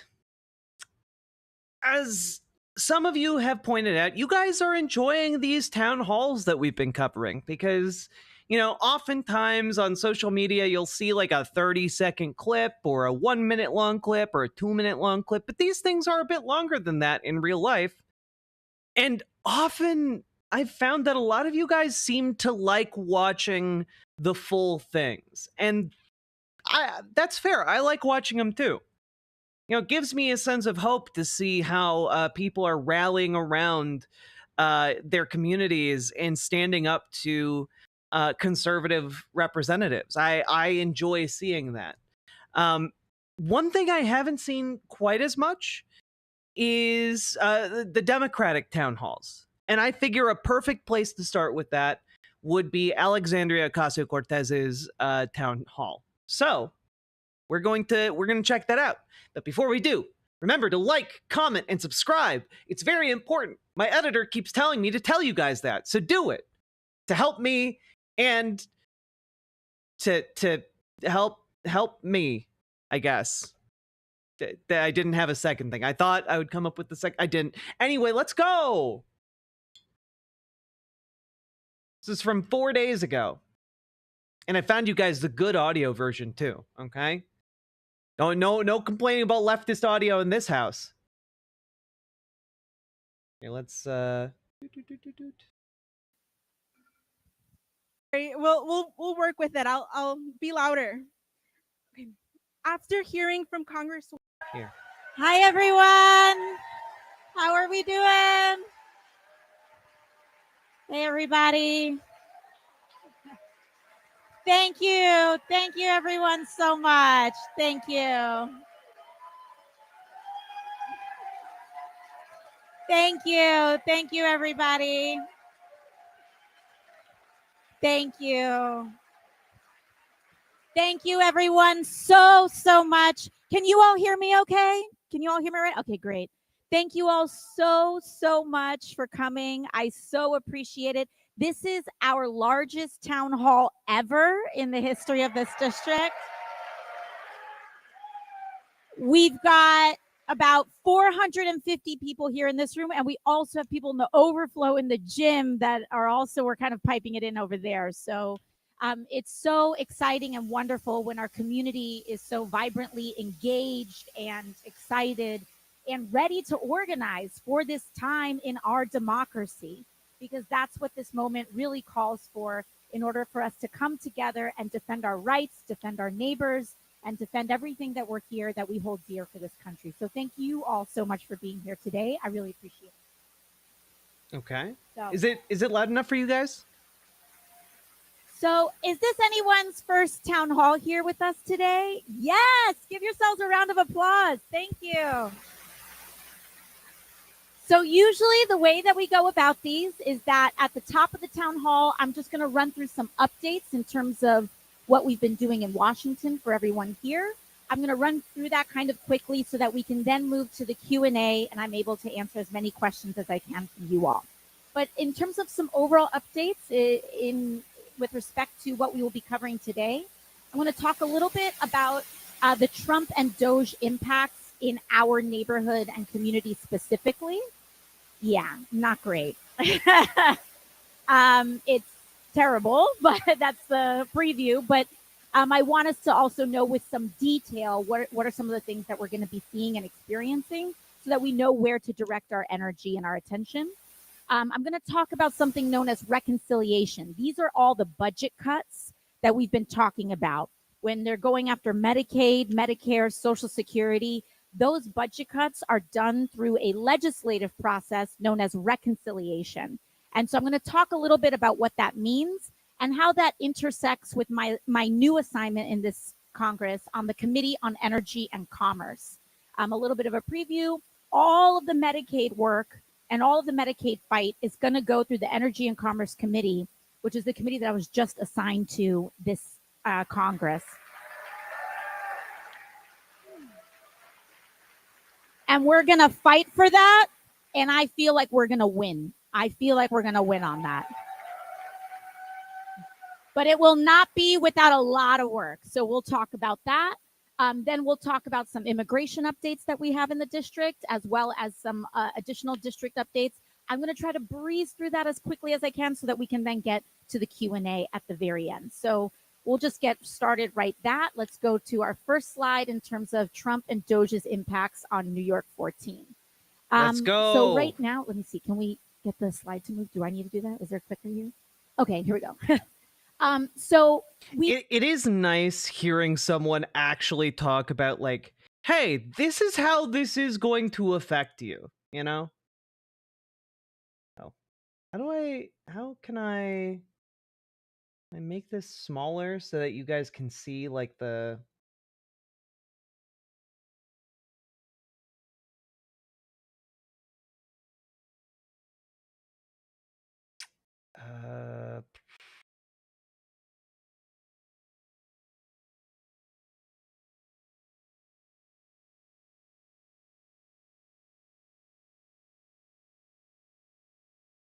Oh man, I really want to move this over so it's like right below the interpreter, but not okay. Maybe we can make it slightly smaller so that it doesn't come over quite as much, question mark?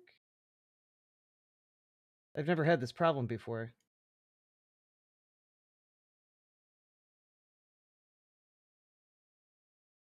This...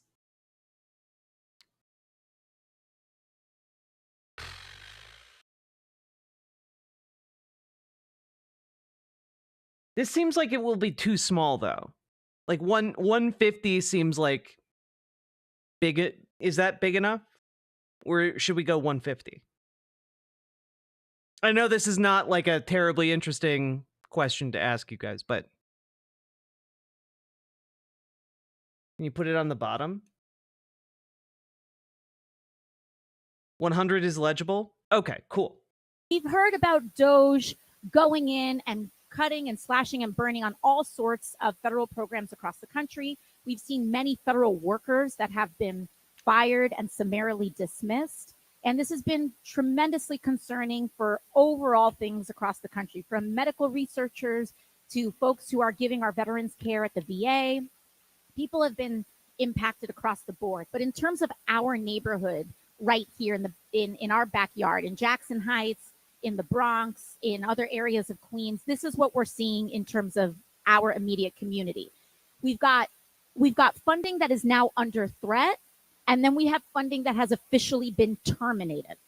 And so in New York 14, in our district, a lot of people don't know that that huge amounts of the Montefiore Hospital network is in our community, our congressional district.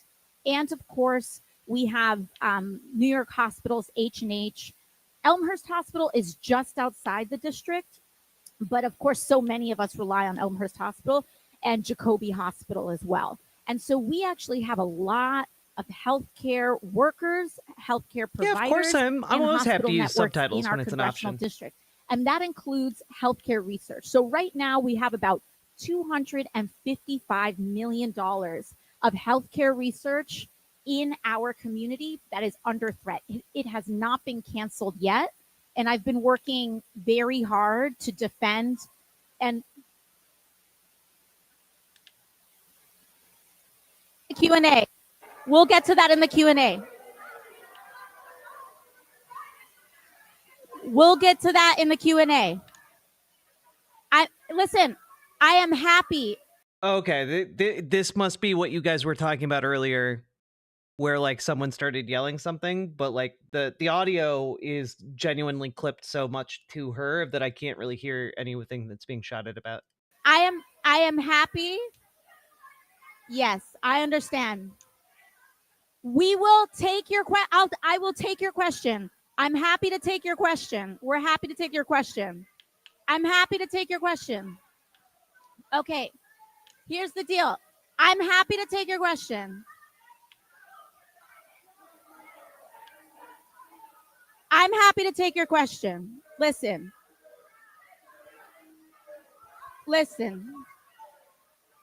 God, this makes me glad I'm not a politician. It'd be really hard. I would have a hard time in a situation like this. Ma'am, you're going to have to sit down. All right, ma'am. All right. I'm sorry, ma'am. Listen. All right, ma'am. Ma'am. All right, listen, ma'am. Ma'am. Thank you. Thank you, ma'am. Sorry. Listen, folks.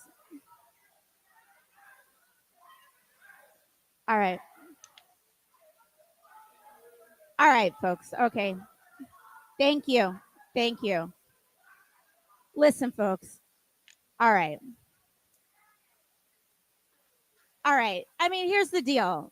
With town halls, I more than welcome people who disagree or are maybe even super pissed off at me for any issue to come. But we have some ground rules here, which is that please wait to the Q&A because we don't want to deprive all of our neighbors of the ability to have information and hear things and respond to it. I'm not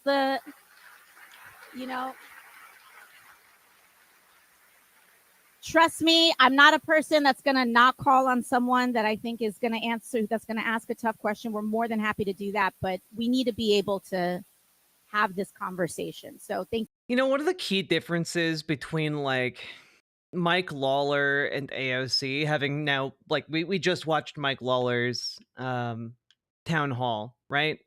Is that I genuinely do believe that AOC would take that question. Even if it made her look bad, I do think it would make I do think that she would take that question. And I don't think, however, that Mike Lawler would ever in a million years actually take a question from someone he didn't like, you know?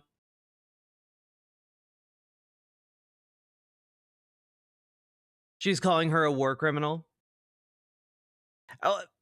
Again, I think that that's totally something that she would have engaged with in the Q&A part. And, for all I know, maybe she will. Thank you all. Anyways, so we have this healthcare research that's under threat, but we've been working very hard to stave off those cuts. So far, we've been successful, but it takes constant work on it, and we've been able to do that, including reaching out on a bipartisan level in order to get that done. But what has been terminated has been $63 million in FEMA funding for the East Elmhurst and Hunts Point cloudburst projects. Now, what that means, cloudburst, does anyone remember that kind of flash storm that happened a couple of years ago? It was absolutely tragic. We lost 12 of our neighbors in basement apartment flooding because of this sudden storm that came up a couple of years ago. That was known as a cloudburst. After that storm, I brought then President Biden to the district. We brought him to East Elmhurst, to one of the neighborhoods that was most affected. And we got $63 million in funding to help try to reconstruct some of these areas and stave off some of what we had seen there. We received notice that grant, that the Trump administration terminated that grant. And this is something that we're still trying to figure out how to recoup. But I want you all to know that that's some of the actual backyard cancellations that are happening as a result of Trump and Doge. And so a lot of times Republicans kind of go around and they're like, oh, they're just cutting waste. This is just about fraud and abuse. No, 12 people died in this neighborhood, and we were doing something to fix it, and they have cut it. This is not about going after waste, fraud, and abuse. This is about looting the public funds in order to pay for tax cuts for Elon Musk.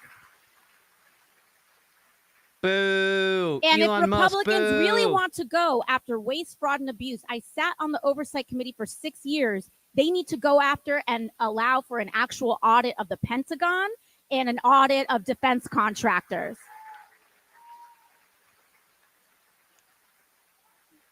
In terms of other funding that's under threat across New York State, we've got $60 million in environmental justice grants, $10 million in grants for the state education department, and $300 million in grants for the New York State Department of Health, the Office of Mental Health, and the Office for Addiction Services. We also have some terminated grants here, which is an ORR grant. This is the Office of Refugee Resettlement. So these are for refugees and the grants that we've been seeing there. For unaccompanied minors and children, that was canceled. We have HUD emergency housing vouchers that were canceled for next year, and citizenship and integration grant program contracts that have been canceled. And so we're doing as much as we can to try to see how we can compensate and defend against that. So we've got that. Our next slide here is to also talk about energy and commerce. So can I just say, sometimes the damage that is done by these cuts is so staggering. I can't even grasp being in a position where I lose $1 million. That seems like that would end my life, right? Imagine losing 255 million because of some goddamn dipshit, Just fuck. And that's for healthcare research. That's for cancer research, Jesus. This year, I shifted from the oversight committee, and I am now assigned to the Committee on Energy and Commerce. This is one of the most powerful committees in all of Congress. 60% of all the legislation that passes through Congress goes through this committee. It has jurisdiction over healthcare, over technology, over energy projects. So it has very wide jurisdiction. And it also oversees massive areas of Medicare, Medicaid, and other key programs. And the jurisdiction in and of itself is $2.5 trillion of the American economy. And so this Medicaid fight is right here at our doorstep. In fact, one of the big victories that we've had recently that I was able to share at yesterday's May Day rally in Foley Square is that we had this Medicaid fight. Republicans are talking about this reconciliation process, and we can go to that slide now as well, is that Republicans keep talking about they need to find $880 billion in cuts through the Energy and Commerce Committee alone. Yeah. And what I find very interesting is that they aren't saying, hey, cut all the waste that you find. Go investigate, go see if you can find waste or find. No, they're saying, we need $880 billion to pay for the GOP tax cut. They say we want to cut almost $1 trillion in taxes for billionaires and the very rich.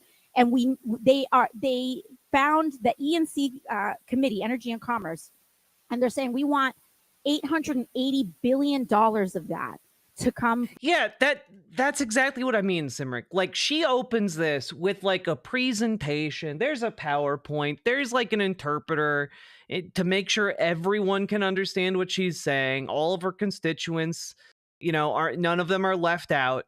And like, not only that, but she actually is explaining, hey, here's how this stuff is going to affect your life, as opposed to just like, I don't know, seeking out bootlicking assholes, which seems to be like Mike Lawler's thing, I guess. From this committee, we want $880 billion to come from Medicare or Medicaid. They wanted to come from Medicaid and or Medicare, Social Security, etc. However, what we have been able to do is sound the alarm on this. And in our rallies with Senator Sanders, in our ability to organize to the public, The fact that she had an OBS scene made with proper labels drives home just how behind the times the posters in Congress era is on proper tech use. Right? Like, I don't know, in the Democratic ranks, it's like her and Maxwell Frost who would be able to do this. This is a very sophisticated setup for any other member of Congress.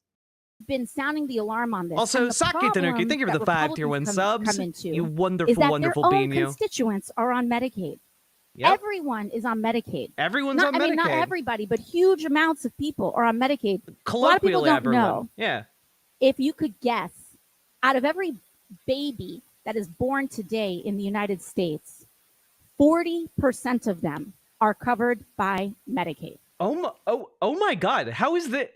Like, I'm sorry. I cover politics for a living. How is this the first time I've heard that statistic? That's nuts. That's nuts. That should be the go-to talking point about these cuts. Republicans constantly LARP about like as if they care about kids, and like, no, you fucking don't. 40% of children are being born on Medicaid. Holy fuck. I have not heard 40% of children being born on Medicaid. I've heard a lot. I've heard different figures about the amount of kids on Medicaid, not the amount of kids being born on Medicaid.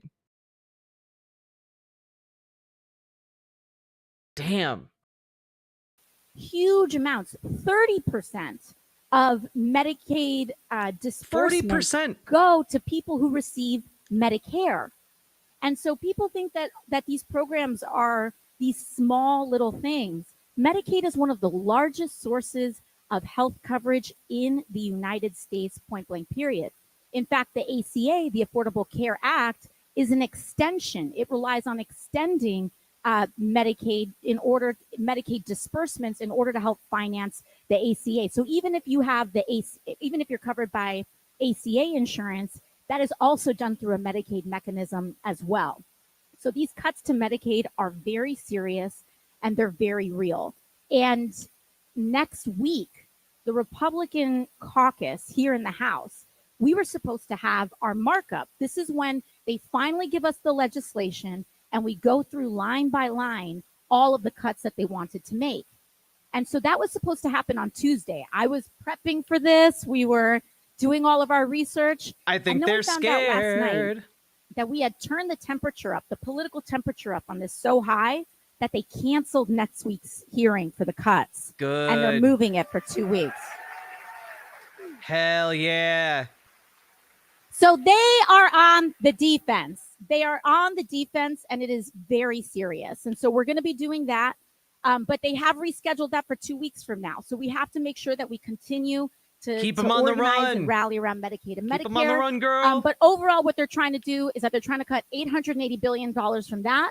They want to do another $230 billion. So we're talking about $1 trillion in cuts. Jesus. But from SNAP, from the Agricultural Committee. And so they want to cut SNAP and cut Medicaid. And they're also proposing changes that include work, quote unquote, they call them work requirements, but I call them paperwork requirements. Hey, because Medicaid is one of the most effective. That was not necessarily one of her best singers. Not the best, not the best zinger I've ever heard from AOC. But you take what you can get. Public programs and efficient public programs that we actually have. They've gone through. Yeah, I mean. They've genuinely only 2 to 4%, 96 to 98% of all people on Medicaid are verifiably, certifiably either have a disability, an extreme disability, they cannot work, they qualify through their income. Gokuja, you've been on Medicaid your entire life. That's crazy. We know this about Medicaid, and we know that it's already one of the most efficient public systems. And there are states like Georgia and Arkansas that have tried to institute these things. First of all, it actually makes costs explode because when you are forcing people to do a ton more paperwork, you have to hire a lot more bureaucrats to go through that paperwork. And what we actually found was that in the state of Georgia, 90% of all that extra money ended up going to administrators and not into healthcare. So it adds costs to try to process all of this bureaucracy by creating more bureaucracy, and it takes money away from actually going to paying nurses, doctors, covering prescriptions. It's just bad all around for a program that we know does not have large amounts of waste. If Medicaid in fact had huge amounts of fraud, etc., it's something to address, but we know that it doesn't. And so all this is doing is actually adding waste instead of taking it away. So we've got our next slide here. It's all just a bullshit machine. Which is some of the things that we're seeing on immigration. Of course, immigration, this is an issue that is very near and dear to our community. Our community is overwhelmingly immigrant families, first, second generation. And we want to make sure, and one of our highest priorities is keeping families together while keeping our community safe. Point blank, period.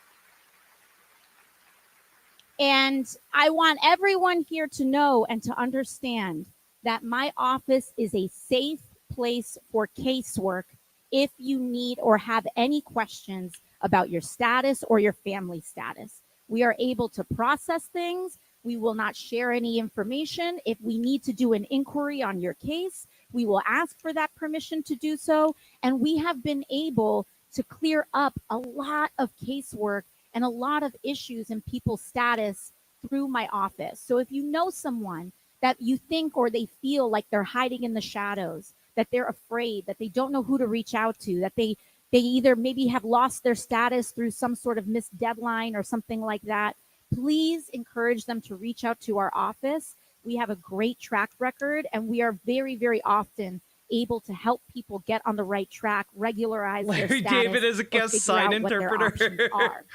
That being said, the Trump administration, they like to say, and this is what Trump ran on, right? He said, we're only going to go after the quote unquote criminals. It's up to 47% in rural areas. That's wild. Like half of children are born on Medicaid. Oh, God.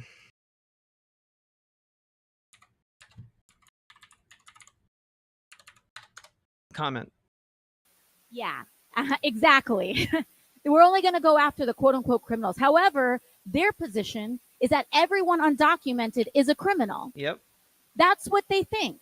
They think that the DACA recipient, that the baby that was here from 2 years old, whose only country they have ever known is the United States, that maybe have served in this country or now is a doctor, is a quote unquote criminal.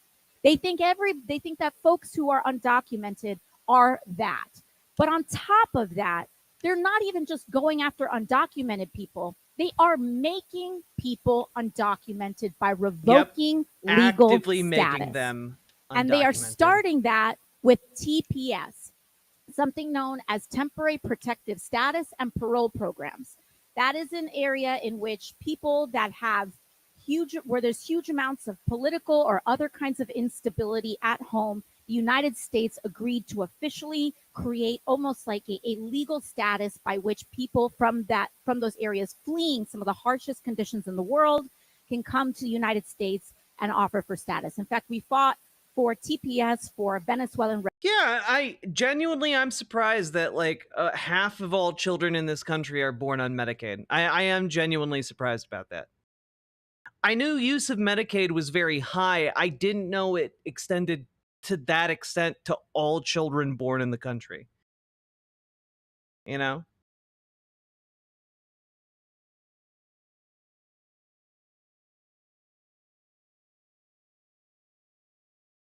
Nearly 47% of children living in rural areas rely on Medicaid compared to 40% of children in metro areas.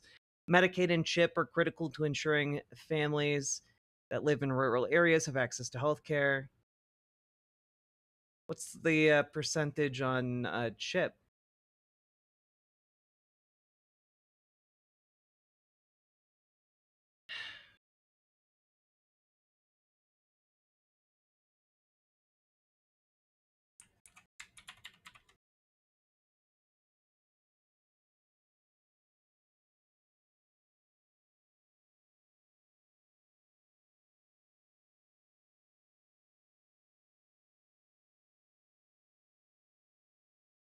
God.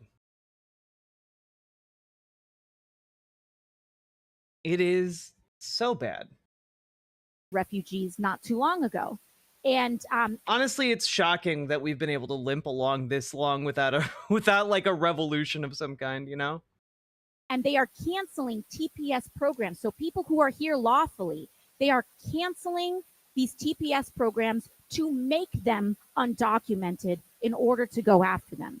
So this is not about anti, quote unquote, illegal immigration. This is anti-immigration. And it is very important that we understand that and cut through the rhetoric and cut through the nonsense, because they do not have a leg to stand on when it comes to this argument. They've also ramped up deportations, including deportations to Guantanamo and also to El Salvador, which is completely illegal. And I don't even want to call them deportations. They are sanctioned kidnappings in many circumstances.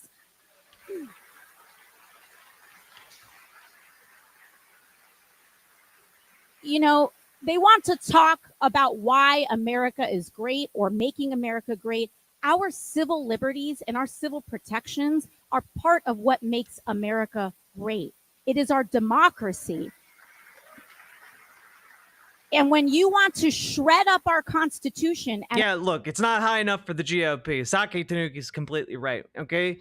47%, that's rookie numbers. We need 90% of this country born on Medicaid.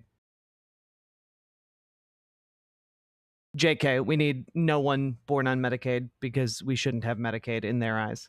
And eliminate due process, that is one of the most, it's attacking what it means to be an American. And it is eroding and degrading what it means to be an American when we rip up our Constitution and due process. And that's exactly what they're doing here. We have, of course, attacks on free speech. We have our own Mahmoud Khalil in Colombia, a Columbia student who was detained and is detained. And we've been in close contact with his family in advocacy for his case in order to release him from the Louisiana detention center that he is in. But there is the only grounds in which he was detained was him exercising his free speech in order to advocate for Palestinian human rights and to end the war in Gaza. And we have to make sure that we are advocating for him and agitating for his release. We recently had another student in Vermont that we were able to successfully advocate for his release. He is out on bail. That happened this week, and we are hoping to be able to do the same thing for Mahmoud Khalil.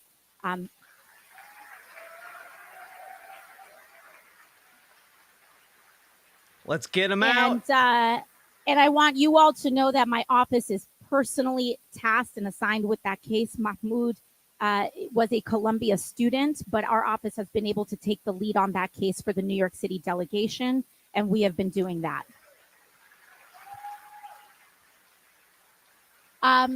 Now, additionally, what we've also seen is that the Trump administration has Everyone should be on Medicaid? Absolutely. Absolutely. They have broken, it's not even enough to say that they have broken norms. Historically, if you were undocumented, you could still pay taxes in the United States. And millions of people, undocumented people, pay taxes in this country in the hope that they can one day regularize their status and be on a path to citizenship. The Trump administration has decided to end that firewall between the IRS and ICE, as well as with HUD, the Housing and Urban Development. And so there's now unprecedented data sharing that is happening that is very dangerous, and I think it should be dangerous for all of us. This is not just about immigrants. This is about all of our privacy and all of our civil rights. But what we've also been doing is I've been hosting Know Your Rights seminars through my office so that community... My mother has grown fond of a far-right painter. She showed me his latest masterpiece. It's Trump and Elon smiling and giving everyone the finger. She just doesn't get it. This budget is just that 2 middle fingers to most Americans. Her included. God. Medium My breakdown, mother has I'm grown sorry. fond of a far-right painter. She showed me his latest masterpiece. It's Trump and Elon smiling and giving everyone the finger. She just doesn't get it. This budget is just that 2 middle fingers to most Americans. Her included.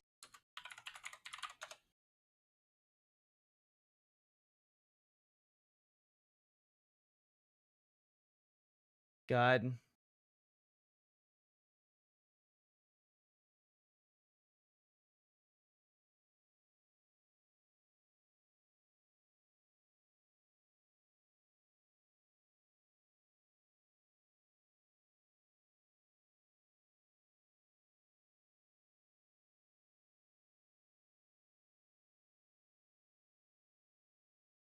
I was trying to see if I could find that painting, but it's not worth the effort. But I am really sorry. Like that must be really painful. You know? Like these people want like I know it sounds hyperbolic and I say it a lot, but these people genuinely want us dead.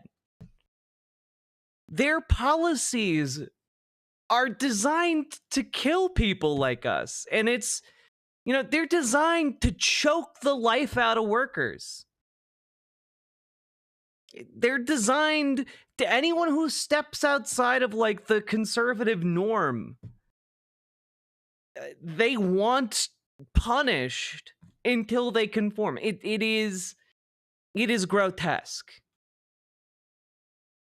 There's a recent TikTok where a young woman was like, why does the US look like shit everywhere? Yeah, the whole fucking infrastructure has been crumbling since the Reagan days and it will only get worse. I'm surprised the bridges don't collapse weekly. Yeah. Yeah. There are some nice places in the United States, but like so much of this country is falling apart at the seams. Like socially, physically.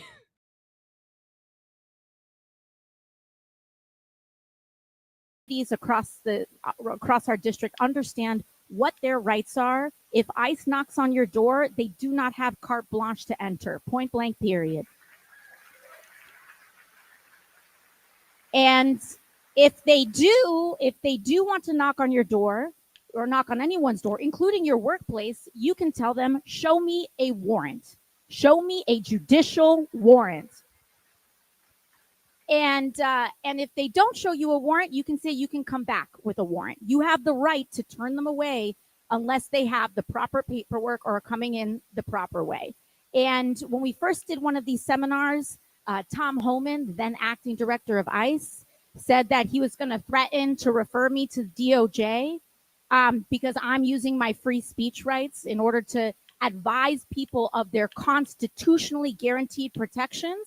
And he may want to do it again today. And to that I say, come for me. You're going to have to come for me. Let's go. Do I look bravery like here. I care? Because the way that we guarantee in this moment, when people say, how do we protect against everything that's going on? How do we make sure that what can we do to prevent this erosion, all this stuff that's happening? We do it by exercising and using our constitutional rights. Our rights are use it or lose it. Yep. So we need to use it. Let's go. And we need to challenge them. So don't let them intimidate you into thinking that you're doing something wrong by telling people what their actual legal constitutional rights are. There's nothing wrong about it, and there's nothing illegal about it. And if they want to make it illegal, they can come take me. That's how I feel about it.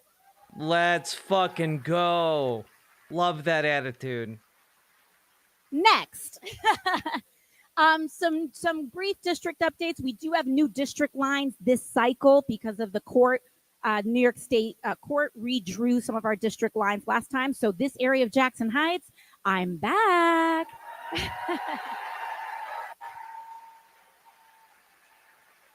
And it feels so good to be back, I'll tell you. We also have some immigration casework. I mentioned that before. Please encourage people to come forward, but also same thing, Social Security. If something is wrong with your Social Security, your Medicare, your Medicaid, please come to my office. Sometimes you don't have to pay a lawyer $1 gazillion to do that. We will do it for free. Sometimes they don't want you to know that. But we can, or if you do need legal counsel, we're happy to refer you to some resources. And also, everyone, Real ID is kicking in. That is next Wednesday, I believe, next week, May 7th. And if you do not have your Real ID, you will not be able to fly.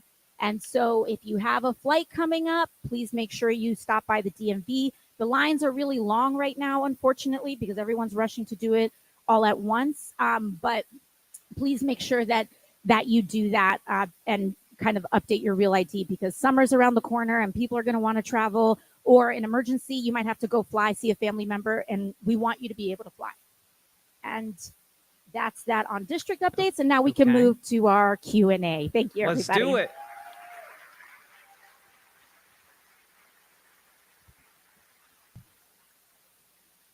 Wait, let me look that up real quick. Do you currently need Real ID to fly? Did that actually go through?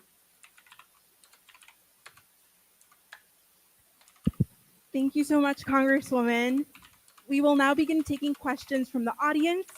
I will call out 2 names at a time, so please stand up when you hear your name and your neighborhood. My colleague will bring a microphone to you.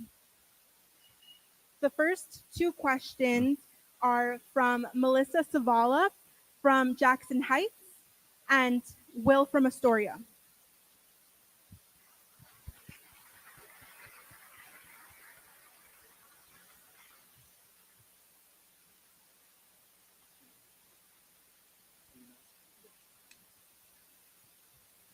Hi, Oh, there we go. We can hear the questions. Okay. Sorry. Sorry. Yes, now I hear the difference. I'm wondering. Sorry. I'm wondering if there's something that you can do in terms of helping land preservation issues around Queens, especially in our area, considering that we're about to lose parkland, and there's also a housing crisis, and I'm wondering what you think about that and what you can do to help. Thank you. Sorry, I can the top part of the question. Sorry, I'm trying to hear. Is it you said the land parkland use? Is this around the casino? Yes. Okay. The casino. Okay, so for folks who may or may not be familiar, there's the proposal around the casino in Citi Field. And in fact, in our community, we have not just one casino proposal, we have 2 casino proposals. There's one in Queens, and there's another one in Throgs Neck in the Bronx half that Bally's is trying to put out there. And in terms of the process, I will say that formally, I don't have a vote in this. The way that it works is that it's, I believe, like all of your city and state elected. So it's the city council person, your state rep, your state senator, and they have to vote on it. I'm not included in that committee for a vote, so I don't have a formal vote on it. But I have made my position actually on both of these casinos clear. I am not supportive. Her constituents really seem to love her. Now, I will say, there are, and the 2 casino proposals are different. In the case of Bally's, I do not believe that Bally's has provided the resources. Listen, parkland is very precious land, and there should be, if there's going to be any proposal to alienate parkland, whoever's going to be utilizing that parkland should be investing in the community, and it shouldn't just be a one direction thing. And in the case of Bally's, the proposal does not have really anything binding, and we are going to be alienating a lot of parkland in the Bronx, and there's no give back from Bally's to the community in that specific instance. And so, and also on top of that, I think like $100 million of that would also, due to a prior arrangement, would go to the Trump organization. And like, it's just a mess. The whole thing's a mess. Not good. So in terms of Bally's, those are, I'm not supportive of it. But also just in general, on the Queens half, I understand there's like, it's more split, right? There are members of the community who are supportive, members of the community who are not. I personally, just writ large, am uncomfortable with bringing gambling into, that's just kind of where I'm coming from. Yeah. But good. But again, once again, like I know that this is a very heated discussion point, and that's just kind of where I'm coming from on this. But again, I don't have a vote. I don't have, this is a state and city level, and I know there's a lot of intense feelings on this, and I want to make sure that we can get through this as a community. Also, the city field part has been redistricted out of my district. So this is, pardon? Yes, you're right. The neighbors, of course, and the folks that live in our community are affected by it. I felt similarly about, Amazon HQ2. That was also controversial, and people in our community were affected by that. But it in terms of the actual district, it is now. Sakatanuki, thank I you for get 5 surveyed subs. every week on the NYC casinos, and I'm always strongly disapproving of all of their proposals because predatory targeting of gambling addicts. It's true. Like, there's a part of me that has nothing really against the concept of casinos, but that's because I'm not like someone that's prone to like gambling addiction. Like it's not something that appeals to me. And but the reason I guess I disapprove them, it's not like some Puritan like, oh man, gambling is inherently bad. It's mostly just like I can see that it negatively affects a lot of people, and I don't like that.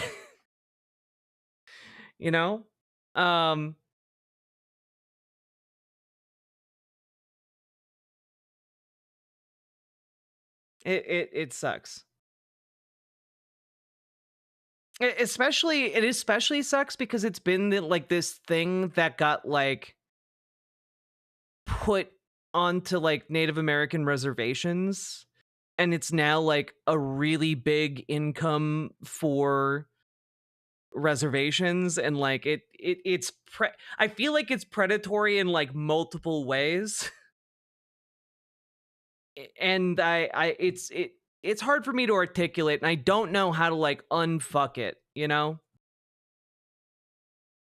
Yeah, exactly. Satanic Panic at the Disco. My tribe has a casino in Northern California. It's how I have an income. I can't work and don't qualify for disability. Yeah. Like, And I just don't know how to like unfuck the situation in that particular case. I was also so disappointed by Vegas. They spend so much money and effort on theming, but every casino has the same digital garbage slots from the airport. Does it really? I've never been to Vegas.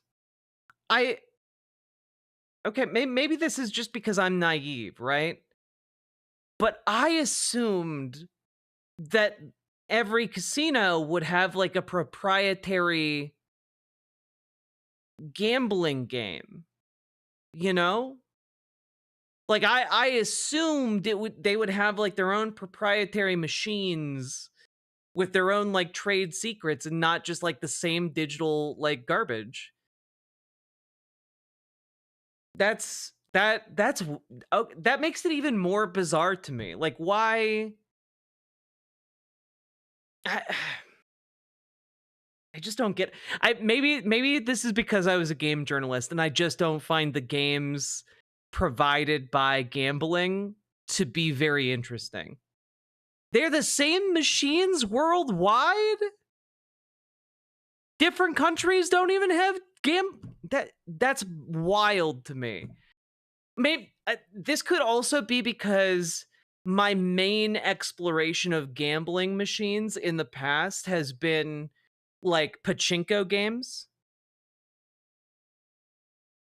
Because pachinko games go fucking all out. Okay?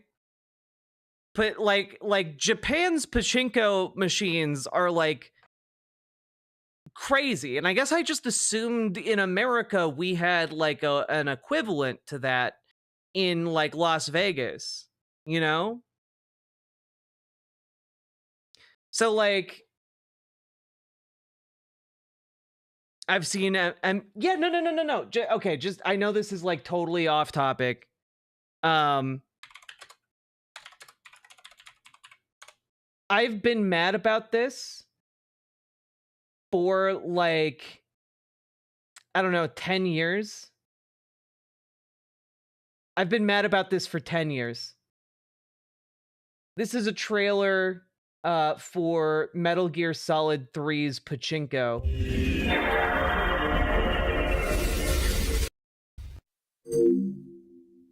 Yeah, whatever, it's upscaled.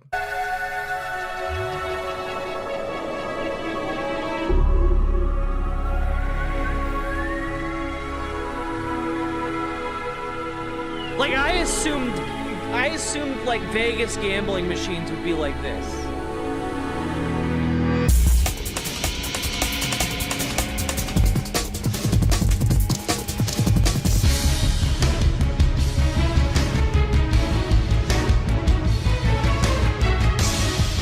They fucking like remade half of Metal Gear Solid 3 specifically for pachinko machines. And I'm so fucking mad about it to this day. They have a trailer for the pachinko machine.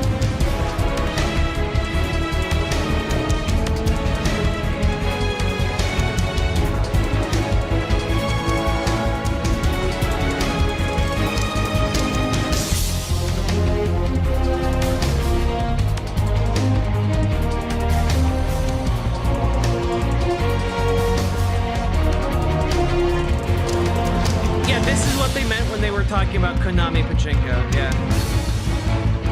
Basically, they're making gambling machines themed after Konami products.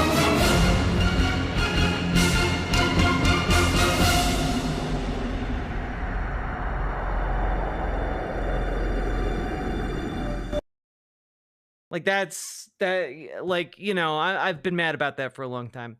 It's a huge problem in Australia. We're one of the largest gambling nations, and it's mostly through these devices.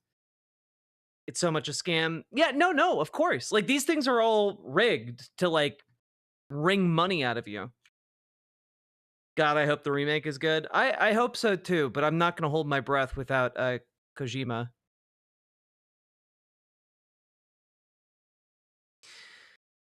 So like I don't know, like I assumed like I assumed Vegas had comparable machines, I guess.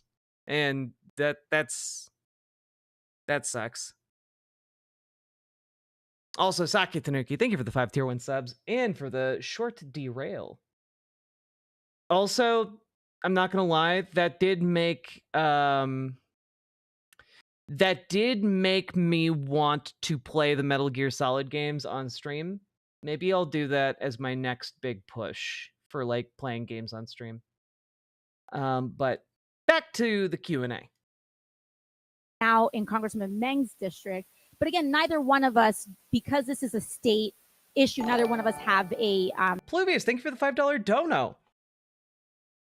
I work in a little casino. Nearly all casinos sublet their machines from one of 4 companies: Bally's, IGT, Williams, and Konami. My casino owns about half of our machines, and we're in the minority. That's wild. So basically there's like a monopoly going on practically. And I imagine they all collude with each other. Like my instinctive response to finding out there's like 4 goddamn companies behind all gambling machines is that they all work together.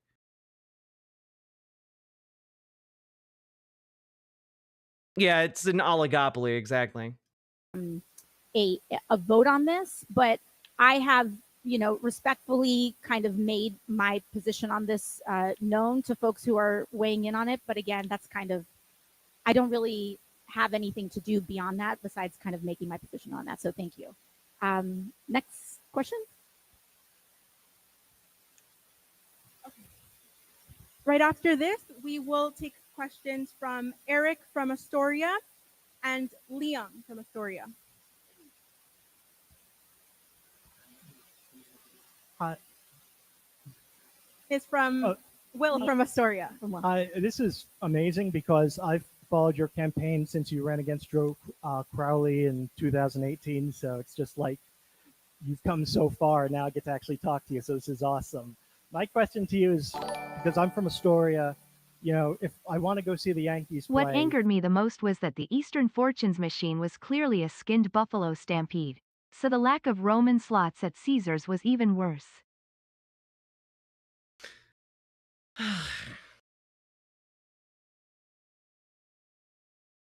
It all seems so lazy. Like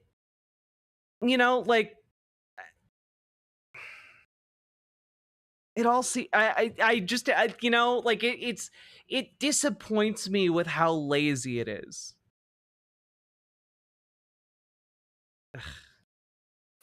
Right now, it takes about an hour to go from Astoria, which is right there, all the way around to the Bronx. I have to go through Manhattan, and I have to take the Lexington Avenue line, and it's always, it could be 3 a.m., and it's still packed. So my question to you is, I've seen the MTA unveil new plans for a Queens-Brooklyn line, but of course the Bronx was absent from that, even though the railroad tracks are there from Queens to the Bronx. Is there any plans or any way we could actually get some viable public transit from Queens to the Bronx? Oh, you're speaking my language here. As someone who has to represent both of these boroughs, it's the worst commute ever on the train. And listen, like I want where I can, I would love to use public transit, but it is like the worst schlep ever trying to go from the Bronx to Queens. But you're right. There is this proposed line. What is the BQX? I think it's what they're calling it, or BXQ. I don't know. But they're reviving. There was existing track that years ago was decommissioned or kind of brought offline that went from Brooklyn to Queens, and it was recently announced that that the state and the MTA is going to revive those tracks, so that we can finally be able to commute from one borough to another without always having to go through Manhattan all the time, which is amazing. But to your point, it goes from Brooklyn and it ends in Queens, which continues our kind of transit desert problem in the Bronx. Right before I went, I saw this video and got super excited only to see video slots. This is how slot machines scam you. This is what the back of the machine looks like, and I want to focus more on these wheels and these wheels. You would think with slot machines, every single symbol that you see on these wheels, you'd be able to hit. But if you look at the discs in the back, there are blank spaces in between where you can and can't get the symbols. If I wanted to get this bell, this would be on the very first disc there. So it looks like I can get it, but I can't get the orange or the lemon. I can only get the blueberry, which is next. And conveniently, I just got the triple orange win the last time that I spun this machine. And so how the machine determines if you win or not is one of these 5 prongs has to poke through all of the holes in these discs so that the machine can determine if you've won or not. Each one of these has its own win associated with it. The very front one, this one is for your cherry wins. The next one, oranges. Then you got blueberries, bells, and the very, very last one back there. That is for the jackpot. This is how slot machines scam you. This is what the back of... That's so cool. You know, like, I find it fascinating. Like, it's not obviously, like, getting scammed is not cool, but, like, I don't know, the machinery of it is interesting. And, like, yeah, it'd be cool to see this shit.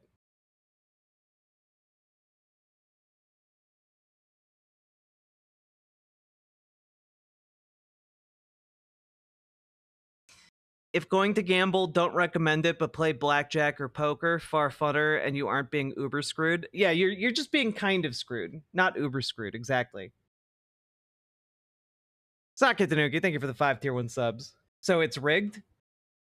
Yeah. Wait a minute, you mean casinos aren't fair? And as someone from the Bronx, I, not just like for personal reasons, but also we have City Island in the Bronx, we have Throgs Neck, we have Soundview, we have so many beautiful communities that deserve to be connected to the rest of the city. And I have written a letter to Governor Cuomo. I mean, not oh my God. God forbid. Sorry. To Governor Hochul. I have written a letter. I've written a letter to Governor Hochul. I did that, I think, about last year when it was first announced, advocating for that extension to the Bronx. That will take a lot more investment because that rail line that was pre-existing from Brooklyn to Queens doesn't apply, I think, to the Bronx, but it doesn't mean that we shouldn't pursue it. And so I am deeply, deeply supportive of increasing our transit options. I've advocated with that for the governor, and we're also organizing in amongst our elected officials for support in that. In the meantime, we have successfully, in my time in Congress, we've successfully added an extended ferry service to Soundview in the Bronx. And we're hoping to add City Island to that Vegas in 1999. Make sure people can really enjoy that. 40% of that after taxes. You know what? I'd still be pretty happy with 40% of 1.5 mil. This next question That's is a really from old machine. They don't really work like that anymore. Yeah. There are physical real machines, but they monitor digitally. Also, they are required to pay out a certain percentage of cash-ins. Well, that's probably good, right? But also, yeah, I know they're not like that anymore. I just find the mechanics of it fascinating, you know? Eric in Astoria. Thank you for the $5 After that, donut, we'll have Blueface. a question from Liam in Astoria, and then Sharon David from Jackson Heights. Liam here. Hi, I'm Liam. I just moved like last month. Welcome. I have a compound question here. Two really big issues: tariffs and the F1 deportations. Both kind of related in the fact of how you going to keep Trump as a crazy person in the White House that can't actually affect me. Kind of like the people on the like A subway trains that kind of rant, but like over there and not near me. Sorry, could you repeat? I'm sorry, folks. Sometimes it's a little hard. Can you? Sorry. It was really about how like all these tariff problems and stuff has started affecting and the F1 deportations. How you like combating Trump's craziness with that? Yes. Okay. And you said combating his craziness with fact. You said. In all of those situations, how are you combating Trump's craziness, tariffs, F1 visas? So a lot of this has to do, I think there's different kinds of ways to approach Trump. I think a lot of times people have seen, perhaps felt the Democratic Party being a little on its back foot in the Trump administration. No shit. And I think it's because there are multiple ways to address Trump.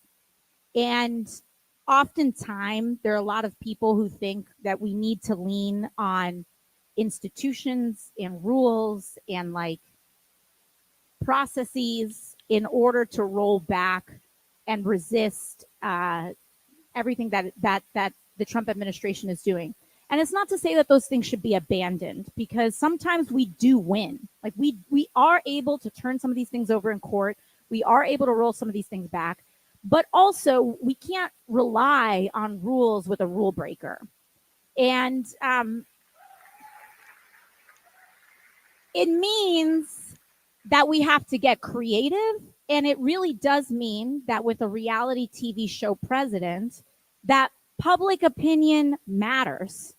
Public opinion really does matter. Mm-hmm. And when we're able to be on our offense with some of these folks and we're able to turn the public tide, then we are sometimes able to get and secure some changes and some rollbacks in what they are planning to do.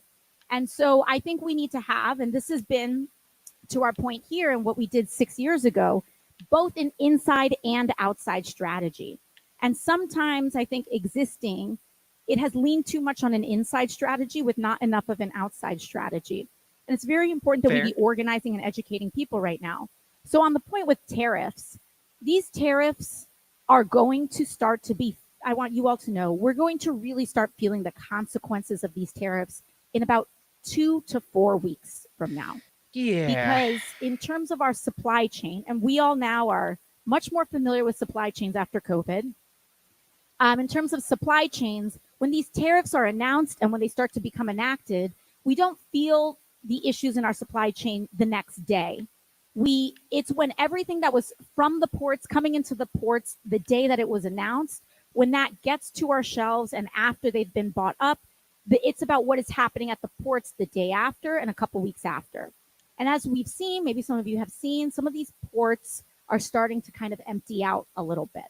And so I don't say this so like people start stealing all the toilet paper from Costco. Please do not do that. But it's to say that you can't tell me what to things may get more expensive. And we're going to feel those changes in prices, not in an immediate sense, although some people may have already seen some prices go up. But we're going to really start feeling that in the next 2 to 4 weeks. And when public opinion, when it's very important that we continue beating the drum. So not to talk poop, but are we watching OC to see what a competent politician sounds like in comparison, or is there a reason we're watching her? Well, partially because she's a good communicator. She's one of the few good communicators among the Democrats that's actually going to like give it to us relatively straight. Obviously not like she's a politician, you know, like you trust her as far as you can throw her. But like she tends to give it to you straight in a way that's accessible and easy to understand, right?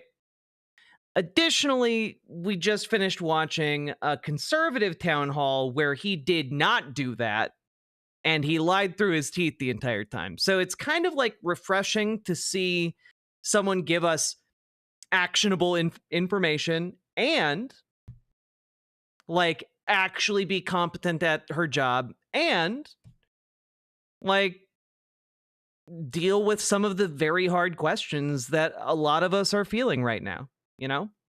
I'm also scared of the tariffs. Among so many other things. That these price increases are because of the tariffs. That the tariffs are doing this. Because what they don't want is for people to connect, A, to be aware that prices are going up, and B, to connect the dots that the prices are going up because of those tariffs. And so we need to be really sharing that information. I, of course, will be doing that in a public sense, but in an era of disinformation and misinformation, and there are plenty of folks that may not believe it when I'm saying it, but they believe stuff when their friends are telling them. And so our social ties and our social connections and personal relationships in transmitting information are now more important than ever, because there are lots of folks that maybe won't believe CNN, or they may not believe, TV, but they will believe when you say something or when you re-amplify some information.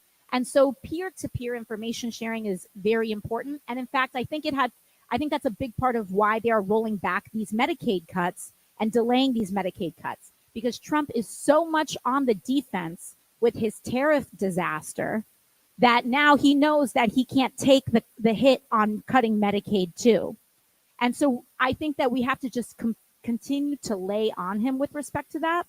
In terms of our community, and in terms of immigration, the Know Your Rights seminars and the Know Your Rights information has been very, very effective in protecting our community from kind of these ICE raids that are trying to skirt the law and not fulfill their legal obligations. When our community knows their rights, and when everyday people know their rights, then we actually see some of that activity reduce in our own backyard, because they know that they can't just take people as easily. They can't take an educated community as easily as they can take one that is not as educated.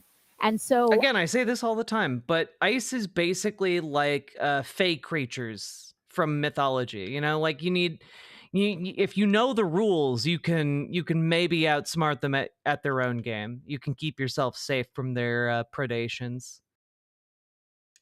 It do kind of be like that. We have lots of Know Your Rights materials. If anyone here would like them or would like to distribute them, we have flyers available. We have them in digital versions for you to print out. We have them in physical versions for you to take home. But feel free to request those, and we're happy to provide them. Thank you. Our next question is from Eric in Astoria. Eric, can you stand up, please? And after this, we'll be hearing from Sharon from Jackson Heights, so please also stand up.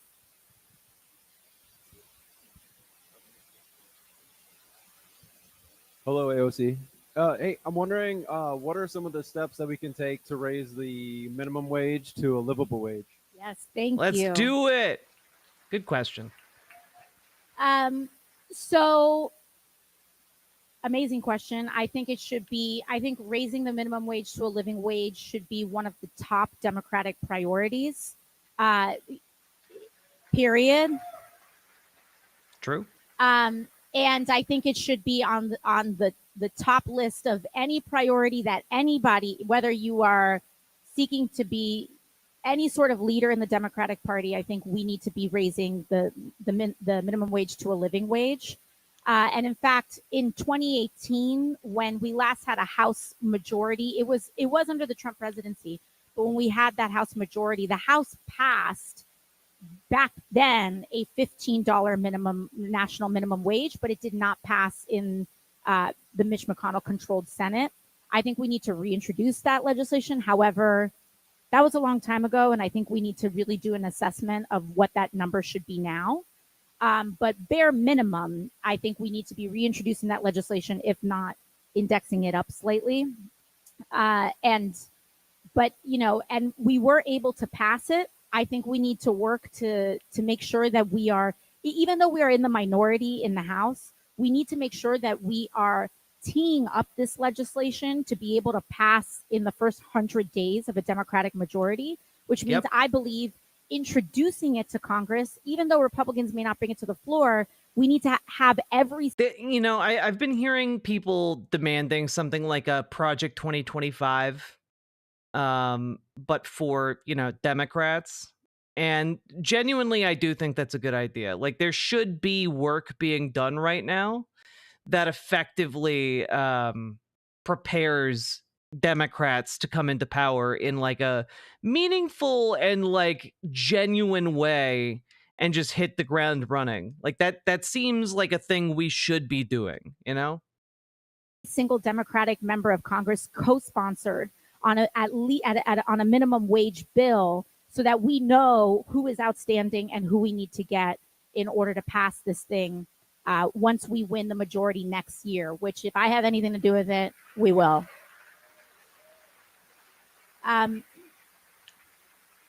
So we will continue to be organizing with our union and our labor partners, as well as many others, to ensure that that remains at the top of the docket. But the good news is that on the House side, we have that. Now, we brought it up again. Senator Sanders brought this in to try to append it to reconciliation. And famously, Kirsten Sinema did her like that thing.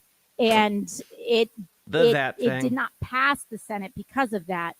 But we have a new senator in that seat, and we have new numbers there. And so I think that we hopefully will be able to do that. There was also, what was complicated in that was that there was this whole thing. It was a rule. There was something called a bird bath, and there was a reconciliation, and people were disagreeing about the rules on that.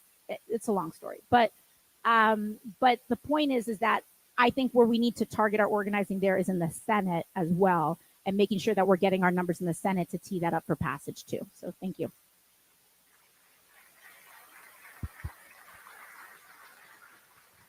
Our next question is from my name Sharon, is Sharon, and I'm from Jackson Heights. And after that, we will have a question from Eladio from Astoria. Oh, Sharon, you jumped the gun. You jumped the gun. Jackson Heights.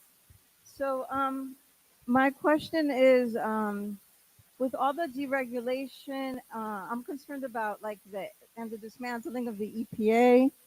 I'm concerned about the air quality and the water quality and what's being done, like, you know, the federal and local level, like, and the firing of federal workers. Just like, what are we doing to protect our water and air?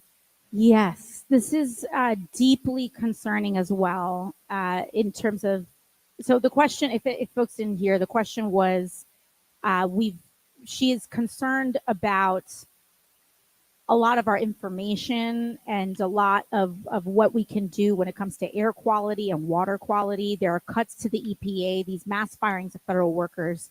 And I am extremely concerned about this too. In the Trump administration's they are in this effort to try to deny climate change and in their effort to try to attack any and all environmental provisions because they are bought and sold by the oil and gas industry.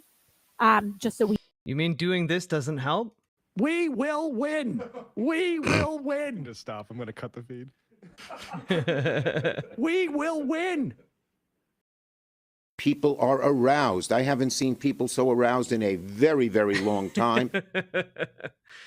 Did I cover it? No, we haven't covered that yet, LB. There's been so much there's been so much going on, and honestly, this chill night has been really nice. Maybe it's so late, but maybe no, we'll cover it tomorrow. We know why that is happening. Trump is owned by big oil. And because he is owned by really big oil, funny. and there's reporting on this where he basically went to all these. I do mean this sincerely, and I know it's totally unrelated to the town hall going on here, but like Sam should do more stand up. I think he'd actually kill it. Oil and gas executives. I know he's not before the interested, election, but and he said, "You scratch my back, you help my election, I'll give you whatever you want in terms of the environment." And that's why they're being so reckless in cutting and attacking anything and everything to do with the environment. And it's not just about oil and gas and attacking renewable energy. They are going after, as we've seen with Doge, they've gone after what is known as NOAA, the National Oceanic and Atmospheric Agency. And we're fun-halving it, kinda, yeah. And what is deeply concerning about this, to your point, is that this is some of the most important, rigorous, and objective scientific information that we have to predict storms, to look at our air quality. Like during COVID, there were a lot of people who were like looking at their air quality monitors in the morning. Or if you live in East Elmhurst or Corona around LaGuardia Airport, people really care about. We need so much better ventilation in our buildings. That's something like I care deeply about. Like I think we need to have much better air ventilation in our buildings. It just like that has to happen. And I know a lot of people just don't give a shit about it, unfortunately, but like it's really fucking important that we get that, you know? I don't know. another just another thing I give a shit about. Like, we found out that like having better ventilation and air filters like lowers respiratory issues as well. Like there are so many different things that helps prevent. Air quality reports around there, because also on the Bronx half, we have some of the highest childhood asthma rates in the country. So people sometimes have apps on their phone, especially if you have a respiratory illness or are immunocompromised, where you will look up something known as the AQE, the air quality, or the AQI, the air quality index, so that you can kind of prepare for your day. The way that some people check the weather, other people, especially if you have asthma, you might check the AQE. And they are attacking NOAA, they're attacking and gutting the EPA, so that that these instruments may become less reliable. And as we go into the summer and as we go into hurricane season, this becomes very, very dangerous, because those storm alerts that we get sometimes where people say, hey, they come on your phone, they say a flash flood is coming, that is under threat with all of these cuts that are going on. And this poses severe threats to life and property. And these are some of the things that we have to make sure that we are reaching out to and trying to advocate to protect. The environmental stuff is some of the hardest stuff that we have found to protect, because they are so wholesale. Anything that has to do with the environment is bad and should be cut. And I don't even think they understand the extent to which this is compromising and hurting people in order to get advance notice from storms, etc. So the only thing that I can think of in this moment, most people just don't know it's an issue, especially to the cuts on environmental stuff, is leaning on our state. And I do think that on the state and city level, we need to be very muscular and very aggressive in investing on environmental provisions and environmental infrastructure on the state, because that fight is one of the... And like, I do think AOC is genuinely pretty good as far as politicians go, but like, she's definitely not perfect. And like, no politician is ever going to be. Hardest ones federally. Some of the other stuff, healthcare, etc., we're able to get some wins with them on. The environmental stuff, they are so head in the sand. They don't believe climate change is real. They don't believe that storms, and also we're seeing this too with the FDA, that we are concerned about some of the health outbreaks, the factories that should be monitored for meat processing, etc. This infrastructure is eroding right now. Yep. And so if there's an outbreak, it's even harder for us to know, where it was the FDA's responsibility to say, hey, we're pulling this deli meat off the shelves because there might be a listeria outbreak. Good luck with your mom's doctor appointment. And so in terms of our food system, this is something that is very concerning that we have to continue to invest in. But on environmental provisions specifically, I think it's very important, as we hear the governor, as we hear our state elected officials, our city elected officials talk about their plans, having those kinds of environmental investments is going to be particularly important in order for us, at least New Yorkers, to protect ourselves from what may be compromised on the federal cuts to the EPA. Thank you.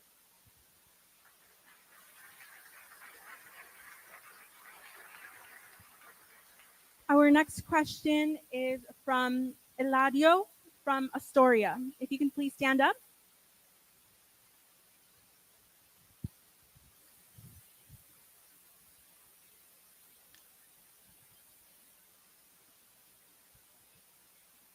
Hi. This is my first town hall meeting, so I'm a little nervous, but I'm really concerned about about Trump's defiance of court orders, bringing back Kilmore and Garcia, essentially eliminating due process. Good thing to be concerned about in the country, regardless of citizenship status. My question is, like, what can Congress do about this? What does it say about a post-Trump presidency that this sets a precedent for any future president to do this in the future, defying the court orders, especially SCOTUS, the highest court in the land?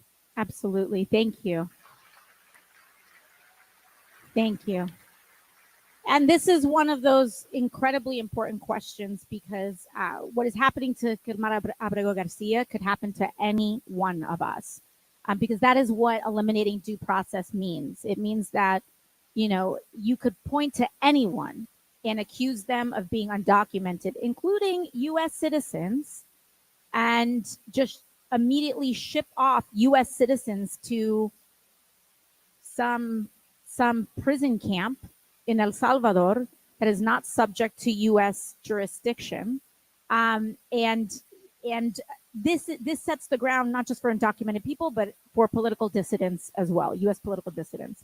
And so this is a tremendously important issue. Senator Van Hollen has been an incredible leader.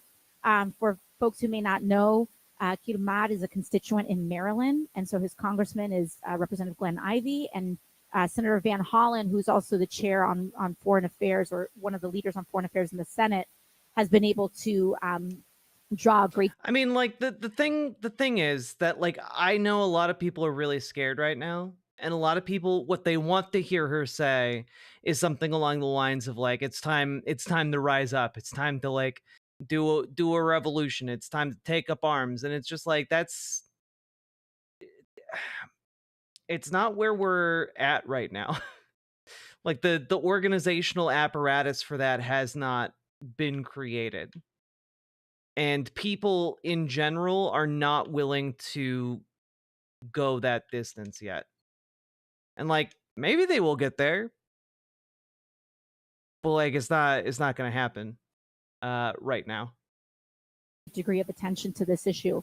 I think we need to continue to have a drumbeat of legislators that are going to El Salvador, and not just making sure that we're keeping eyes on him, but that we are continuing to draw attention to this issue. And I do believe that that is what will be happening. I think that there are arrangements being made to ensure that, and I know that there's a steady stream. So it also, Senator Van Hollen did that, but I do know that Representative Maxwell Frost, Representative Robert Garcia on the Oversight Committee also headed down over there.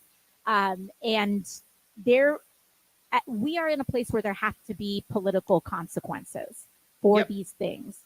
Good. Things will not change unless there are political consequences. And one of the good things that we're seeing is that there are starting to be political consequences. We don't just have to wait until next year. Peaceful protest is still good, though.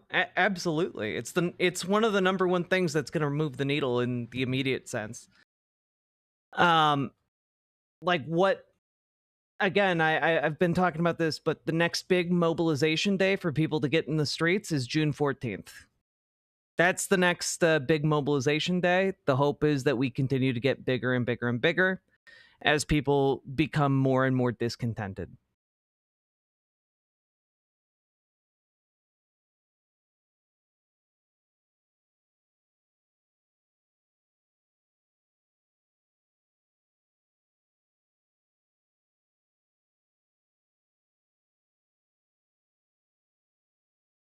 Robin Sandalwood, are you okay?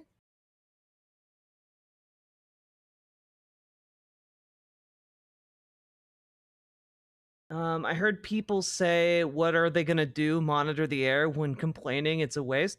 But like, yes, literally, yes.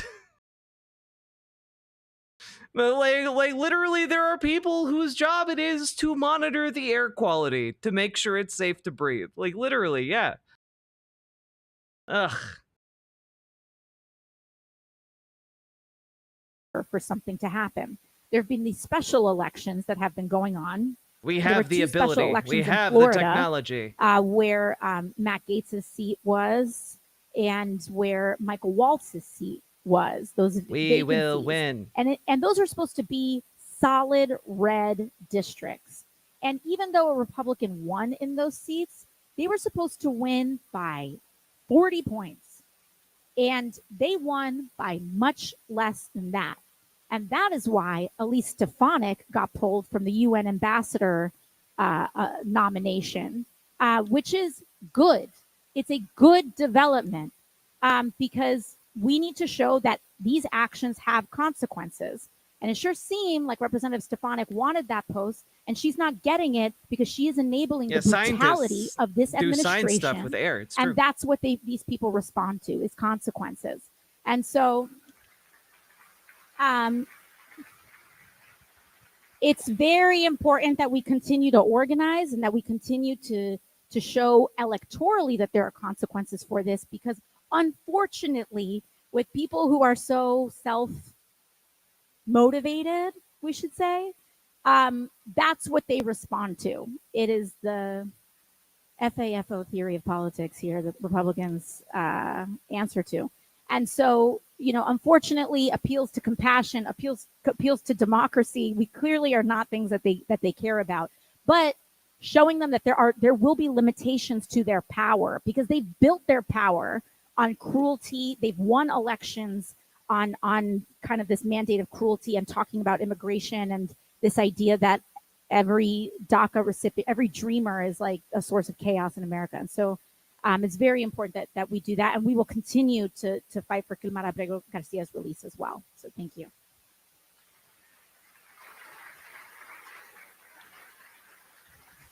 Thank you so much. That was our last question, but it's not the end just yet. We'd like to invite all of you to take a selfie with the Congresswoman. I've been a little under the weather, so I can't do the one-on-ones today, guys. Sorry. Okay, am I doing this now? First of all, can we all please give Michelle a big round of applause?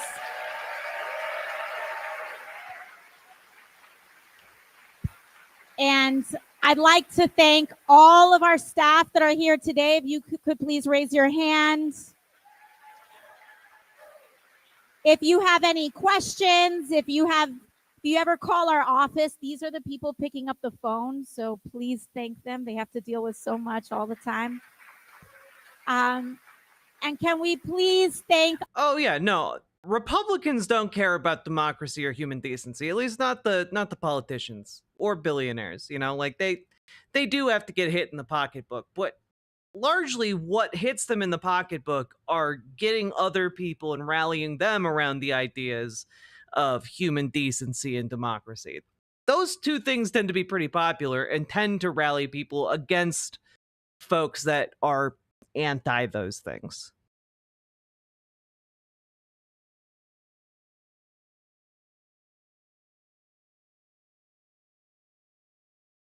Speaking of scientists, my local university is another one getting threatened to cut federal funding. I swear Trump's goal is to make make us all stupider. Now, like, the thing is, you give Trump too much credit even going that far, because Donald Trump doesn't have a plan. There's no plan. The plan here is Elon Musk told him, I could use AI and find waste, fraud, and abuse. And he was like, oh, everything's computers. And Elon was like, yes, everything is computers. And like that's it. That's the extent of it. Like, Donald Trump wants to get these tax cuts because he's an old rich asshole and his mind is going, but he still likes money a lot. And Elon likes money a lot, and so he wants to get the money too. And so, like, these people both think that they're the smartest person in the room, and they want to keep their money. Everything flows from that, everything flows from that. Like, it has nothing to do with any of these government workers, any of these government fund. Like, they do not care about the actual end product of where, these people are doing their labor. What they care about is the tax cuts. The tax cuts are what is keeping all of this together. No, it's not even Stephen Miller's government. Donald Trump just doesn't give a shit, and Stephen Miller's a little weasel man. And so, like, Stephen Miller inserts himself in there, and he's, like, high on his own supply right now. And again, none of the Republicans care because their focus is on the tax cuts. Their focus is on making the money. And so, like, Stephen Miller might call a lot of the shots, but I guarantee you one thing: they do not care unless it is affecting the money. And they've been trying to figure out how to get how to get the money. They can't figure it out. They can't do it.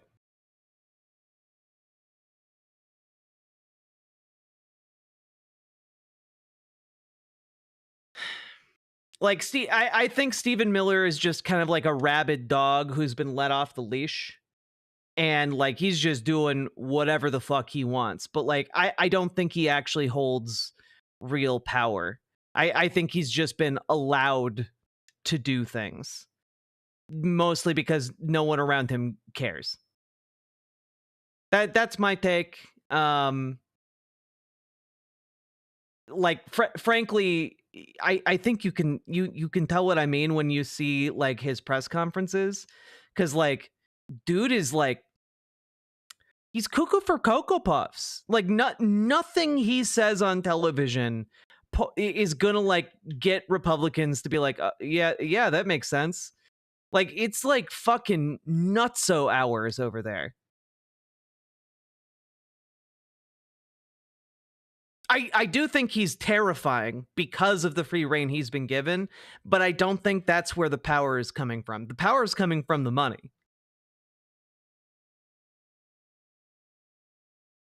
Yeah, Stephen Miller is just the guy who's willing to say literally anything while looking like an evil motherfucker.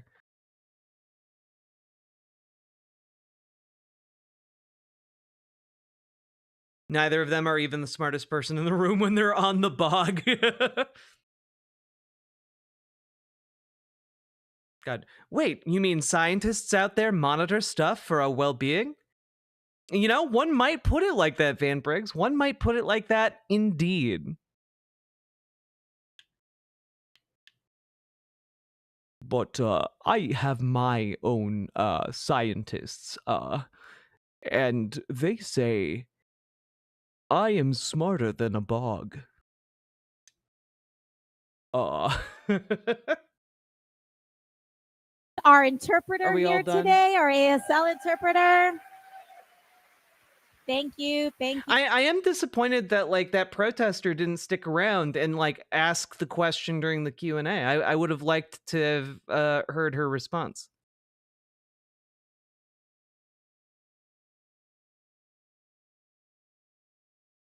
Would have been nice.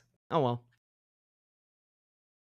Folks, I have a meeting. You got a 6-hour-long stream out of me. I have a meeting in like 8 hours or so I need to go to bed. If you all enjoyed this stream, hit that follow button, hit that subscribe button, and consider dropping those subs, donos, memberships, super chats, etc. Thank you all for joining me on our late night escapade, and thank you for being here. And tomorrow I will name my stream differently, and maybe I'll have a dono goal of dressing up in a cosplay of some kind or a slutty outfit. Who knows? You never know what you're gonna get with a Riverboat Jack stream. I got a new outfit and I want to try it on. We'll see if it looks good. You mind doing a raid? I'll raid. I'll even the raid too. Oh, Real Radham's doing some Real Rad analysis. Let's send you guys over to Real Radham. He's a good dude. Here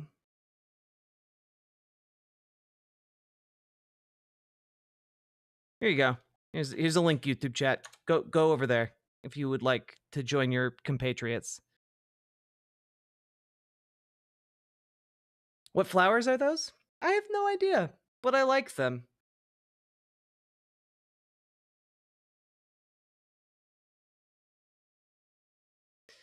Good night, y'all.